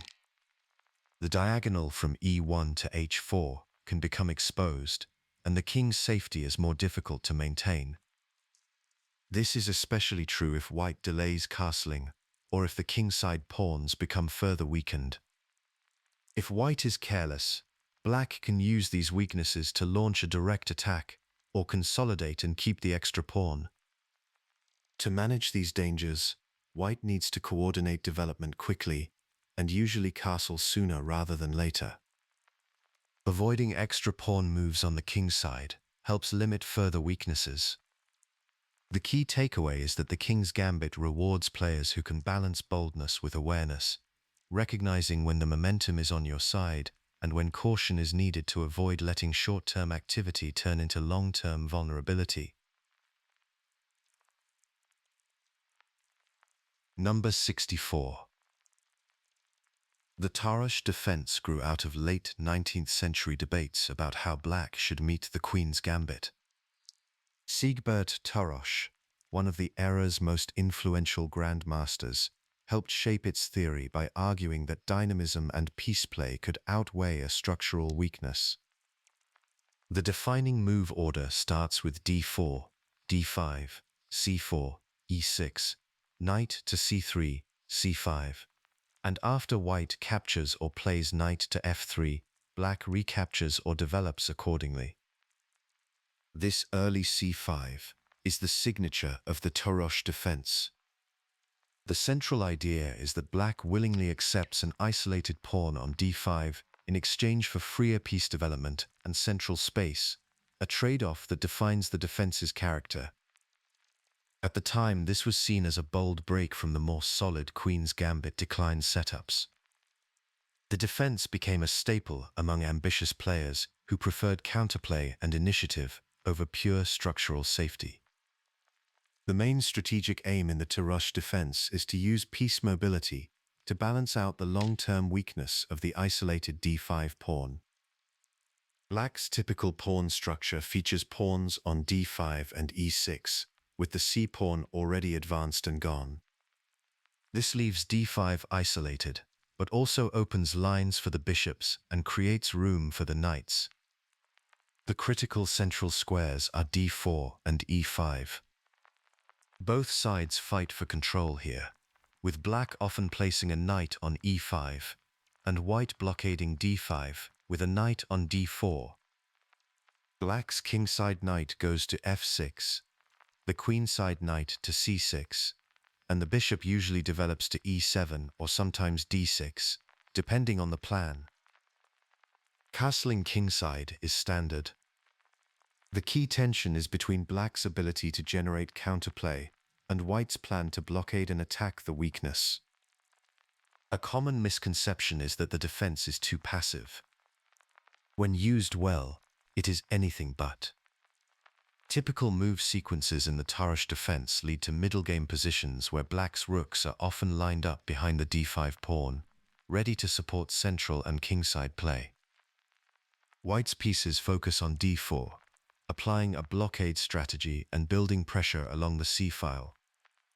One tactical motif for black is the sacrifice on h7 for white, or a corresponding kingside attack by black, especially if black's bishop is on d6 and a knight has jumped to g4, creating threats against white's king. Another is using the bishop on b6 to hit along the a7 to g1 diagonal, targeting white's kingside. Black's minor pieces coordinate around e4 and d4, seeking to create threats and compensate for the pawn weakness. White's best plan is to exchange pieces and increase pressure on d5, while black tries to keep pieces on the board and use the open lines for piece mobility. Once these patterns become familiar, the Tarrasch defense reveals itself as a test of whether a player can turn a modest structural risk into a platform for dynamic play. The mindset it trains is to balance the urge to defend with the readiness to strike when the opportunity is there. Number 65. The Stonewall Attack, built around the fixed pawn structure of d4, e3, c3 and f4, rewards players who understand its plans rather than its theory. Typical development through bishop to d3, knight to d2, and short castling leads naturally into the system's core ideas. This setup can appear after several move orders, but the main goal is consistently to anchor the center and shape the game around this pawn chain. The Stonewall is practical and often seen in rapid or blitz games, where time is limited and clarity is valuable. While it is less common in high-level, long games, it has persisted as a practical weapon, especially when the goal is to avoid complicated theory and focus on plans. The strategic mindset behind the Stonewall is direct. The pawns on d4 and f4 give white firm control of the central light squares, especially e5. This setup is designed to support a kingside attack. Strategies often include bringing the queen to f3, lifting a rook to the kingside, and using the bishop on d3 to create pressure against h7. The position is solid, but not passive. When black does not challenge the center with pawn breaks, white can steadily build up for a direct assault. The fixed nature of the setup means most strategies are straightforward, but it also locks some pieces and creates predictable weaknesses, especially on the dark squares and the c8 bishop. The Stonewall is not a purely defensive system, even though its fixed nature might suggest otherwise. The key is to manage both the attacking potential and the structural limits. Execution in the Stonewall attack depends on timing and coordination. Success often comes from using piece maneuvers like queen to h3, rook lifts, or placing a knight on e5 or g5 to threaten the kingside. The pattern to notice is how white's pieces work together to build up pressure, aiming for decisive threats around the king. Common mistakes include letting black exchange white's active bishop on d3, or allowing the d4 pawn to be captured in a way that harms white's position. Rushing to chase black's pieces without improving coordination can leave weaknesses that are hard to repair. A practical adjustment is to use a b3 plan to strengthen the queenside and give the pieces more scope before committing to kingside play. The lesson is that the Stonewall's value comes from understanding how the setup shapes both opportunities and risks. Once that balance is understood, the Stonewall attack becomes a system where clarity of purpose guides every move. Number 66.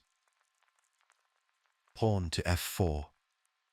That single move sets bird's opening apart from nearly every mainstream system white can choose, immediately contesting e5 and reshaping the center before most opponents have had time to settle into familiar territory. By advancing the f-pawn on the first turn, white immediately contests the e5 square and begins shaping the center in a way that is not typical for most openings. After f4, the common plan is to play g3, bishop to g2, and knight to f3. Often, white supports the center further with pawn to e3, and sometimes c3 or c4, depending on how black responds. The main idea is to control the central dark squares, especially e5 and d4, while keeping various options for piece development. With the f-pawn advanced, white also sets the stage for early kingside activity, which can lead to direct attacking play if black is not careful. One practical motivation for choosing this opening is to take your opponent out of their comfort zone and steer the game into territory where standard opening memorization is less of a factor. The structure shares DNA with the Stonewall attack, but the move order and plans diverge enough to create fresh problems for both sides. The strategic appeal of this opening lies in its adaptability. Depending on black's reply, white can choose a fianchetto setup with bishop to g2, or opt for a classical center with e3 and d4. The setup often mirrors the Dutch defense with colors reversed, so the same structures and ideas carry over directly. This means white can aim for the same kind of kingside build-up, targeting e5 and preparing for a coordinated assault with the minor pieces and rooks. One of the main advantages is that it avoids the heavy theoretical battles found in more mainstream lines. This tends to make it practical at the club level, where many opponents are less familiar with these structures. The asymmetry of the pawn structure also makes the game less predictable. White can unbalance the position, create color complex imbalances, and force black to solve new problems from the very start. The habit here is to decide early whether to use a reversed Dutch Stonewall plan or a more adaptable fianchetto, based on how black sets up the center. This opening brings its own set of tactical themes and pitfalls. With the f-pawn advanced, the G1 to a 7 diagonal can sometimes become a weakness, especially if white delays kingside development. The fast-pawn's absence from its starting square also means the king can be exposed along the e1 to h4 diagonal if white is slow to castle. Quick queen moves to h4 by black can create threats if white is careless. Another recurring tactical situation is Evans Gambit, where black responds to f4 with e5, leading to sharp play and early complications. In these lines, white must avoid pushing the g-pawn too soon, as this can open lines toward the uncastled king and expose it to mating threats along the h-file and diagonals. The typical pawn structure with pawns on f4, e3 and d4 gives white pressure on the e5 and f5 squares, creating tactical possibilities when pieces are lined up behind these pawns. After castling kingside, pawn moves like g3 can open the h-file for rook and bishop activity, but only if development is solid. Neglecting piece support for the advanced f-pawn is a known pitfall, as it leaves the center vulnerable to counterattacks. Careful development and central awareness are rewarded, while overextension or slow kingside play can be punished. Understanding these dynamics transforms the opening into a versatile tool for steering the game toward original, dynamic play. Number 67. Few openings divide opinion quite like the Dutch defense, where a single pawn move on the very first turn announces black's ambitions and sets the tone for everything that follows. This immediate advance of the f-pawn sets the opening apart from more traditional replies to d4. It is a principled system that signals black's intention to fight for control of the e4 square from the very first move. The main idea is to build a flexible structure that supports both central presence and potential for kingside activity. In the most common setups, black develops the kingside knight to f6, supporting the f5 pawn. The dark-squared bishop can go to e7 or d6, depending on the variation and the plan for kingside or central play. This opening is not just a surprise weapon or a sideline. It is a structured approach with clear goals. The focus is on contesting the light squares, especially e4 and sometimes g4, and preparing for dynamic play. It is important not to confuse the Dutch defense with flank systems like bird's opening, where white opens with pawn to f4. Black's active stance against d4 uses the f5 pawn as the anchor for a distinctive central and kingside strategy. What makes the Dutch defense stand out is the way its pawn structure shapes the entire game. The Stonewall Dutch provides a strong grip on the e4 square, forming a solid base for central and kingside operations. The Leningrad Dutch, with its fluid pawn structure, often features a fianchetto dark-squared bishop, increasing the scope for dynamic piece play. The classical Dutch offers flexibility, allowing black to adapt the pawn structure to the position. Across these structures, the f5 pawn is a long-term anchor, but it also defines the risks. The e6 and f5 pawns can leave light squares like e5 and g5 sensitive, especially if white builds up pressure with bishop to g2 or queen to h5. Standard plans for black include bringing a knight to e4 in the Stonewall, placing the queen on e8 or h5 in the classical, and using the rook on f8 to support kingside advances. The opening offers strong attacking chances on the kingside, but the same pawn moves can create weaknesses that white may target in the middle game. The key is to balance the urge for dynamic play with the need for coordination and awareness of structural gaps. Strong practical examples show how the Dutch defense can be played to its full potential. Grandmasters like Simon Williams and Vladimir Melaniuk have used the Leningrad Dutch to launch powerful attacks, while classic games by Botvinnik in the Stonewall system, including his celebrated wins from the 1930s and 1940s, highlight how to build up slowly before striking. Many of the most instructive games feature black completing kingside development, controlling e4, and only then pushing for direct action on the kingside. When black rushes to attack without finishing development, or ignores the queenside, white can break through with moves like e4, or pressure on the light squares. A recurring mistake is allowing white to play e4 without sufficient preparation. This can seriously undermine black's center and shift the initiative toward white. Another common error is neglecting the queenside entirely, which allows white to switch play and exploit the slow-moving pawn structure. The Dutch defense is a system of trade-offs. It rewards those who understand when to press forward and when to reinforce their position.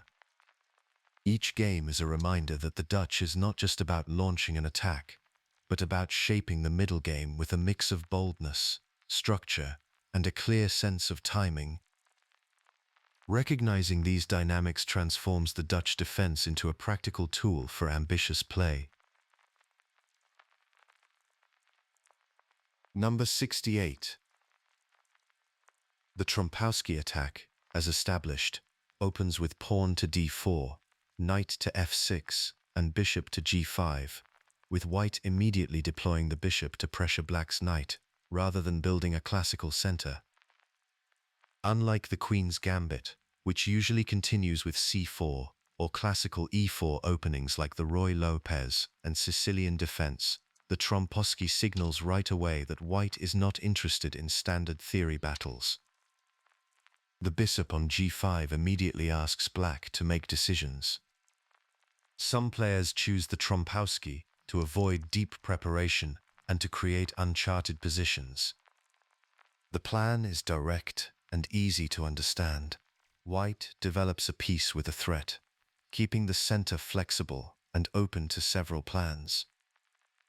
In most setups, white can choose between developing the king's knight to f3 or to d2, and may delay playing e3 or c4. The key is that with just these two moves, white can set the tone for the game before black finds familiar territory. Strategically, the Trompowsky is about disrupting black's usual development and taking the initiative. The threat of capturing on f6 can force black into awkward pawn structures, especially if black recaptures with the g-pawn after the bishop takes on f6, leaving doubled pawns on the f and g files and weakening kingside safety. Even when black avoids this, the bishop on g5 keeps up pressure and can provoke moves like h6 or knight to e4, which steer the game into less explored territory.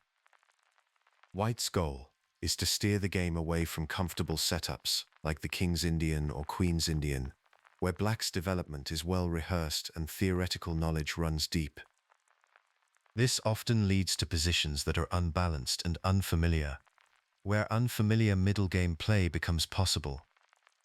The value of the Trompowsky is not just surprise, but the ability to steer the game into flexible and dynamic channels where standard plans do not always apply. Playing the Trompowsky does come with its own set of risks. One common mistake is capturing on f6 too quickly, which can allow black to gain time in development or counterattack through the center. Another danger is pushing pawns on the kingside, or bringing the queen out early without enough support, which can leave white's pieces overextended and vulnerable to counterplay. It is important to coordinate development and not rush into attacks before both knights and a central pawn are developed.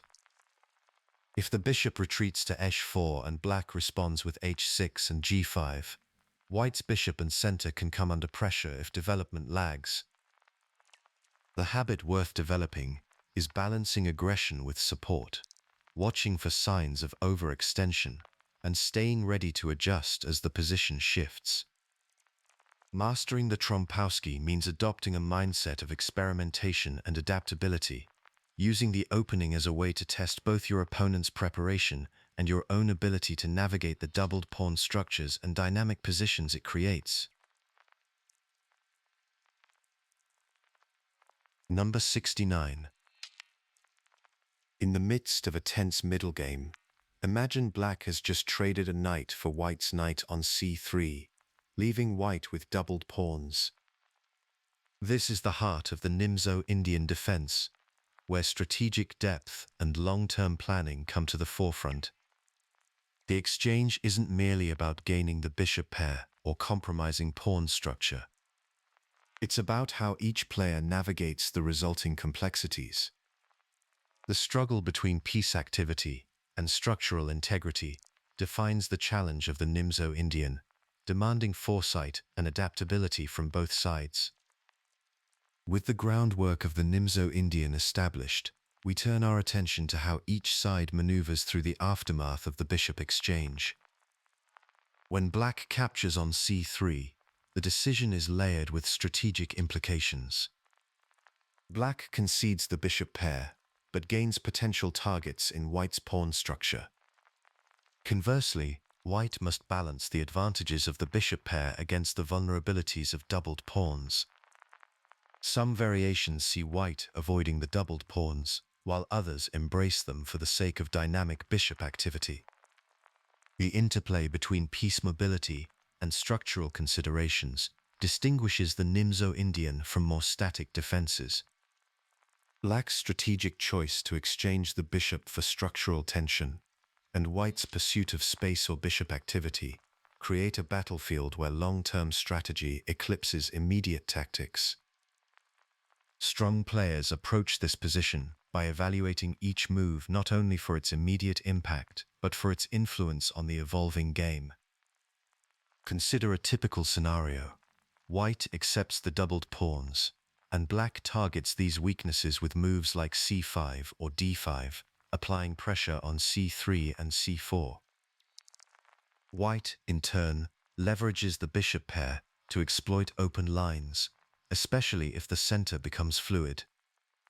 Black's pieces often coordinate to dominate dark squares, countering white's potential bishop power.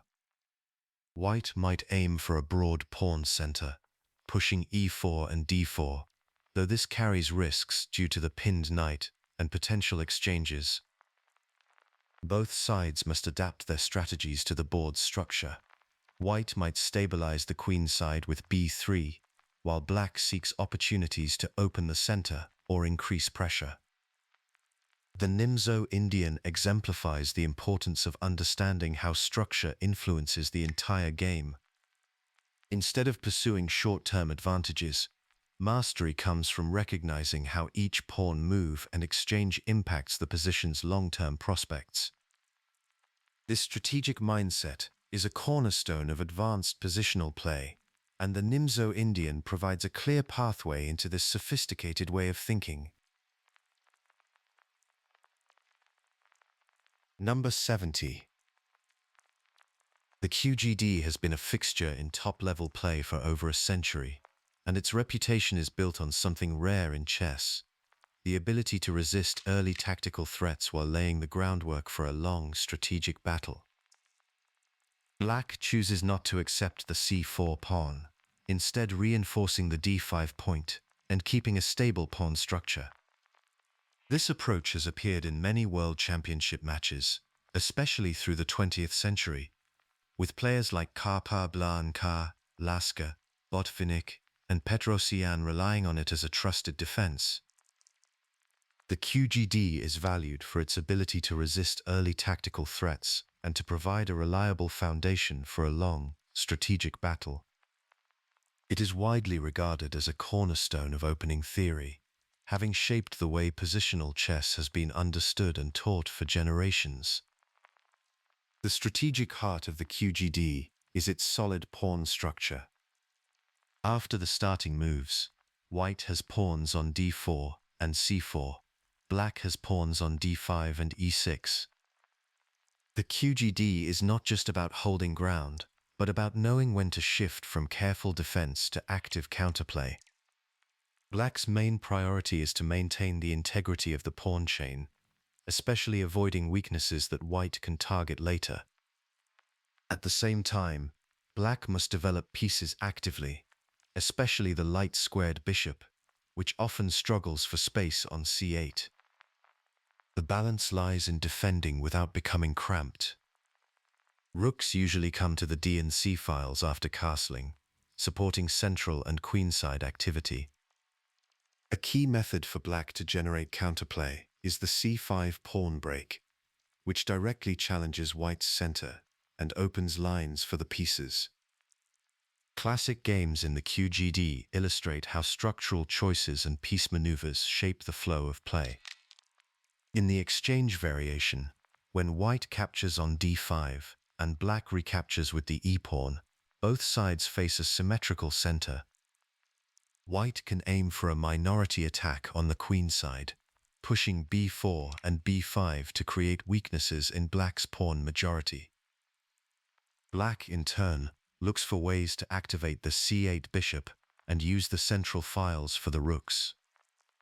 In the classical variation, white often builds pressure with rook to c1 and bishop to d3, while black stays solid and waits for the right moment to break with c5 or to reroute the knights for better control.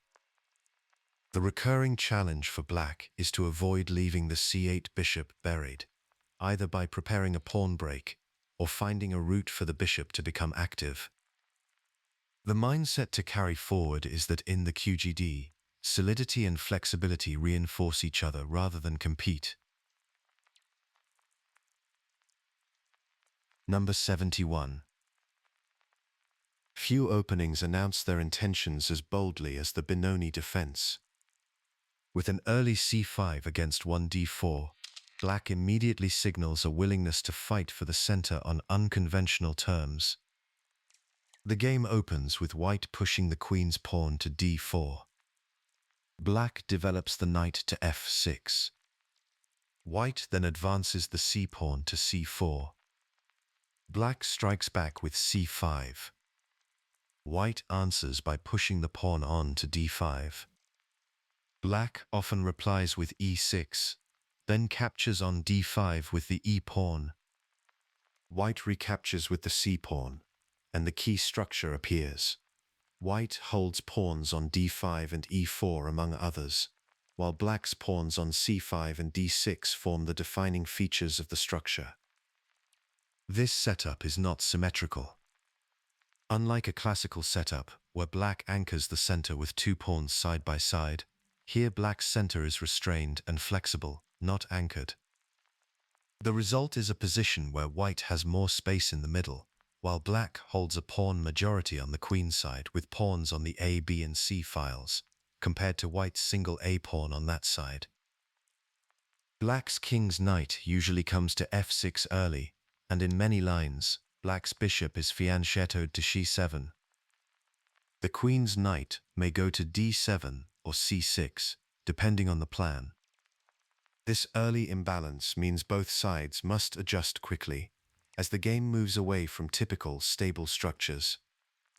The Benoni's central idea is to trade solidity for active chances and early tension, accepting structural imbalance in return for dynamic counterplay. The main strategic themes in the Benoni revolve around this pawn structure. White's plan is to use the central space advantage, push forward with pawns, and keep black's d6 pawn under pressure. White may also build on the king side, using the space to launch attacks. Black, in contrast, looks for counterplay. The c5 and b pawn advances are central to black's queenside play, aiming for b5 to break open lines. Black often puts a rook on e8, eyeing white's e4 pawn and preparing for central breaks like e5 or f5. Piece activity is at a premium. Black's setup is not about holding, but about creating threats and keeping white off balance. The struggle for control often centers on squares like b5, e4, and f5. Both sides must be ready for sudden shifts, as tactical shots are common, and a single mistake can quickly change the character of the game, often more so than in quieter openings. The Benoni is not a passive defense. It is a double-edged weapon that invites both risk and reward. Because the Benoni is so sharp, there are recurring traps and pitfalls for both sides. For black, a major risk is leaving the d6 pawn underdefended. If white lines up pieces against d6, tactical blows can land quickly. Another danger for black is pushing b5 without preparation.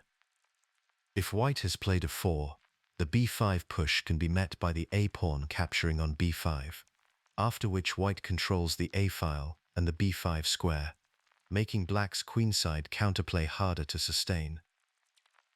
For white, overextending with pawn moves like f4 can invite moves like knight to g4 or e5, suddenly targeting weak squares and creating pressure that white must address carefully. Neglecting to stop black's b5 break is another common error, as this allows black to generate strong counterplay on the queenside. Both sides must coordinate their pieces carefully before launching pawn breaks. Rushing these plans without support often leads to tactical problems. The Benoni rewards alert calculation and precise move order. Its volatility is not a byproduct, but the point. Playing the Benoni means embracing the need for constant awareness and a readiness to adapt as the position changes. This is what sets the Benoni apart from more classical, stable defenses. Number 72. The Catalan Opening blends ideas from both the Queen's Gambit and the Reti, but its setup is distinct. White starts with pawns on d4 and c4, establishing a broad central and queenside presence. The g pawn is pushed to g3, preparing to fianchetto the light-squared bishop. This bishop is then developed to g2, where it targets the long diagonal stretching from h1 to warder 8, pressing against black's central and queenside pawns. The king's knight usually comes to free early, supporting the center and preparing for kingside castling. What makes the Catalans stand out is this combination, the d4 and c4 pawns fixed in the center and on the queenside, plus the bishop on g2. Compared to the Queen's Gambit, you are not putting the bishop on g5 or e2, and compared to the Reti, you are not delaying the central pawns. Black often responds with the king's knight to f6, pawn to e6, and pawn to d5, mirroring a classical Queen's Gambit center. In the closed Catalan, black supports d5 with c6, while in the open Catalan, black may capture on c4 and try to hold the pawn with b5. The strategic core of the Catalan is long-term steady pressure. White's setup aims to control the center with d4 and c4, while the g2 bishop presses against black's d5 and c6 pawns along the h1 to a8 diagonal. The focus is not on sharp attacks, but on building up a position where small advantages can be pushed further.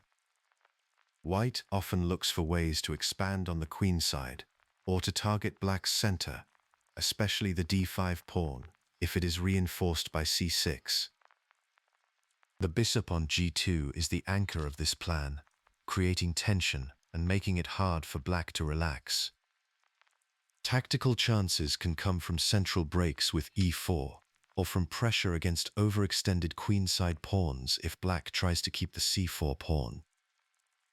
Black tries to blunt this pressure by reinforcing the center, or by giving up the c4 pawn for development and counterplay.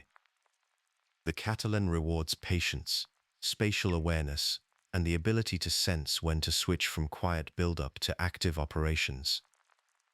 High-level games show how the Catalans' ideas play out.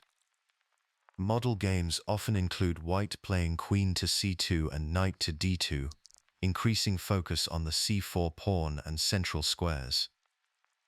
Turning points come when black's queenside pawns become weak after trying to hold c4 with a 6 and b5, or when white opens the long diagonal for the bishop after central exchanges. The key lesson from the Catalan is recognizing when slow, accumulating pressure becomes overwhelming. The Catalan is not about forcing quick results, but about shaping the board so that small, persistent advantages add up until the opponent's position cannot hold. This approach shapes a way of thinking that values patient build-up, long-range pressure, and readiness to act when the balance finally tips. Number 73.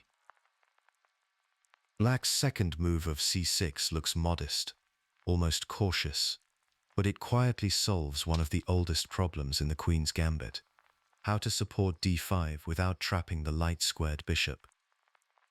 That small decision is the foundation of the Slav defense. Its basic shape appears early. White opens by pushing the queen's pawn to d4. Black answers with d5. White stakes a claim with c4, and black replies quietly with c6.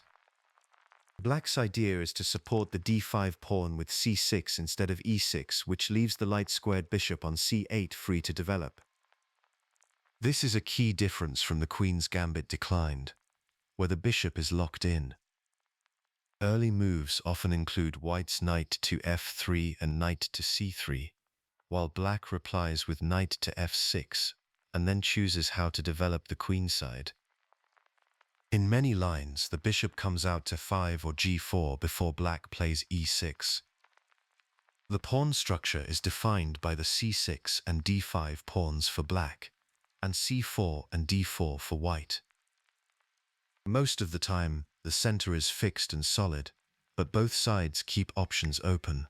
White can support the center with e3 or try for e4 later, while black may wait to see if white captures on d5 before deciding whether to recapture with the e-pawn or the c-pawn. In the exchange Slav, that symmetrical structure leads to balanced, natural development for both sides. The core idea is that the Slav gives black a resilient setup that does not block in the c8 bishop, making it a flexible starting point for a range of plans. Strategically, the Slav defense is built around strong central control without giving up long-term flexibility. By defending d5 with the c-pawn, black creates a stable base in the center and avoids locking in the light-squared bishop. This sequence is important because it keeps all of black's minor pieces active. The structure supports slow, positional play, but the game can shift if either side decides to open the center. In some lines, white will aim for e4, building more space, while black waits for the right moment to challenge the center or develop on the queenside. Black's setup also prepares for counterplay on the queenside, especially with moves like b5 or capturing on c4 if white allows it. One trade-off is that the c6 pawn occupies a square the queenside knight might otherwise use, so black typically routes that knight to d7 before finding a more active square later. Another point is that if black exchanges the light-squared bishop early, white may keep the bishop pair, which can matter later. Overall, the Slav structure is about balancing security in the center with the option for dynamic play on the wings. Typical plans in the Slav defense revolve around careful development and the timing of pawn breaks. For black, the kingside knight almost always goes to f6. The queenside knight often comes to d7, since c6 is blocked, but can later reroute to b6 or f8, depending on how the game unfolds. White's most common setup is knight to f3, knight to c3, and sometimes e3 for a stable center, but white may also prepare for e4 to claim more space. Both sides look for the right moment to finish development, castle, and decide whether to keep the tension or release it with a central or queenside exchange. In symmetrical structures, Each piece often finds a natural square, leading to balanced play but with room for nuanced maneuvering. The key discipline is staying alert to the timing of pawn breaks and piece trades, as these can shift the character of the position quickly. The Slav defense is a reminder that a solid opening does not mean a passive one. It is about building a platform that supports both quiet build-up and the chance for active operations when the time is right. Number 74. The Semi-Slav defense grows out of the main lines of the Slav, but it becomes its own system once black plays both pawn to c6 and pawn to e6, forming a triangle with pawns on c6, d5, and e6. White's key pawn is advanced to key 4, and the kingside knight usually comes to f3 early.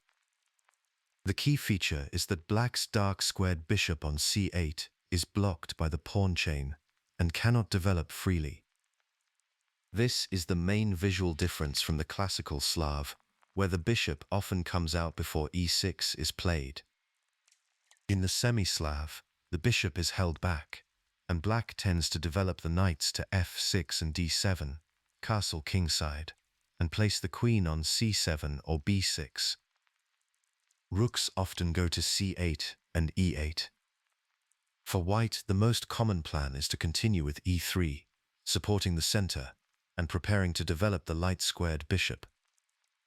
The critical branching point comes after white's fifth move, when e3 leads to Muran and anti-Muran structures, and bishop to g5 leads to lines like the Moscow and Botvinnik systems.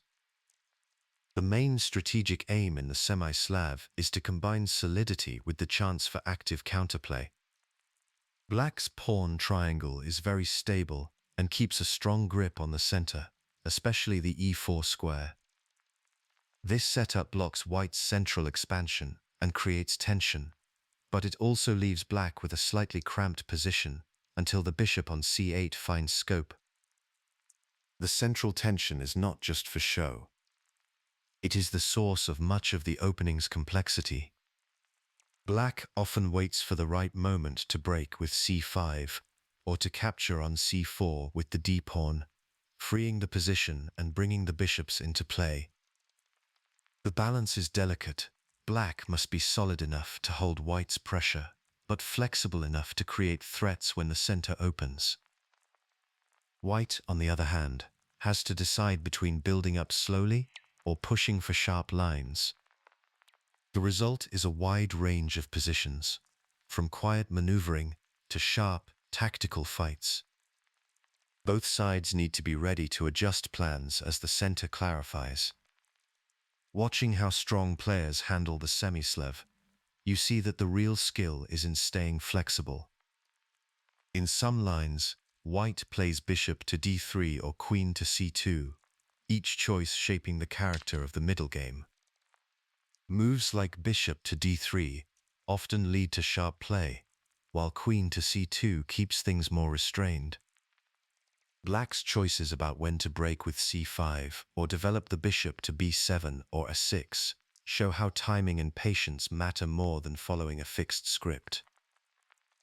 In practical games, both sides look for moments to shift from defense to active play, sometimes sacrificing a pawn to free their pieces or grab the initiative. The Semi-Slav trains you to judge when to hold tension and when to release it, building a habit of weighing solidity against the need for activity. This blend of structure and dynamism is what makes the Semi-Slav one of the most respected and demanding systems in modern chess. Number 75. The Reti Opening poses unique challenges for black, emphasizing strategic flexibility and indirect control. Instead of focusing on the move order, this chapter explores the practical and strategic consequences of white's initial setup. In the next moves, white commonly develops the g-pawn to g3 and the bishop to g2, setting up a kingside fianchetto. This bishop, once on g2, looks across the center and supports pressure from a distance. Unlike other openings where white quickly claims central space, the early development of the knight and bishop, plus the c-pawn advance, give white a setup that is both solid and adaptable. The Reti structure is defined by piece activity on the flanks and a strategic delay in challenging the center directly. The strategic goal in the Reti is to control the center with pieces and pawns from the sides, applying hyper-modern principles. White aims to put pressure on black's central pawns, especially d5, using the bishop on g2 and the pawn on c4. The bishops on g2 and sometimes b2 both influence the center from a distance. By holding back on d4 and e4, white maintains strategic options and avoids early commitments that could be targets for black. This adaptable approach means that after starting with knight to f3, white has many options. The game can stay in pure Reti territory or shift into different openings based on how white handles the central pawns. If white plays d4 later, the game can transpose into a queen's gambit or other queen's pawn structures, often sidestepping some of black's favorite defenses against a direct d4 on move 1. The Reti can also lead to a double phi and keto setup, with both bishops on g2 and b2, applicable against almost any black response. The main habit here is to build up piece pressure and only later decide on central pawn advances. The central contest in the Reti revolves around squares like d4, e4, d5, and e5. White tries to provoke black into overextending or creating weaknesses with their central pawns, so that these can be attacked from the flanks. This balance between piece pressure and strategic pawn play is what gives the Reti its reputation for adaptability and resourcefulness. There are practical traps to watch out for in the Reti. One common situation arises after knight to f3, pawn to d5, and c4. If black captures on c4 early, white typically recovers the pawn through piece activity and queen pressure, but must coordinate carefully to avoid allowing black to consolidate the extra pawn. Premature pawn moves by white, like pushing the b-pawn to b3 before the c4 pawn is adequately supported, can create tactical problems, especially if black's pieces are positioned to target c4 or exploit the weakened a3 square. A typical mistake is advancing pawns or moving pieces before black has committed to a central structure. When white pushes too soon, black can respond with pressure on the c4 pawn or jump into the center with knights, taking advantage of loose squares. The best way to avoid these traps is to develop pieces first and wait for black to show their plan before deciding on a pawn expansion. On the other side, if black overextends in the center against a well-prepared Reti setup, their central pawns can become targets. White's bishops and knights are well placed to attack these overextended pawns, often leading to long-term weaknesses in black's camp. The main tactical theme is that loose or unsupported pawns, especially on c4 or d5, can quickly become the focus of both sides' attention. Approaching the Reti well means treating each early decision as a question about piece coordination, rather than a fixed sequence to memorize. Noticing how strategic pawn play and early piece development shape the position builds the kind of pattern recognition that carries over into other openings built on similar principles. Number 76. The Queen's Indian defense begins quietly. White opens with the queen's pawn to d4. Black develops the knight to f6. White then advances the c-pawn to c4 and follows with the knight to f3. The key move that defines it is pawn to b6. This prepares to develop the queen's bishop to b7 or sometimes a 6, aiming down the long diagonal. White often continues with g3, bishop to g2, and short castling, entering the fianchetto variation, though the Petrosian system and Spassky system remain important alternatives. The Queen's Indian is distinct from the Nimzo-Indian Defense, which arises when white plays knight to c3 instead of knight to f3, a distinction worth keeping in mind as the two openings share similar hypermodern ideas but diverge sharply in character. The main goal here is to maintain a solid position while keeping options open for future plans by contesting the center with piece activity. The strategic core of the Queen's Indian is to apply pressure on central squares, especially e4 and d5, without rushing to claim space with pawns. Black's bishop on b7 targets both the center and deeper kingside squares. The setup is designed to be solid and reduce risk, but it also preserves the ability to create counterplay. Central pressure is often indirect, relying on piece coordination rather than early pawn advances.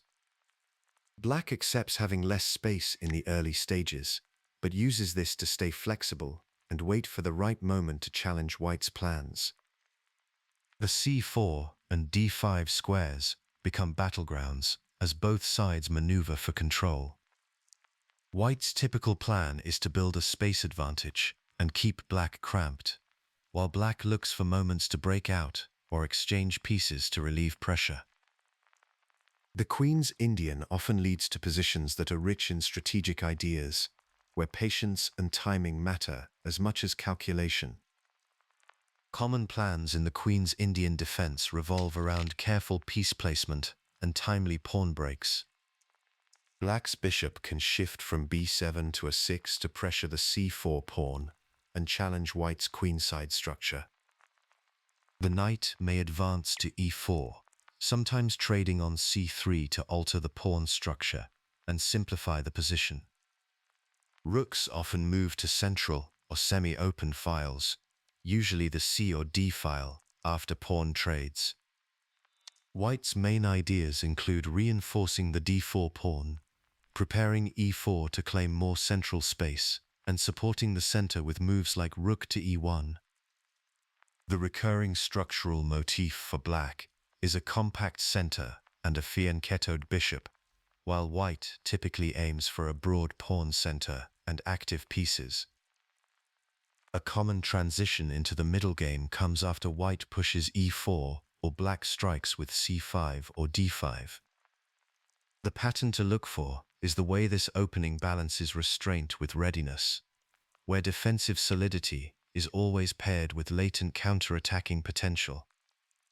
The habit to build is to scan for moments when indirect pressure can turn into real threats, using flexibility as the foundation for both defense and active play.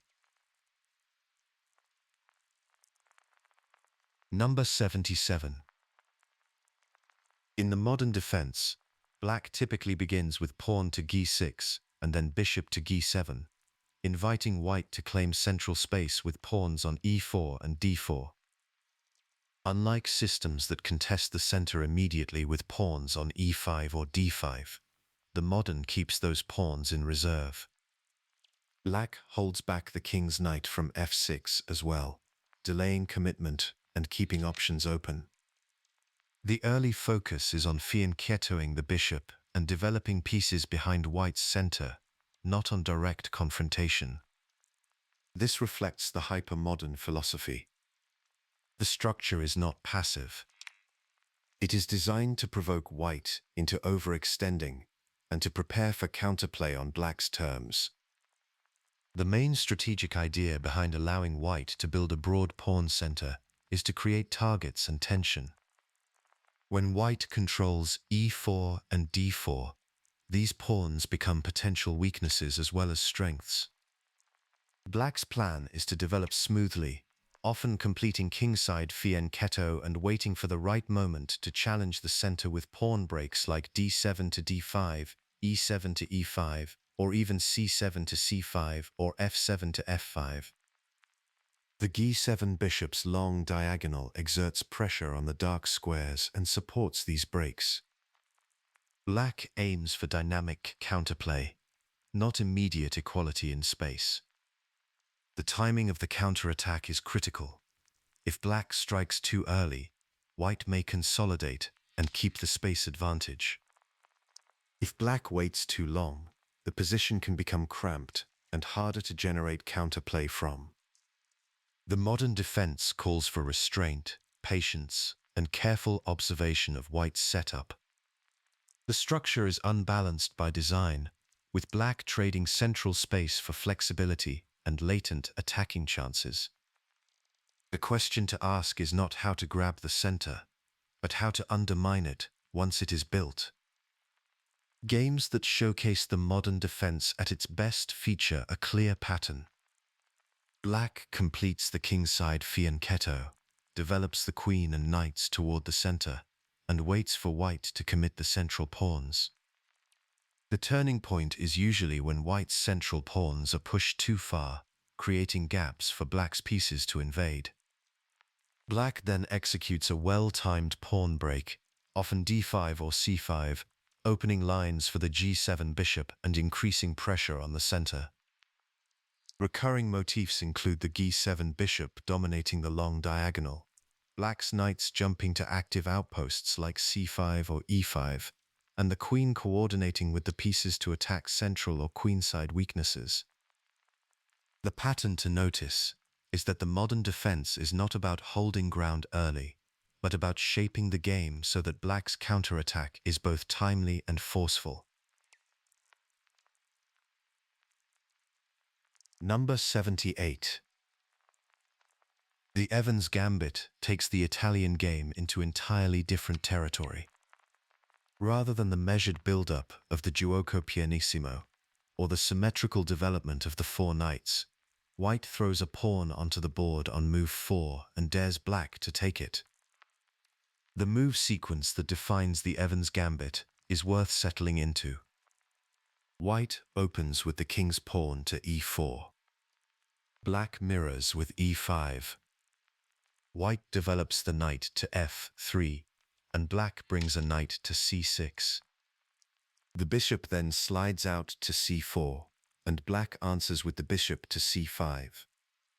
Here comes the key shift. White plays pawn to b4. This is the Evans Gambit. The offer is clear. White sacrifices the b-pawn, inviting black to capture. This moment is what sets the Evans apart from quieter Italian game lines, where white might play c3 or d3 instead, aiming to build a center without immediate risk. In the Evans, the structure changes the instant black decides whether to accept the pawn. If black captures, white will follow with c3 and d4, building a broad center and setting the stage for rapid development and tactical opportunities. The reason for this bold pawn sacrifice is rooted in the drive for quick piece activity and central control. By playing b4, white is not just giving up material, but gaining time. The plan is to use c3 to chase black's bishop away from c5, then play d4 to claim the center. This sequence opens lines for both bishops and the queen, especially toward the f7 square, which is a common target in early Italian game attacks. The effect is to keep black from castling comfortably, disrupt development, and maintain continuous pressure. The real value of the Evans Gambit is not just the short-term attacking momentum, but the lasting attacking chances that come from piece activity and dynamic play. Still, it is important to recognize that the compensation for the pawn is not automatic. If white's attack fades or development lags, the material deficit can become a liability. The habit to build is to sense when the pressure is slipping and to shift focus from direct attack to regaining material or consolidating central control. There are real risks to playing the Evans Gambit. If white attacks too quickly or mishandles the center, black can defend, return the pawn, and neutralize the tempo advantage. The most common danger is overextending, leaving gaps around the king or advancing pawns without coordination. Many of black's most reliable defenses involve giving back the gambit pawn at the right moment to complete development and blunt white's pressure. Inaccurate move orders, especially with c3 and d4, can allow black to consolidate and turn the tables. To avoid these problems, white should focus on developing all pieces quickly, keeping the king safe, and not chasing after loose pawns at the cost of activity. If the attack slows, white should look for a chance to recover the pawn or open the center with d4 and e5. What stands out about the Evans Gambit is the way it demands clear judgment and flexibility, knowing when to press for the attack and when to pivot toward a positional edge or material recovery. This balance between aggression and control is the mindset that turns sharp gambits into practical weapons. Number 79. Few responses to the queen-pawn opening are as immediate and confrontational as the Budapest Gambit. The defining move order is clear. White opens with the queen's pawn to d4. Black develops the knight to f6. White then advances the c-pawn to c4, and black immediately strikes back with the pawn to e5. This early e5 thrust is what gives the gambit its character.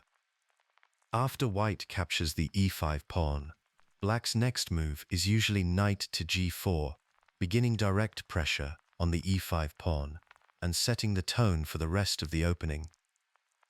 From here, play can branch. White can choose to develop the king's knight to f3, aiming to hold onto the extra pawn and complete development. Another option is bishop to f4, known as the Fahrgerud-Steiner line or simply the bishop to f4 system, which brings the bishop out quickly to support the center. Sometimes, white plays pawn to e4, reinforcing the central structure and inviting sharper play. Black's typical development includes bringing the queen's knight to c6 and the king's bishop to c5, both targeting the e5 pawn and increasing pressure. These moves form the core of the Budapest Gambit and set it apart from more restrained defenses to d4. The main strategic idea behind the Budapest Gambit is to trade a pawn for rapid development and assertive piece play. Black's early pawn offer is not about grabbing material, but about seizing the initiative and challenging white's central control. The e5 square becomes the central point of conflict. Black's pieces, especially the knight on g4 and the bishop on c5, work together to attack the e5 pawn and the dark squares around it. The goal is to force white into awkward decisions, either give back the pawn or risk falling behind in development. Black's compensation comes from quick piece mobilization and open lines, not from regaining the pawn right away. The gambit often creates imbalances in the position. White has a material edge, but black has a lead in development and more immediate threats. Some setups leave white with a queenside pawn majority, while black looks for chances to attack on the kingside. The Budapest is most appealing to players who want dynamic play and are comfortable handling positions where the balance shifts quickly. In practical games, the Budapest Gambit creates opportunities for sharp tactical play. A common motif is black using the knight on g4 and bishop on c5 to coordinate pressure on the e5 pawn and create threats against white's kingside. In some lines, black combines these threats with rook lifts or swift piece mobilization, aiming to regain the pawn while maintaining control. The turning point in many games is whether white can consolidate the extra pawn and finish development, or whether black's initiative is enough to force weaknesses and win the pawn back with a better position. If black succeeds, the game often shifts into a middle game, where black's pieces are more active and white's structure is less stable. The Budapest Gambit has been used by strong players at various levels of competition, and its practical value lies in its ability to surprise opponents and create positions that reward alertness and calculation. The pattern to notice is how quickly the initiative can pass from one side to the other, making this gambit a practical weapon for those who value dynamism over material. Number 80. White's third move changes everything. Rather than developing a bishop or preparing a pin, White plays pawn to d4, immediately striking at the center and setting the Scotch game apart from its classical neighbors. Instead of developing the king's bishop, White plays pawn to d4 on move 3, immediately challenging Black's center. Black typically responds by capturing on d4 with the e5 pawn, though other moves exist. White then recaptures with the knight, reaching a position where both sides have developed one knight and the center has been opened. The result is a position with clear lines and quick piece coordination. The bishop to c5 is a common next move for Black, entering the classical variation, though Black can also play knight to f6, entering the Schmidt variation. Unlike the Italian game or the Ruy Lopez, the Scotch puts the focus on the center right away, not on gradual build-up or piece pins. This structure leads to open positions and encourages both sides to develop pieces energetically. The main strategic idea is to claim central space and open lines for swift development. By exchanging pawns in the center, White aims for a space advantage and the chance to mobilize both knights and bishops without delay. The center squares d4, e4, e5, and d5 become the main battleground, with both sides contesting control from the opening moves. Early castling is typical, and White's light squared bishop often comes to c4 or e3 to add pressure. The Scotch is not only about quick tactics.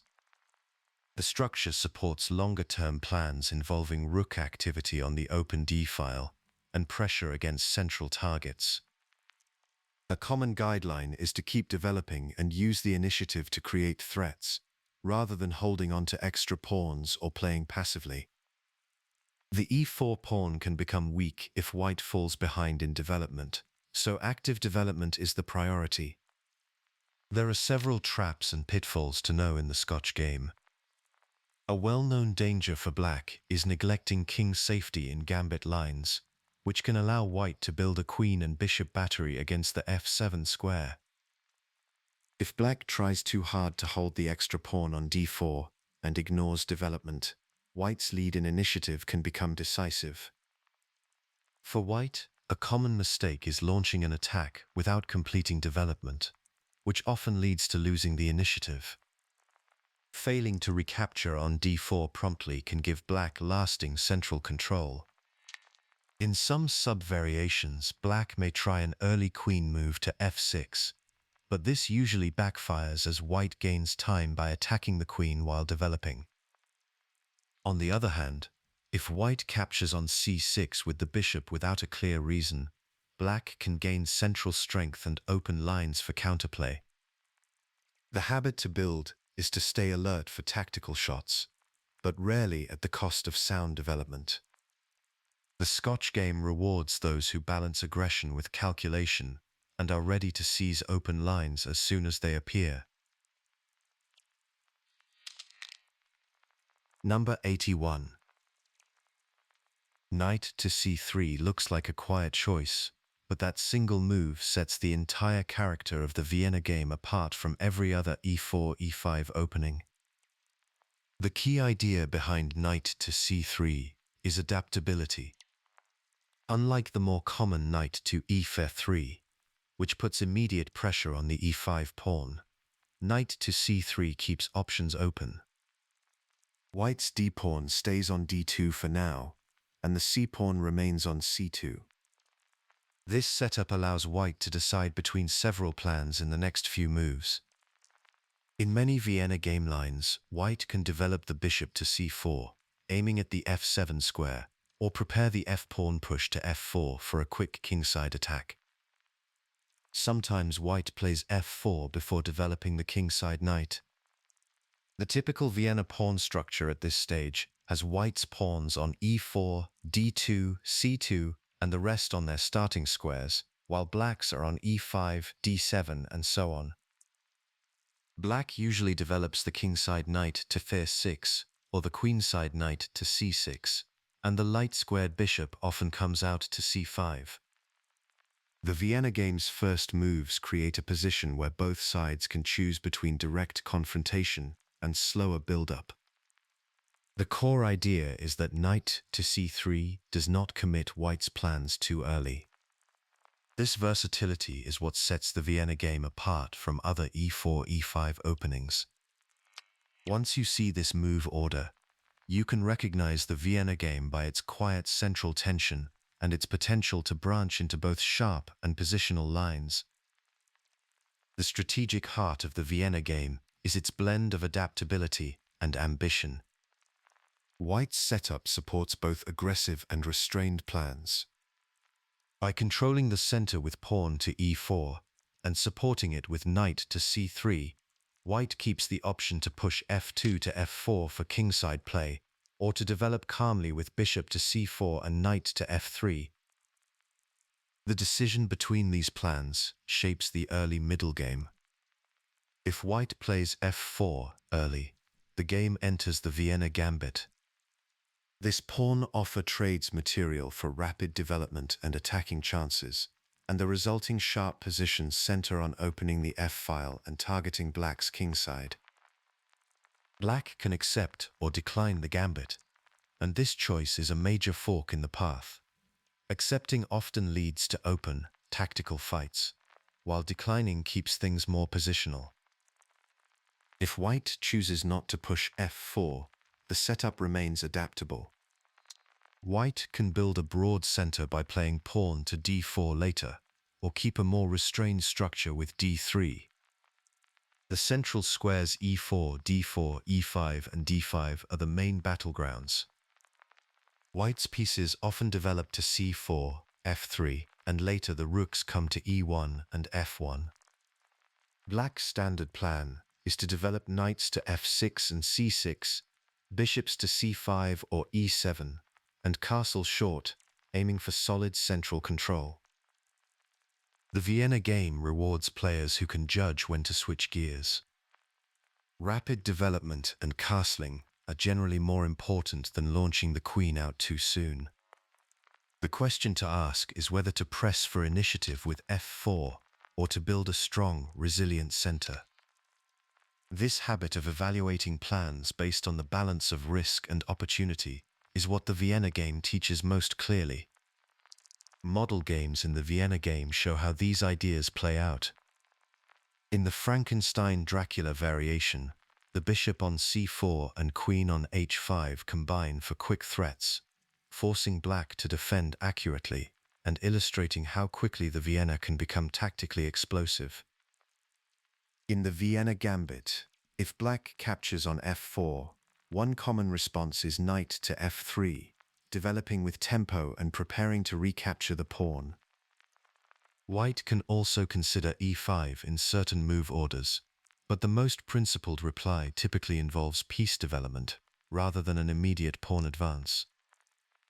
The half-open f-file then becomes a source of pressure, especially if white's rook comes to f1.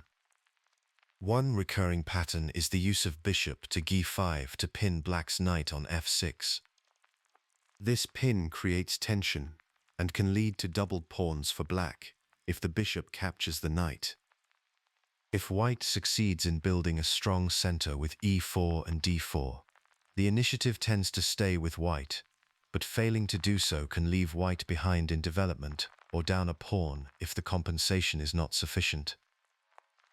A common pitfall is neglecting development for a quick attack. When white brings out the queen too early or pushes pawns without piece support, black can catch up in development, defend the king, and seize the initiative.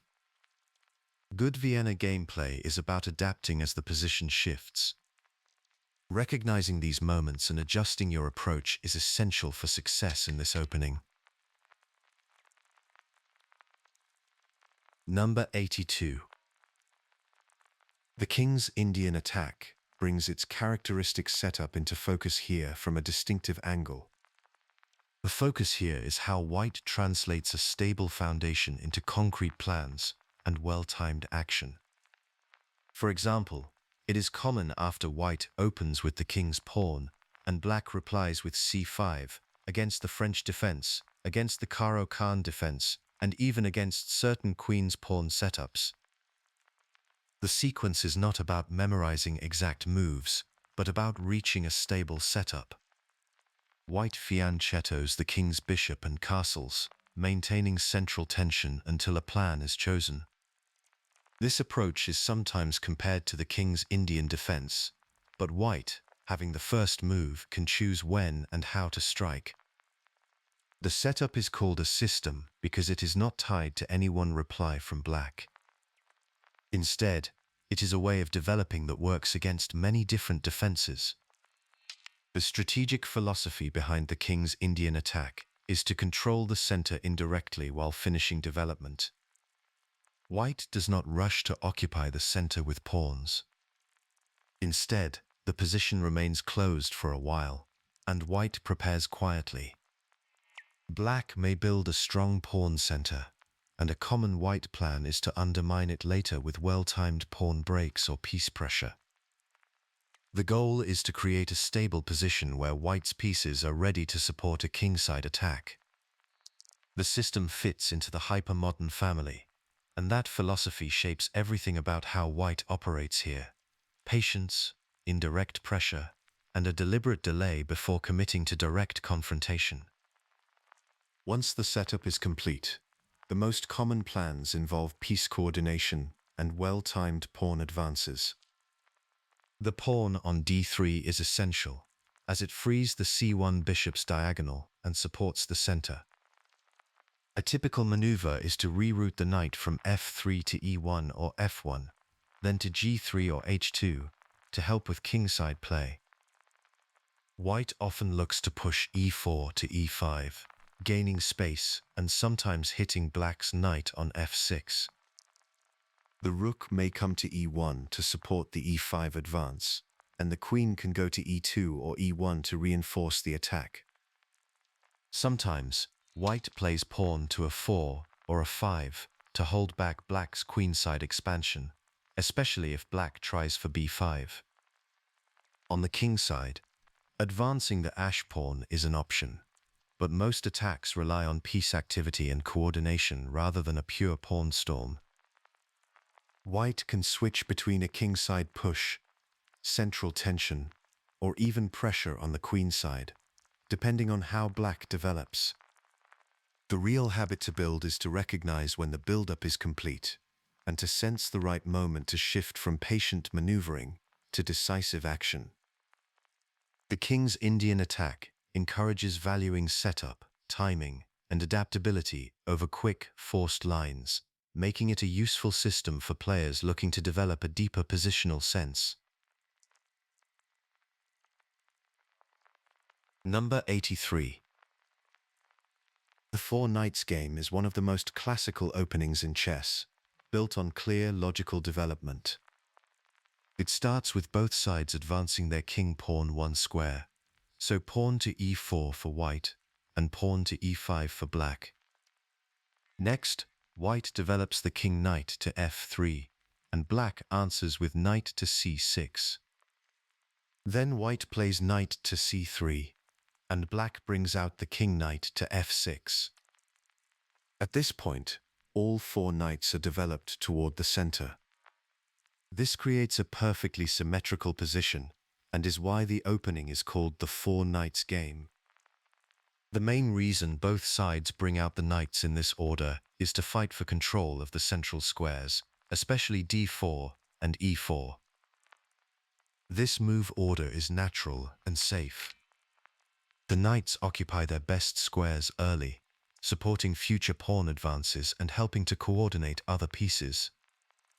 It is easy to confuse this setup with similar symmetrical openings, but what defines the Four Knights game is that both sides have committed their king pawns, and both knights are developed before any bishops appear.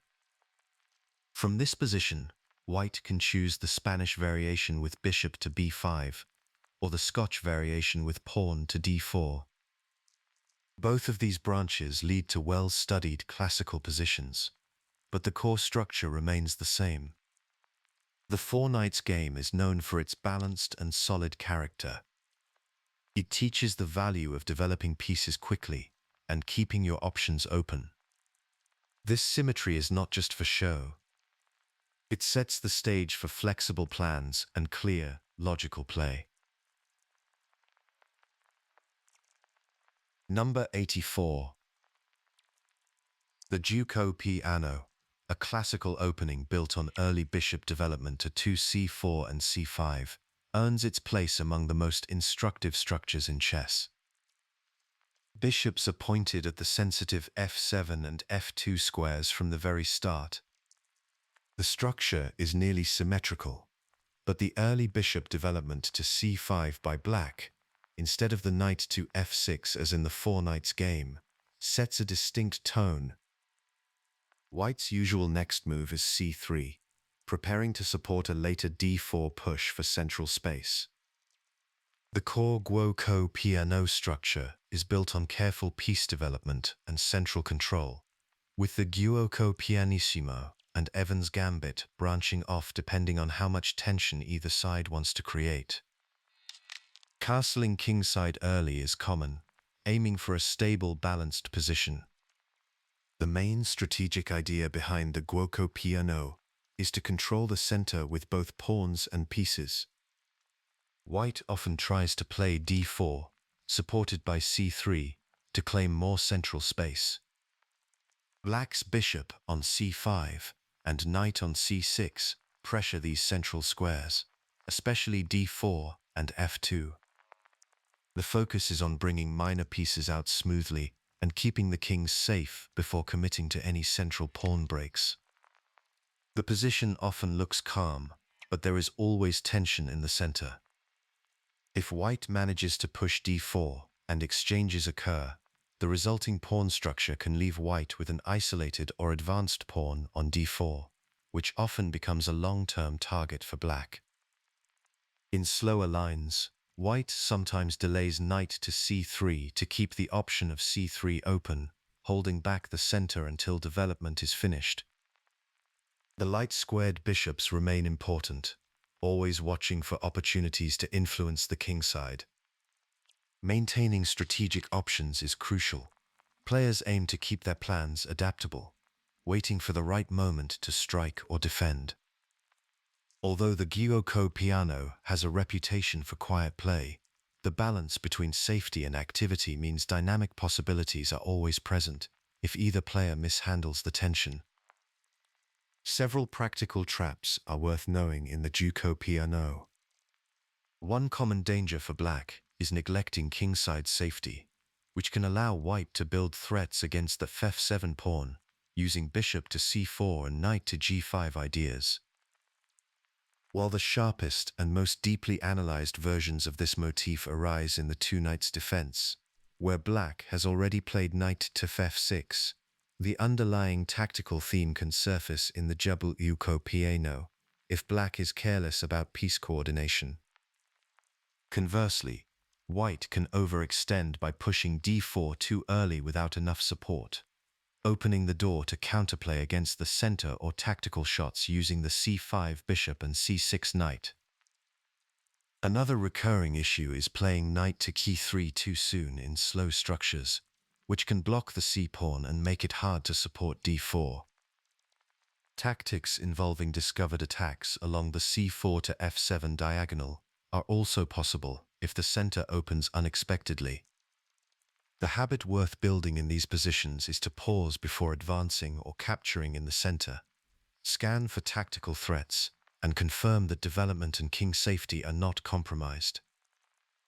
This awareness transforms the Giuoco Piano from a seemingly routine opening into one of hidden possibilities, reinforcing the value of preparation and vigilance from the very first moves.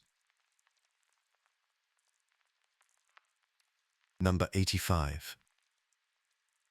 Petrov's defense arises after pawn to e4, pawn to e5, knight to f3, and knight to f6, and it deserves a closer look at what makes it tick strategically. Black's choice to mirror white's development, rather than defend the e5 pawn, sets up the mirror image structure that defines everything that follows. This balance is at the heart of Petrov's defense. White can continue with several moves, but the main branches are knight captures e5, pawn to d4, or knight to c3. Each choice leads to a slightly different flavor of game, but the common thread is that neither player is aiming for sharp imbalances right away. If white plays knight captures e5, black's most reliable reply is pawn to d6, rather than knight captures e4.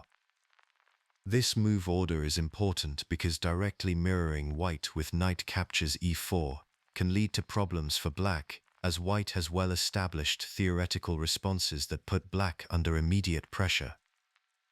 In other lines, white may push d4 early to challenge the center or play knight to c3, maintaining the balanced pawn formation. Even quieter is pawn to d3, simply defending the e4 pawn and keeping the structure on equal footing.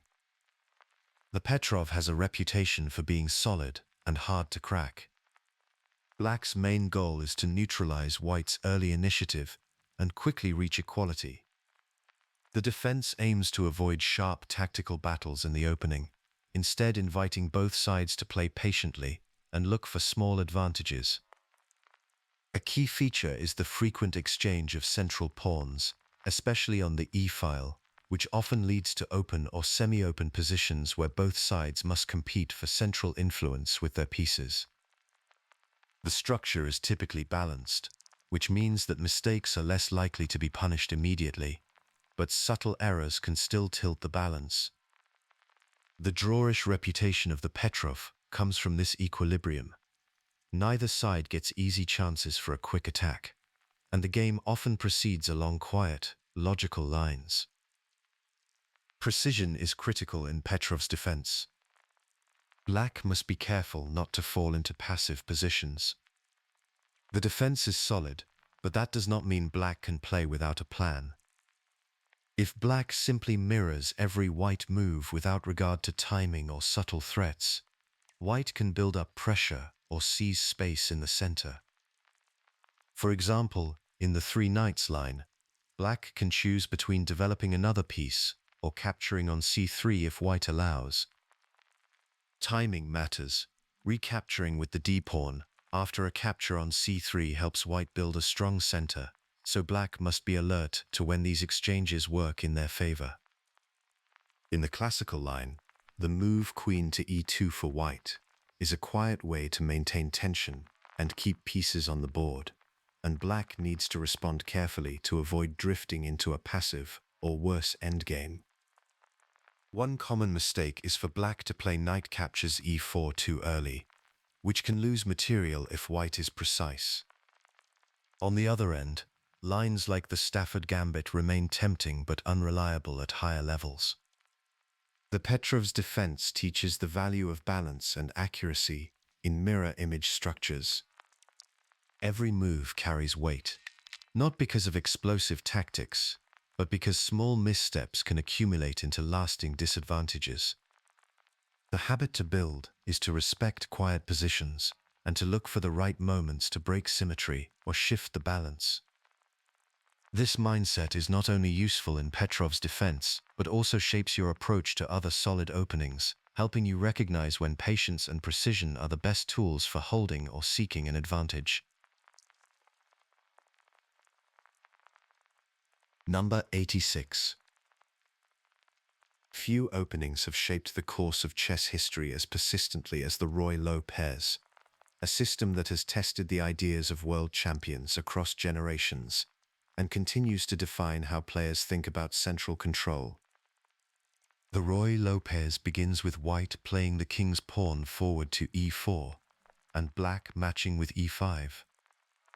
White develops the kingside knight to f3, putting pressure on the pawn on e5. Black responds by developing the queenside knight to c6, defending the contested square and increasing influence over the center. The defining move of the Ruy Lopez is white's third move. The king's bishop goes to b5. This move attacks the knight on c6, which is the only direct defender of black's pawn on e5. While the bishop does not pin the knight, since the knight can legally move without exposing the king to check, it creates indirect pressure by threatening to capture the knight and remove black's only direct defender of that pawn. The bishop's placement on b5 rather than c4 is the key distinction that sets the Ruy Lopez apart from other common king's pawn openings like the Italian game. The move order usually continues with black playing pawn to a6, the Morphy defense, to question the bishop's intentions. White often retreats the bishop to a4, keeping up the pressure. After knight to f6 from black, white castles short, and black develops the bishop to e7. This sequence leads to a flexible structure for both sides, with central tension and piece development at the heart of the play. The Berlin defense is another major branch of the Ruy Lopez, offering a different strategic path for black. The Ruy Lopez is built around the fight for the center, especially the d4 and e5 squares. White aims to secure a strong pawn structure, often preparing c3 and d4 to support central expansion.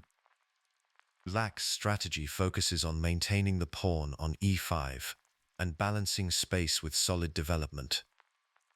Both sides develop their pieces quickly, usually castling short to ensure king's safety and set the stage for further operations. This opening creates a prolonged struggle over central space, with each side maneuvering to claim or contest key squares like d5 and f5 as well. Instead of rushing to resolve tension, the Ruy Lopez encourages flexibility. White's typical plan is to delay the d4 advance until piece development is complete, keeping options open. The c3 and d4 pawn break is a standard way for white to gain space and challenge black's center. Black, in turn, looks for ways to develop smoothly and prepare counterplay, rather than seeking an immediate exchange in the center. The bishop on b5 helps white maintain the initiative, both by supporting central action and facilitating rapid castling. One common pawn structure in the closed Ruy Lopez has white's pawns on e4 and d3 and black's on e5 and d6, though the structure evolves considerably as both sides advance their plans. Another frequent pattern comes when white plays c3 and d4, facing black's e5 and c5 pawns. In the exchange variation, if white captures the knight on c6 and black recaptures with the b-pawn, black is left with doubled pawns on the c-file, creating a new set of imbalances. If black recaptures with the d-pawn instead, the structure remains symmetrical. Piece coordination is a defining feature of the Ruy Lopez. White often maneuvers the queenside knight to d2, then f1, and finally g3, reinforcing both central and kingside control. The kingside rook usually comes to e1 after castling, supporting the pawn on e4 and the central file.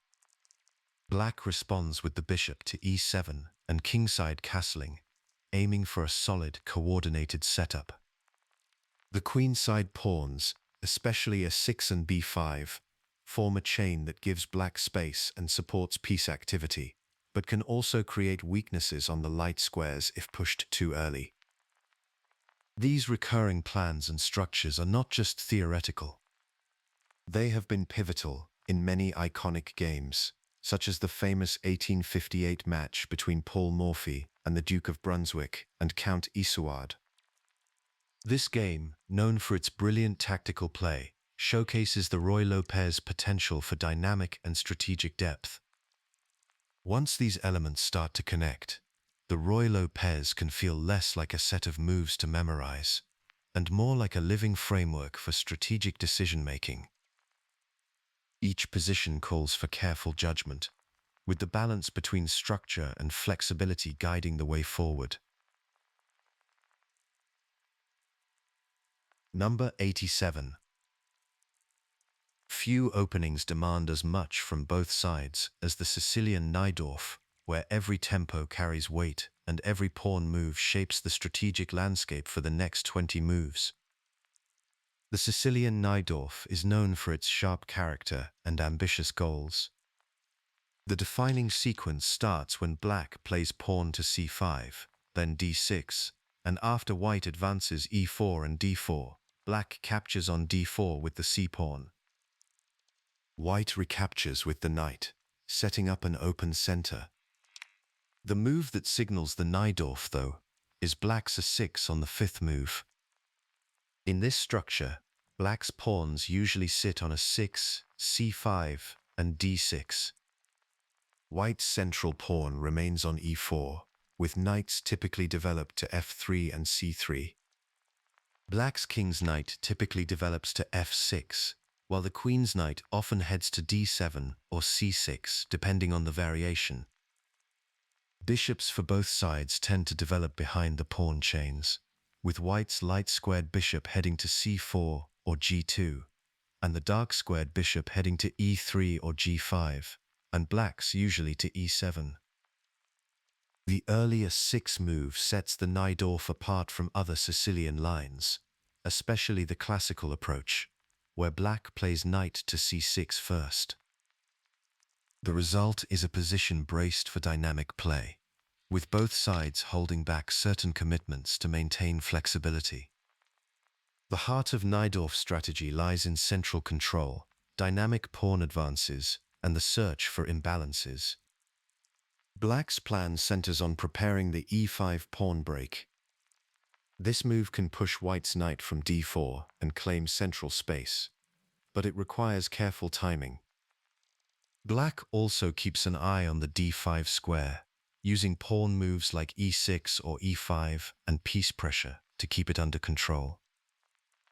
Meanwhile, white often looks for kingside and central activity, with f4 and e5 as standard pawn pushes to open lines toward black's king. Both sides vie for control of the central squares: d4, d5, e4, and e5. Black's expansion on the queen side, with b5 and sometimes b4, creates space and opens avenues for the bishop and rook. In return, black often accepts a backward pawn on d6. This pawn is a target, but the compensation is active pieces and central influence. The Najdorf encourages both sides to create imbalances.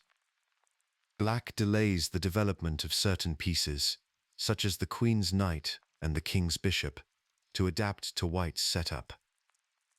Moves like a6 are not just defensive, but anticipate white's potential plans, maintaining the initiative. When the Najdorf is executed well, these ideas turn into concrete advantages or sharp attacks. In many games, black's e5 break is the turning point, driving white's knight away and opening the board for black's pieces. On the queen side, b5 followed by bishop to b7 is a recurring pattern, giving black pressure and space. For white, a well-timed e5 or f4 can shift the momentum, opening lines and exposing black's king before black's queenside play becomes dangerous. Games frequently hinge on whether one side can carry out these pawn breaks at the right moment. If black pushes b5 too early, without enough central control, white's counterplay can become dangerous. If white neglects development while pushing kingside pawns, black can seize the initiative. The Najdorf's defining feature is this constant tension. Both sides balance risk and reward, knowing that the right sequence can tip the game. Learning to spot these moments and understanding why they work is what makes the Najdorf a proving ground for strategic and tactical skill. Each game is a test of whether you can sense the right time to break, expand, or hold back, an approach that has kept the Najdorf among the most studied and debated openings in modern chess. Number 88. The modern Scandinavian is characterized by black's decision to delay recapturing on d5 with the queen. This strategic choice, using the knight to f6, challenges white's central control and avoids giving white a free tempo with knight to c3 against a queen on d5. White's third move is flexible, with common choices like knight to f3, bishop to b5 with check, or pawn to c4, each leading to distinct positions. The modern variation is often regarded as more dynamic and less predictable than the classical line, with black aiming to unsettle white's plans from the start. Black may choose to develop quickly and create early pressure rather than immediately recapturing the d5 pawn. This gives the modern variation an aggressive tone focused on setting practical problems for white and steering the game away from well-trodden theoretical paths. This approach appeals to players who want to avoid early queen moves and who value active development and flexible strategies. The main goals in the modern variation are to develop pieces rapidly and to create counterplay before white can settle into a comfortable central structure. By recapturing on d5 with the knight, black keeps the queen safe and avoids falling behind in development. After white plays d4, the struggle for the center often revolves around the d4 and d5 squares, with black's knight on f6 contesting those key points. White may try to expand with pawn to c4, attacking the knight and gaining space. Black's answer is to maintain dynamic piece play, sometimes rerouting the knight to b6 or c6, and often placing bishops on squares like g4 or g7. The point is to contest key central and queenside squares without getting distracted by chasing pawns. Black's strategy is to generate threats and complicate the position, aiming for dynamic equality. The modern variation rewards those who develop pieces with purpose and look for timely counterattacks. Common patterns in the modern variation include white pushing c4 to kick the knight from d5, followed by knight to c3 to build up pressure. In bishop to b5 check lines, white may exchange on d7, leaving black with the queen on d7 and a pawn advantage for white, but black gains rapid piece mobilization as compensation. If black delays developing or focuses too much on winning back the pawn, white can gain the initiative and create lasting advantages in space and development. The bishop to g4 pin, or kingside fianchetto, with bishop to g7, are tools for black to fight for the center and open lines for the rooks. The recurring decision of when to recapture on d5 is based on development and active piece play. The modern variation trains you to weigh immediate threats against long-term plans and to recognize when dynamic play can unsettle the opponent's structure. Embrace the dynamic nature of this variation to transform central tension into strategic opportunities. Number 89. The accelerated dragon stands out among Sicilian lines for its speed and adaptability. The main setup arises through a familiar Sicilian sequence. White opens with the king's pawn to e4, and black answers with c5. White develops the knight to f3, and black brings the queen's knight to c6. White then pushes the d-pawn to d4, and black captures on d4 with the c-pawn. White recaptures with the knight, and black fianchettos with the pawn to g6, preparing to place the dark squared bishop on g7. The queen's knight is developed early to c6, while the central d-pawn is kept at home for several moves, distinguishing this line from the standard dragon. What sets the accelerated dragon apart is the move order. Black leaves the d-pawn on d7, holding back on d6 or d5, and focuses on piece activity and structure. The bishop fianchetto comes sooner than in the classical dragon, and black avoids committing to a rigid pawn chain. This setup reflects the hyper-modern philosophy. The central idea is to control key squares, especially d4 and d5, not by occupying them with pawns right away, but by applying pressure with pieces. The bishop on g7 becomes a long-term force along the long dark diagonal. Black aims to prepare d7 to d5 under good conditions, using the dynamic pawn setup to support counterplay. The half-open c-file, after black captures on d4, can give black's rook meaningful activity, while the knight on f6 and bishop on g7 work together to challenge white's central space. The accelerated dragon structure is about indirect pressure, dynamic piece play, and readiness to adapt as the center evolves. Tactical awareness is critical in these lines. One of the main problems for black is failing to anticipate the Marocasi bind, which clamps down on d5 and can restrict black's counterplay if not handled with care. Another common mistake is recapturing on d5 with the queen after a central exchange, which can leave the queen exposed to tempo-gaining attacks by white's pieces. Inaccurate pawn breaks or poor coordination of minor pieces may lead to backward d-pawns or weak dark squares, turning black's structural fluidity into a liability.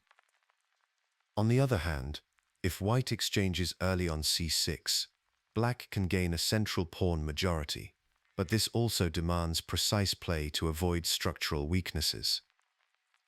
The accelerated dragon rewards players who are alert to subtle traps and who can coordinate their pieces with purpose.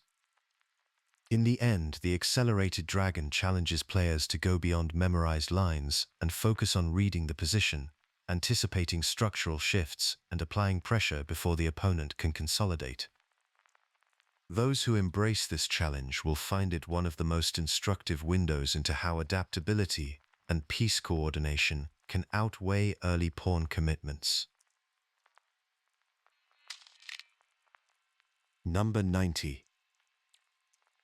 Imagine a tense chessboard, where white's pieces are poised for a decisive strike against the king's Indian defense. This is the essence of the Semish variation, a bold choice for those seeking to challenge black's setup. This approach not only blocks black's plans, but also sets the stage for a powerful kingside pawn storm. Compared to other lines in the King's Indian, this system commits early to a fixed pawn center, rather than keeping the position flexible. Players who choose this path tend to prefer clear plans and long-term space advantage, even if the play can become sharp and tactical later. The appeal is in the ability to squeeze black by restricting their piece activity and preparing for a direct attack. For many, this variation is a main weapon against the King's Indian, offering a structurally committed but strategically rich path forward. A typical position features white's pawns on d4, c4, e4, and f3.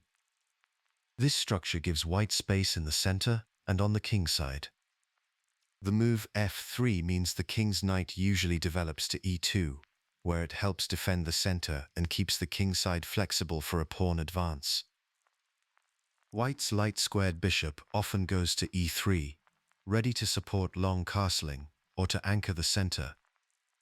Black usually sets up with pawns on d6 and g6, the bishop on g7, and the knight on f6, following the King's Indian pattern. In many lines, white's queen moves to d2 to support the bishop and prepare for castling long. This can lead to opposite-side castling, where both sides race to attack each other's king. The central squares d5, e4, and e5 are key battlegrounds. If white pushes d5, black's pawns on d6 and c7 can become cramped, which limits black's mobility but also creates a closed game that requires careful planning. One risk for white is that playing f3 can leave weak dark squares around the king, especially if white castles short. The structure, though, is designed to give white the initiative and the tools to press on the king side. Games featuring this variation often turn into sharp battles, especially when white castles long and begins advancing the kingside pawns with g4 and h4. This pawn storm is the defining motif of the variation. If white manages to push h5, black's kingside can become locked down, making it hard for black to counterattack. These games are known for their tactical complexity. Both sides must time their attacks carefully, because one slow move can be enough to swing the initiative. In opposite-side castling scenarios, the race between pawn storms is intense. A common mistake for white is to push the kingside pawns too quickly without enough support from the pieces. This can leave weaknesses that black can exploit, especially if black opens the center or counterattacks on the queen side. The key takeaway is balancing aggression with coordination. When this structure is used well, it becomes a practical tool for challenging the king's Indian, giving white a way to turn central space into concrete attacking chances. The focus is always on recognizing when the position is ripe for action and when to build up pressure, making this variation one that rewards both strategic understanding and tactical alertness. Number 91. When white declines to exchange on d5 immediately in the Grunfeld and instead develops the knight to f3, the game enters the Russian system, a line that trades early pawn aggression for piece-driven pressure on the center. White brings the knight to f3, black fianchettos the bishop to g7, and white follows with the queen to b3. Black may also delay the fianchetto and play other moves instead. This setup signals the Russian system and sets it apart from the exchange variation, where white captures on d5 with the c-pawn early. Here, white delays taking on d5, and instead focuses on piece development, with the queen coming to b3 to put immediate pressure on d5. The typical early position has white's knights on c3 and f3, and the queen on b3, with the bishops developed shortly after as the game unfolds. This structure gives white a different kind of central influence, aiming to challenge black's setup not by occupying the center with pawns alone, but by making d5 a target for the pieces. The Russian system developed as a structured response to the Grunfeld's dynamic play, offering a blend of solid development and the chance for both positional and tactical play. The philosophy here is to remain adaptable, using pieces to contest the center, rather than rushing to build a broad pawn center, as in other lines. The primary aim of the Russian system is to control key squares, especially d5, d4, e4, and c5, through active piece play. White uses the queen on b3 or c4, and the knights on c3 and f3, to reinforce the central pawns, especially d4 and e4.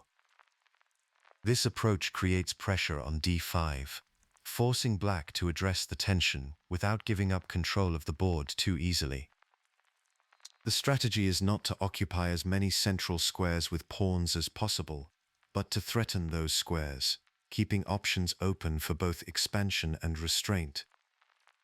This contrasts with the exchange variation, where white's central pawns are more stable but less versatile.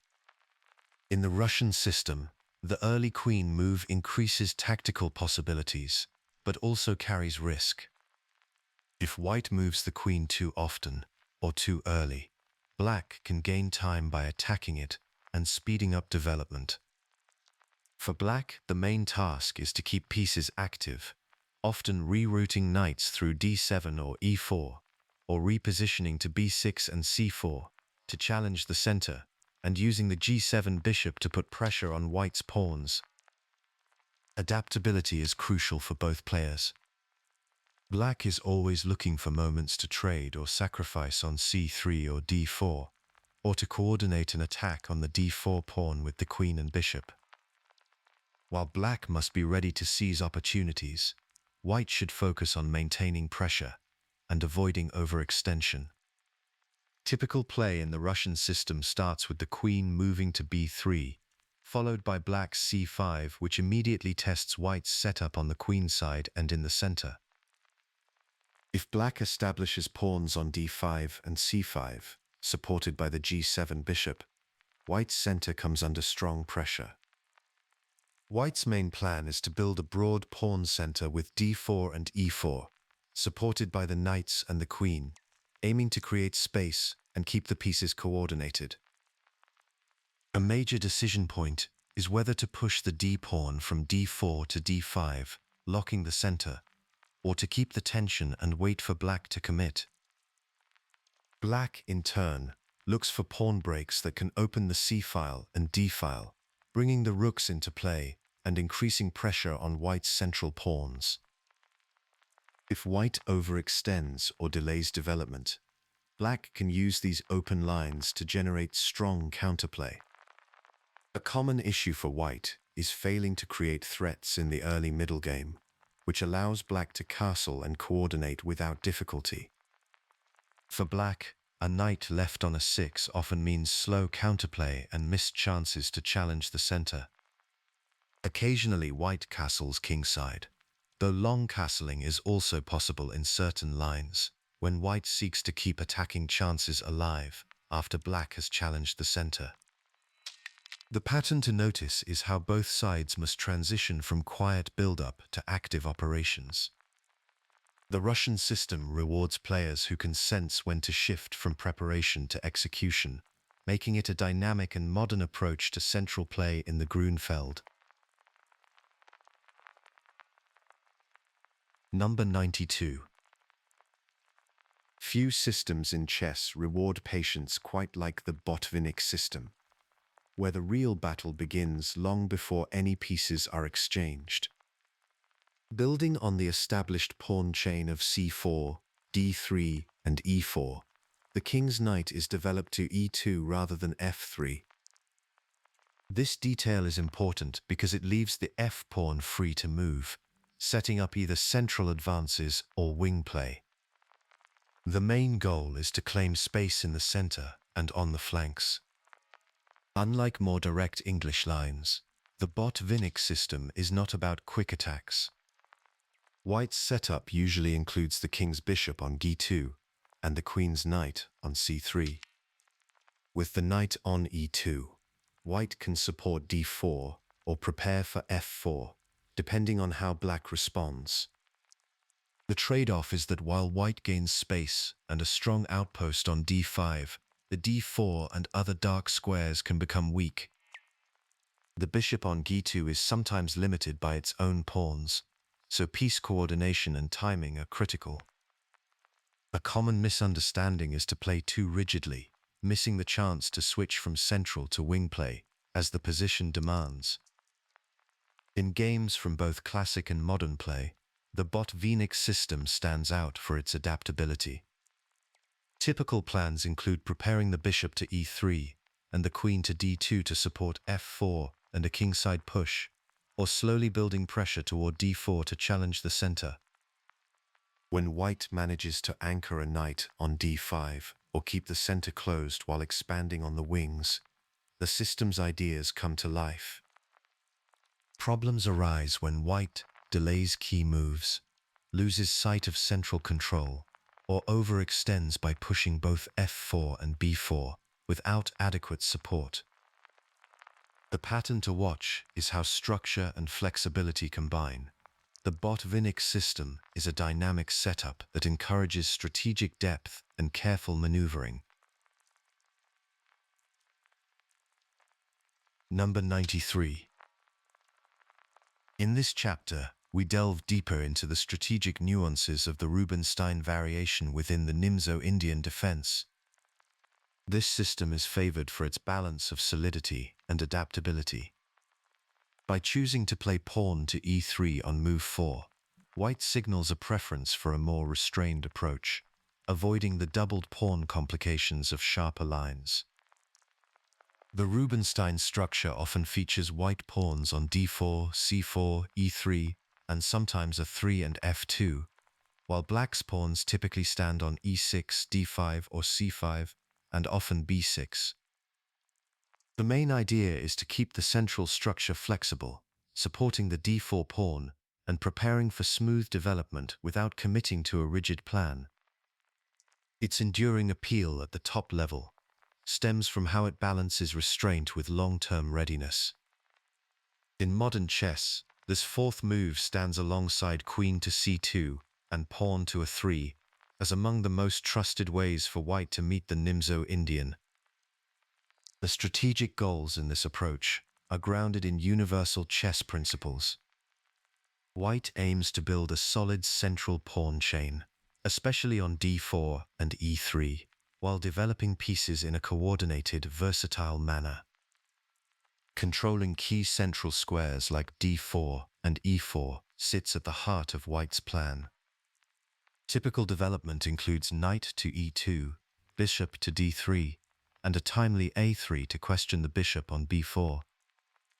This setup allows white to recapture on c3, with the knight after black exchanges on c3, avoiding doubled pawns and preserving structural integrity.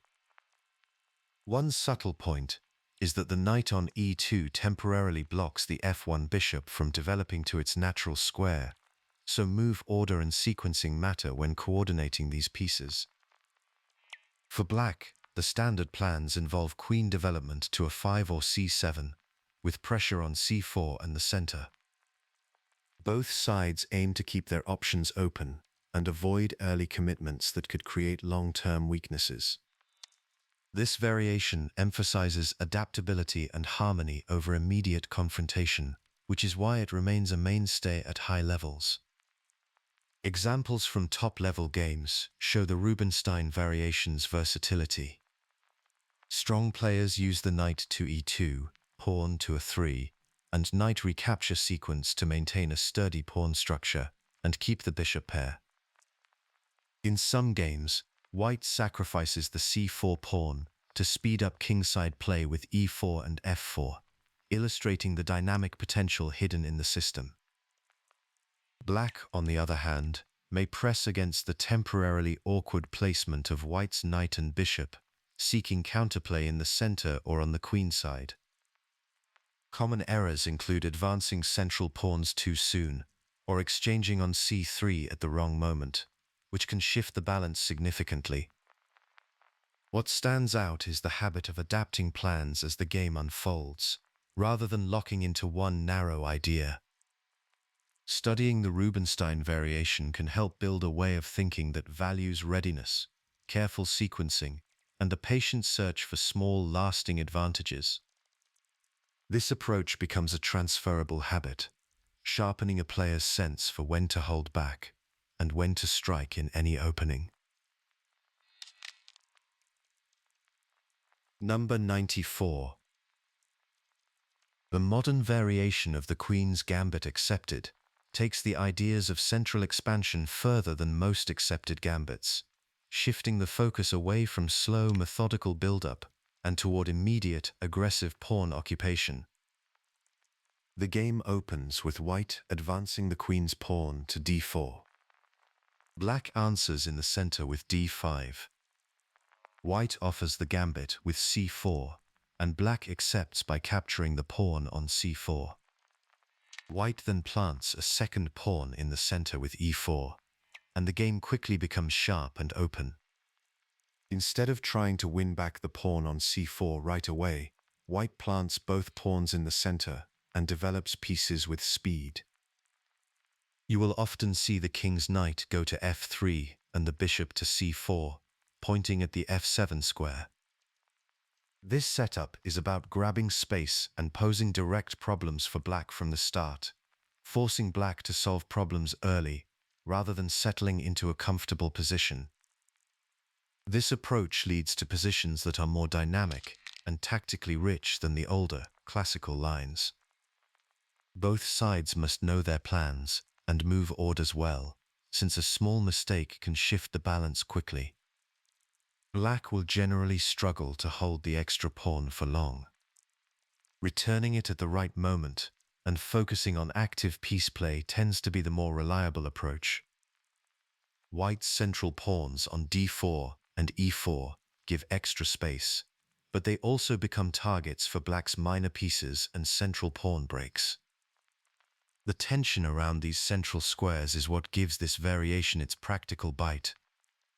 The mindset here is to value time, space, and activity over material. Moves that develop pieces or challenge the opponent's center often matter more than grabbing pawns. Every decision in the modern variation must weigh the balance between holding ground and inviting sharp counterplay. In the modern variation, that balance between holding ground and inviting counterplay is never fully resolved, and that tension is precisely what makes it a rewarding system to study. Number 95. The advanced variation of the Caro-Kann Defense, built around white's early pawn to e5, creates a locked center that shapes everything that follows.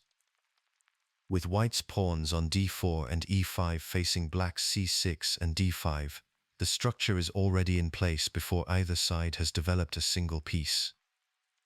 White's e5 pawn limits black's central pawn breaks, while the d-pawns on d4 and d5 stand opposed across the center in a semi-fixed position. The result is a game that sits between solidity and complexity, with both sides needing to understand how the pawn structure shapes their plans. The advanced variation has grown popular in online play, partly because it leads to positions that are less familiar to many Caro-Kann players than more classical lines.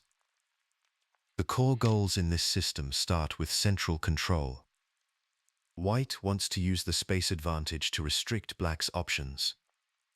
This makes it harder for black to break in the center and gives white more room to develop pieces, especially the knights and bishops.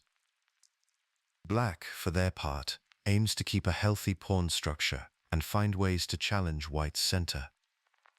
The main points of tension are the d4 and e5 squares, with black especially targeting d4. The structure can feel rigid, but both sides have flexible plans if they understand the key ideas. Black must avoid being too passive, as neglecting counterplay can lead to a lasting space disadvantage.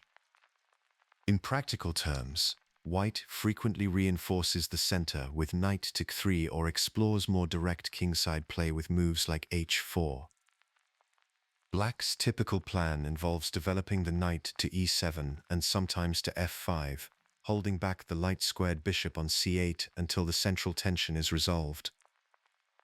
The most common counterplay for black comes from the c5 pawn break, which challenges white's center and opens lines for the pieces. The f6 break carries more risk but can become necessary when black needs to challenge the center more directly. Pinning white's knight on f3 with the bishop along the g4 square can also help reduce white's central control, though black must be prepared for white to break the pin with h3. The balance between patience and timely action is what defines this variation. Knowing when to hold the structure and when to break it is the skill that separates a passive game from one full of genuine possibility. Number 96. The classical variation of the King's Indian Defense stands out for its clear structure and the sharp balance it creates between both sides. The main sequence begins with white developing the knight to c3 and the bishop to e2, then castling kingside. Black responds with the kingside knight to f6, fianchettoing the bishop on g7, and also castles kingside early. White builds the center with d4 and e4. Black advances e5, and the defining moment comes when white pushes d5, locking the center. The most recognizable pawn structure here has white with pawns on d5, c4, and e4, while black holds d6 and e5. Black's bishop stays on g7 behind the fianchetto, and the knights often find flexible routes, with one retreating to e7 after d5 closes the center. The board now shows a stable central block, with both sides lining up their pieces for future operations. The setup is so characteristic that it signals a clear shift into classical territory, setting up a long and complex struggle. The strategic goals here are shaped by the locked center and the distribution of space. White seeks to use the queenside, preparing to push the c-pawn from c4 to c5, often with support from b4 and a4. Major pieces line up behind these pawns, aiming to break open the queenside and put pressure on Black's d6 pawn and c7 square. Black, on the other hand, uses the space behind the pawn chain to maneuver for a kingside attack. Plans often involve moving the knight from e7 to g6 or f5, lifting the rook to f7, and preparing the f5 pawn break to open lines toward White's king. The tension is not just about pawn structure. It is about timing and coordination. White's queenside push can leave the kingside underdefended, while Black's kingside play risks overextending if White's counterplay arrives first. The classical is not slow or purely defensive. The closed center gives both sides time to prepare, but once the lines open, the game can become highly dynamic. Over the years, many instructive games have shown how these themes play out at the highest level. The Mar del Plata branch, starting from the locked center after d5, and the knight retreat to e7, is a reference point for this entire approach. When White builds pressure on the queenside with b4 and c5, Black's success often depends on precise knight maneuvers and well-timed pawn breaks. Common motifs include Black rerouting knights to g6 and f5, or lifting the rook to f7 to reinforce the attack. A key turning point is often the f5 push, which can open the kingside and set up dangerous threats. At the same time, games are lost when either side mishandles the balance. If White neglects kingside defense or Black misplaces a knight, the consequences are immediate. The recurring lesson is that the classical variation is a test of patience, timing, and the ability to sense when the quiet build-up must give way to decisive action. Once you see these positions, the pattern stands out as one of chess's most enduring battlegrounds for strategic clarity and direct confrontation. Number 97. At the heart of the Grunfeld defense lies a fundamental question.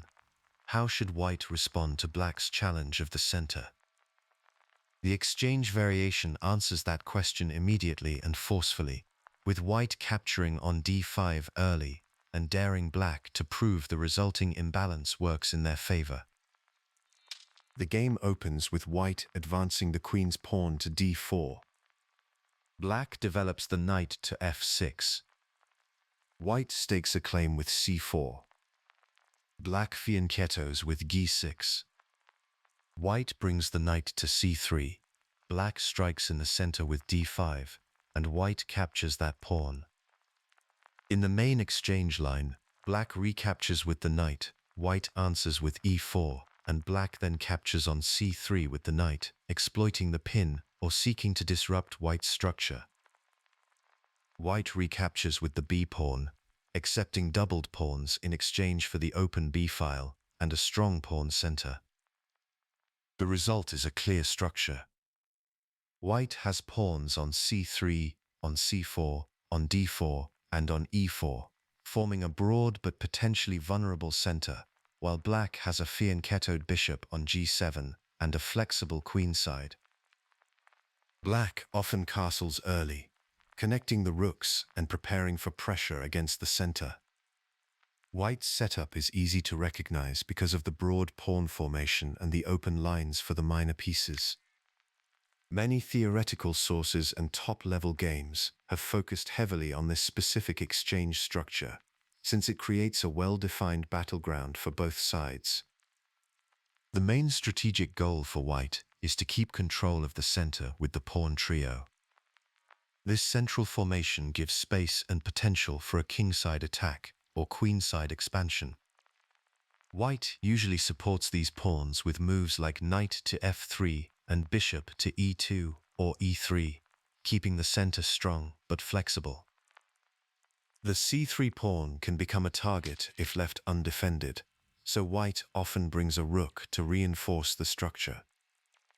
Black's plan is to challenge the center using the bishop on g7, which points directly at the d4 pawn, and sometimes the c3 pawn as well. Black coordinates the queenside pieces to put pressure on white's pawns, sometimes pushing c5 or bringing a rook to c8. Black accepts a slightly cramped position at first, but aims for dynamic counterplay, looking for moments when white's center becomes overextended or unsupported. The position is balanced by these competing goals. Neither side has a lasting advantage by default. The structure is fluid, and the initiative can shift quickly as pieces become active or as pawn weaknesses appear. Typical tactical themes in the exchange variations center on the tension in the middle of the board. When white's d4 or c3 pawns are not fully defended, black can look for tactics involving captures or piece sacrifices to break down the center. The g7 bishop is a constant threat, especially along the long diagonal aimed at the queenside. A common turning point is when white either manages to consolidate the central pawns and push for an advantage, or fails to do so and the center collapses under black's pressure. A frequent mistake is for black to mishandle the queenside knight, either retreating it to a passive square or failing to exchange it at the right time, which can lead to a loss of central control.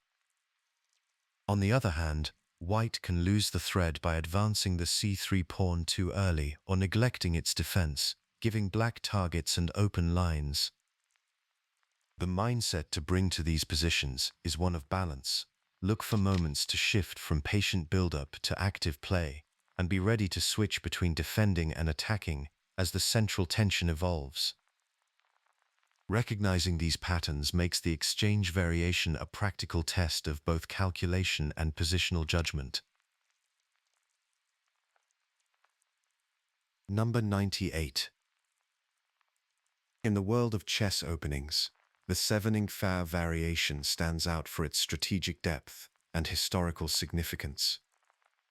This variation of the Sicilian defense is characterized by black's pawns on d6 and e6, creating a restrained central pawn structure that balances defense and latent aggression. This setup is visually distinct, with the e6 and d6 pawns forming a compact chain.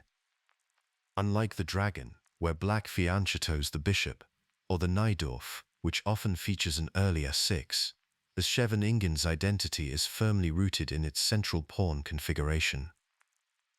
White typically develops the knight to f3, brings the other knight to c3, and then places the bishop on either e2 or c4. The bishop also often goes to e3 in lines aiming for the English attack. The d6 pawn can become a long-term target if white gains control of the d5 square, while the e6 pawn may be exposed if black cannot achieve a freeing pawn break. Strategically, black aims to control key central squares like d5 and e4, develop pieces harmoniously, and castle safely. The queen often moves to c7 or b6 to support d6 and pressure white's e4 or b2 pawns. White's plans are flexible, often focusing on building a central presence and preparing a kingside attack, sometimes pushing g4 or f4 to challenge black's defenses. This tension is central to the 7-ing turn. Black must maintain control while preparing queenside or central advances, such as a b5 push or a timely d5 break. Meanwhile, white seeks to create threats before black's plans materialize. The dynamic lies in black's solid position and the potential for active operations if the position opens. In practice, the 7-ing N has been a staple in elite tournaments and world championship matches, particularly in the 1980s. Games between legends like Kasparov and Karpov showcase how this structure supports both careful defense and sudden counterattack. Typical themes include white establishing a knight on d5, black seeking central breaks, and both sides timing pawn advances with precision. The key is how the small center shapes the entire battle. It anchors black's position, while offering both sides clear targets and plans. Recognizing this structure reveals not just a defensive setup, but a springboard for flexible play and sharp transitions between defense and attack. Number 99. Imagine a chessboard where the pieces are poised like actors on a stage, each waiting for their cue in a strategic drama. The closed variation of the Ruy Lopez offers just such a setting. This variation invites players into a world of deep strategic planning. The hallmark of this system is black's decision to keep the dark-squared bishop on e7, a choice that transforms the nature of the game into one of subtle maneuvering and strategic depth. In this variation, the pawn structure is a canvas for strategic creativity. White's pawns on e4 and c3 prepare for a central expansion with d4, while black constructs a solid wall with pawns on e5 and d6, often extending to a 6 and b5 on the queen side. This setup fosters a complex battlefield where both sides must carefully navigate the tension and look for the right moment to strike. The allure of the closed variation lies in its rich strategic possibilities. It attracts players who relish the challenge of long-term planning and nuanced play. Here, the emphasis is on understanding the underlying ideas rather than rote memorization of moves. Success in the closed Ruy Lopez comes from patience, foresight, and the pursuit of small, enduring advantages. This variation opens a window into a world where chess is a game of quiet pressure and careful build-up, rewarding those who appreciate the art of strategic play. Number 100. The Najdorf variation is a major branch of the Sicilian defense. At the highest levels, the Najdorf has been a favorite for its mix of tactical opportunity and solid pawn structure.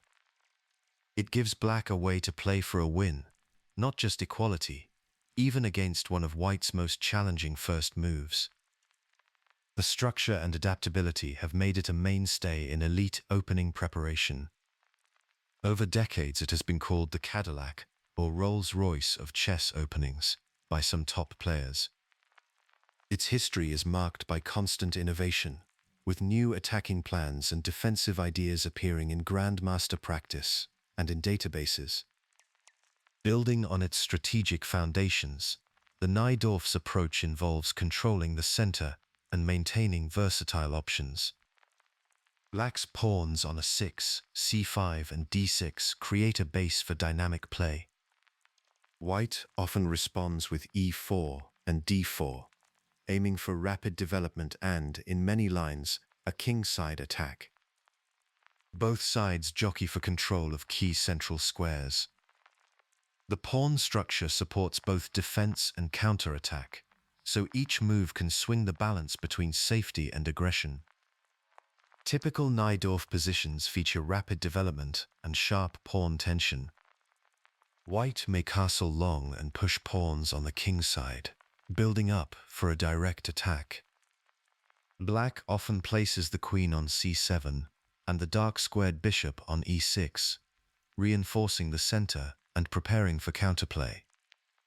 The c-file is a major battleground where rook activity can decide the game. Black's setup is versatile enough to meet many different attacking plans from white.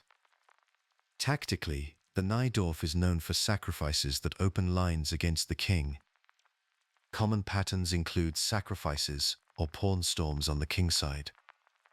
White sometimes storms the kingside pawns forward to break through, while black looks for counterplay along the c-file or by advancing queenside pawns. A frequent mistake for black is to overextend or neglect development, leaving the king exposed. For white, pushing too many pawns without piece support can backfire, giving black activity and targets. Recognizing these patterns and understanding when a tactical shot is sound or when patience is needed is crucial. The Najdorf is not just about sharp attacks. It demands a balance between calculation and long-term planning. The more you see these structures and ideas, the more you can spot the right moment to shift from building your position to striking at the opponent. This blend of versatility and aggression is what keeps the Najdorf at the heart of modern chess.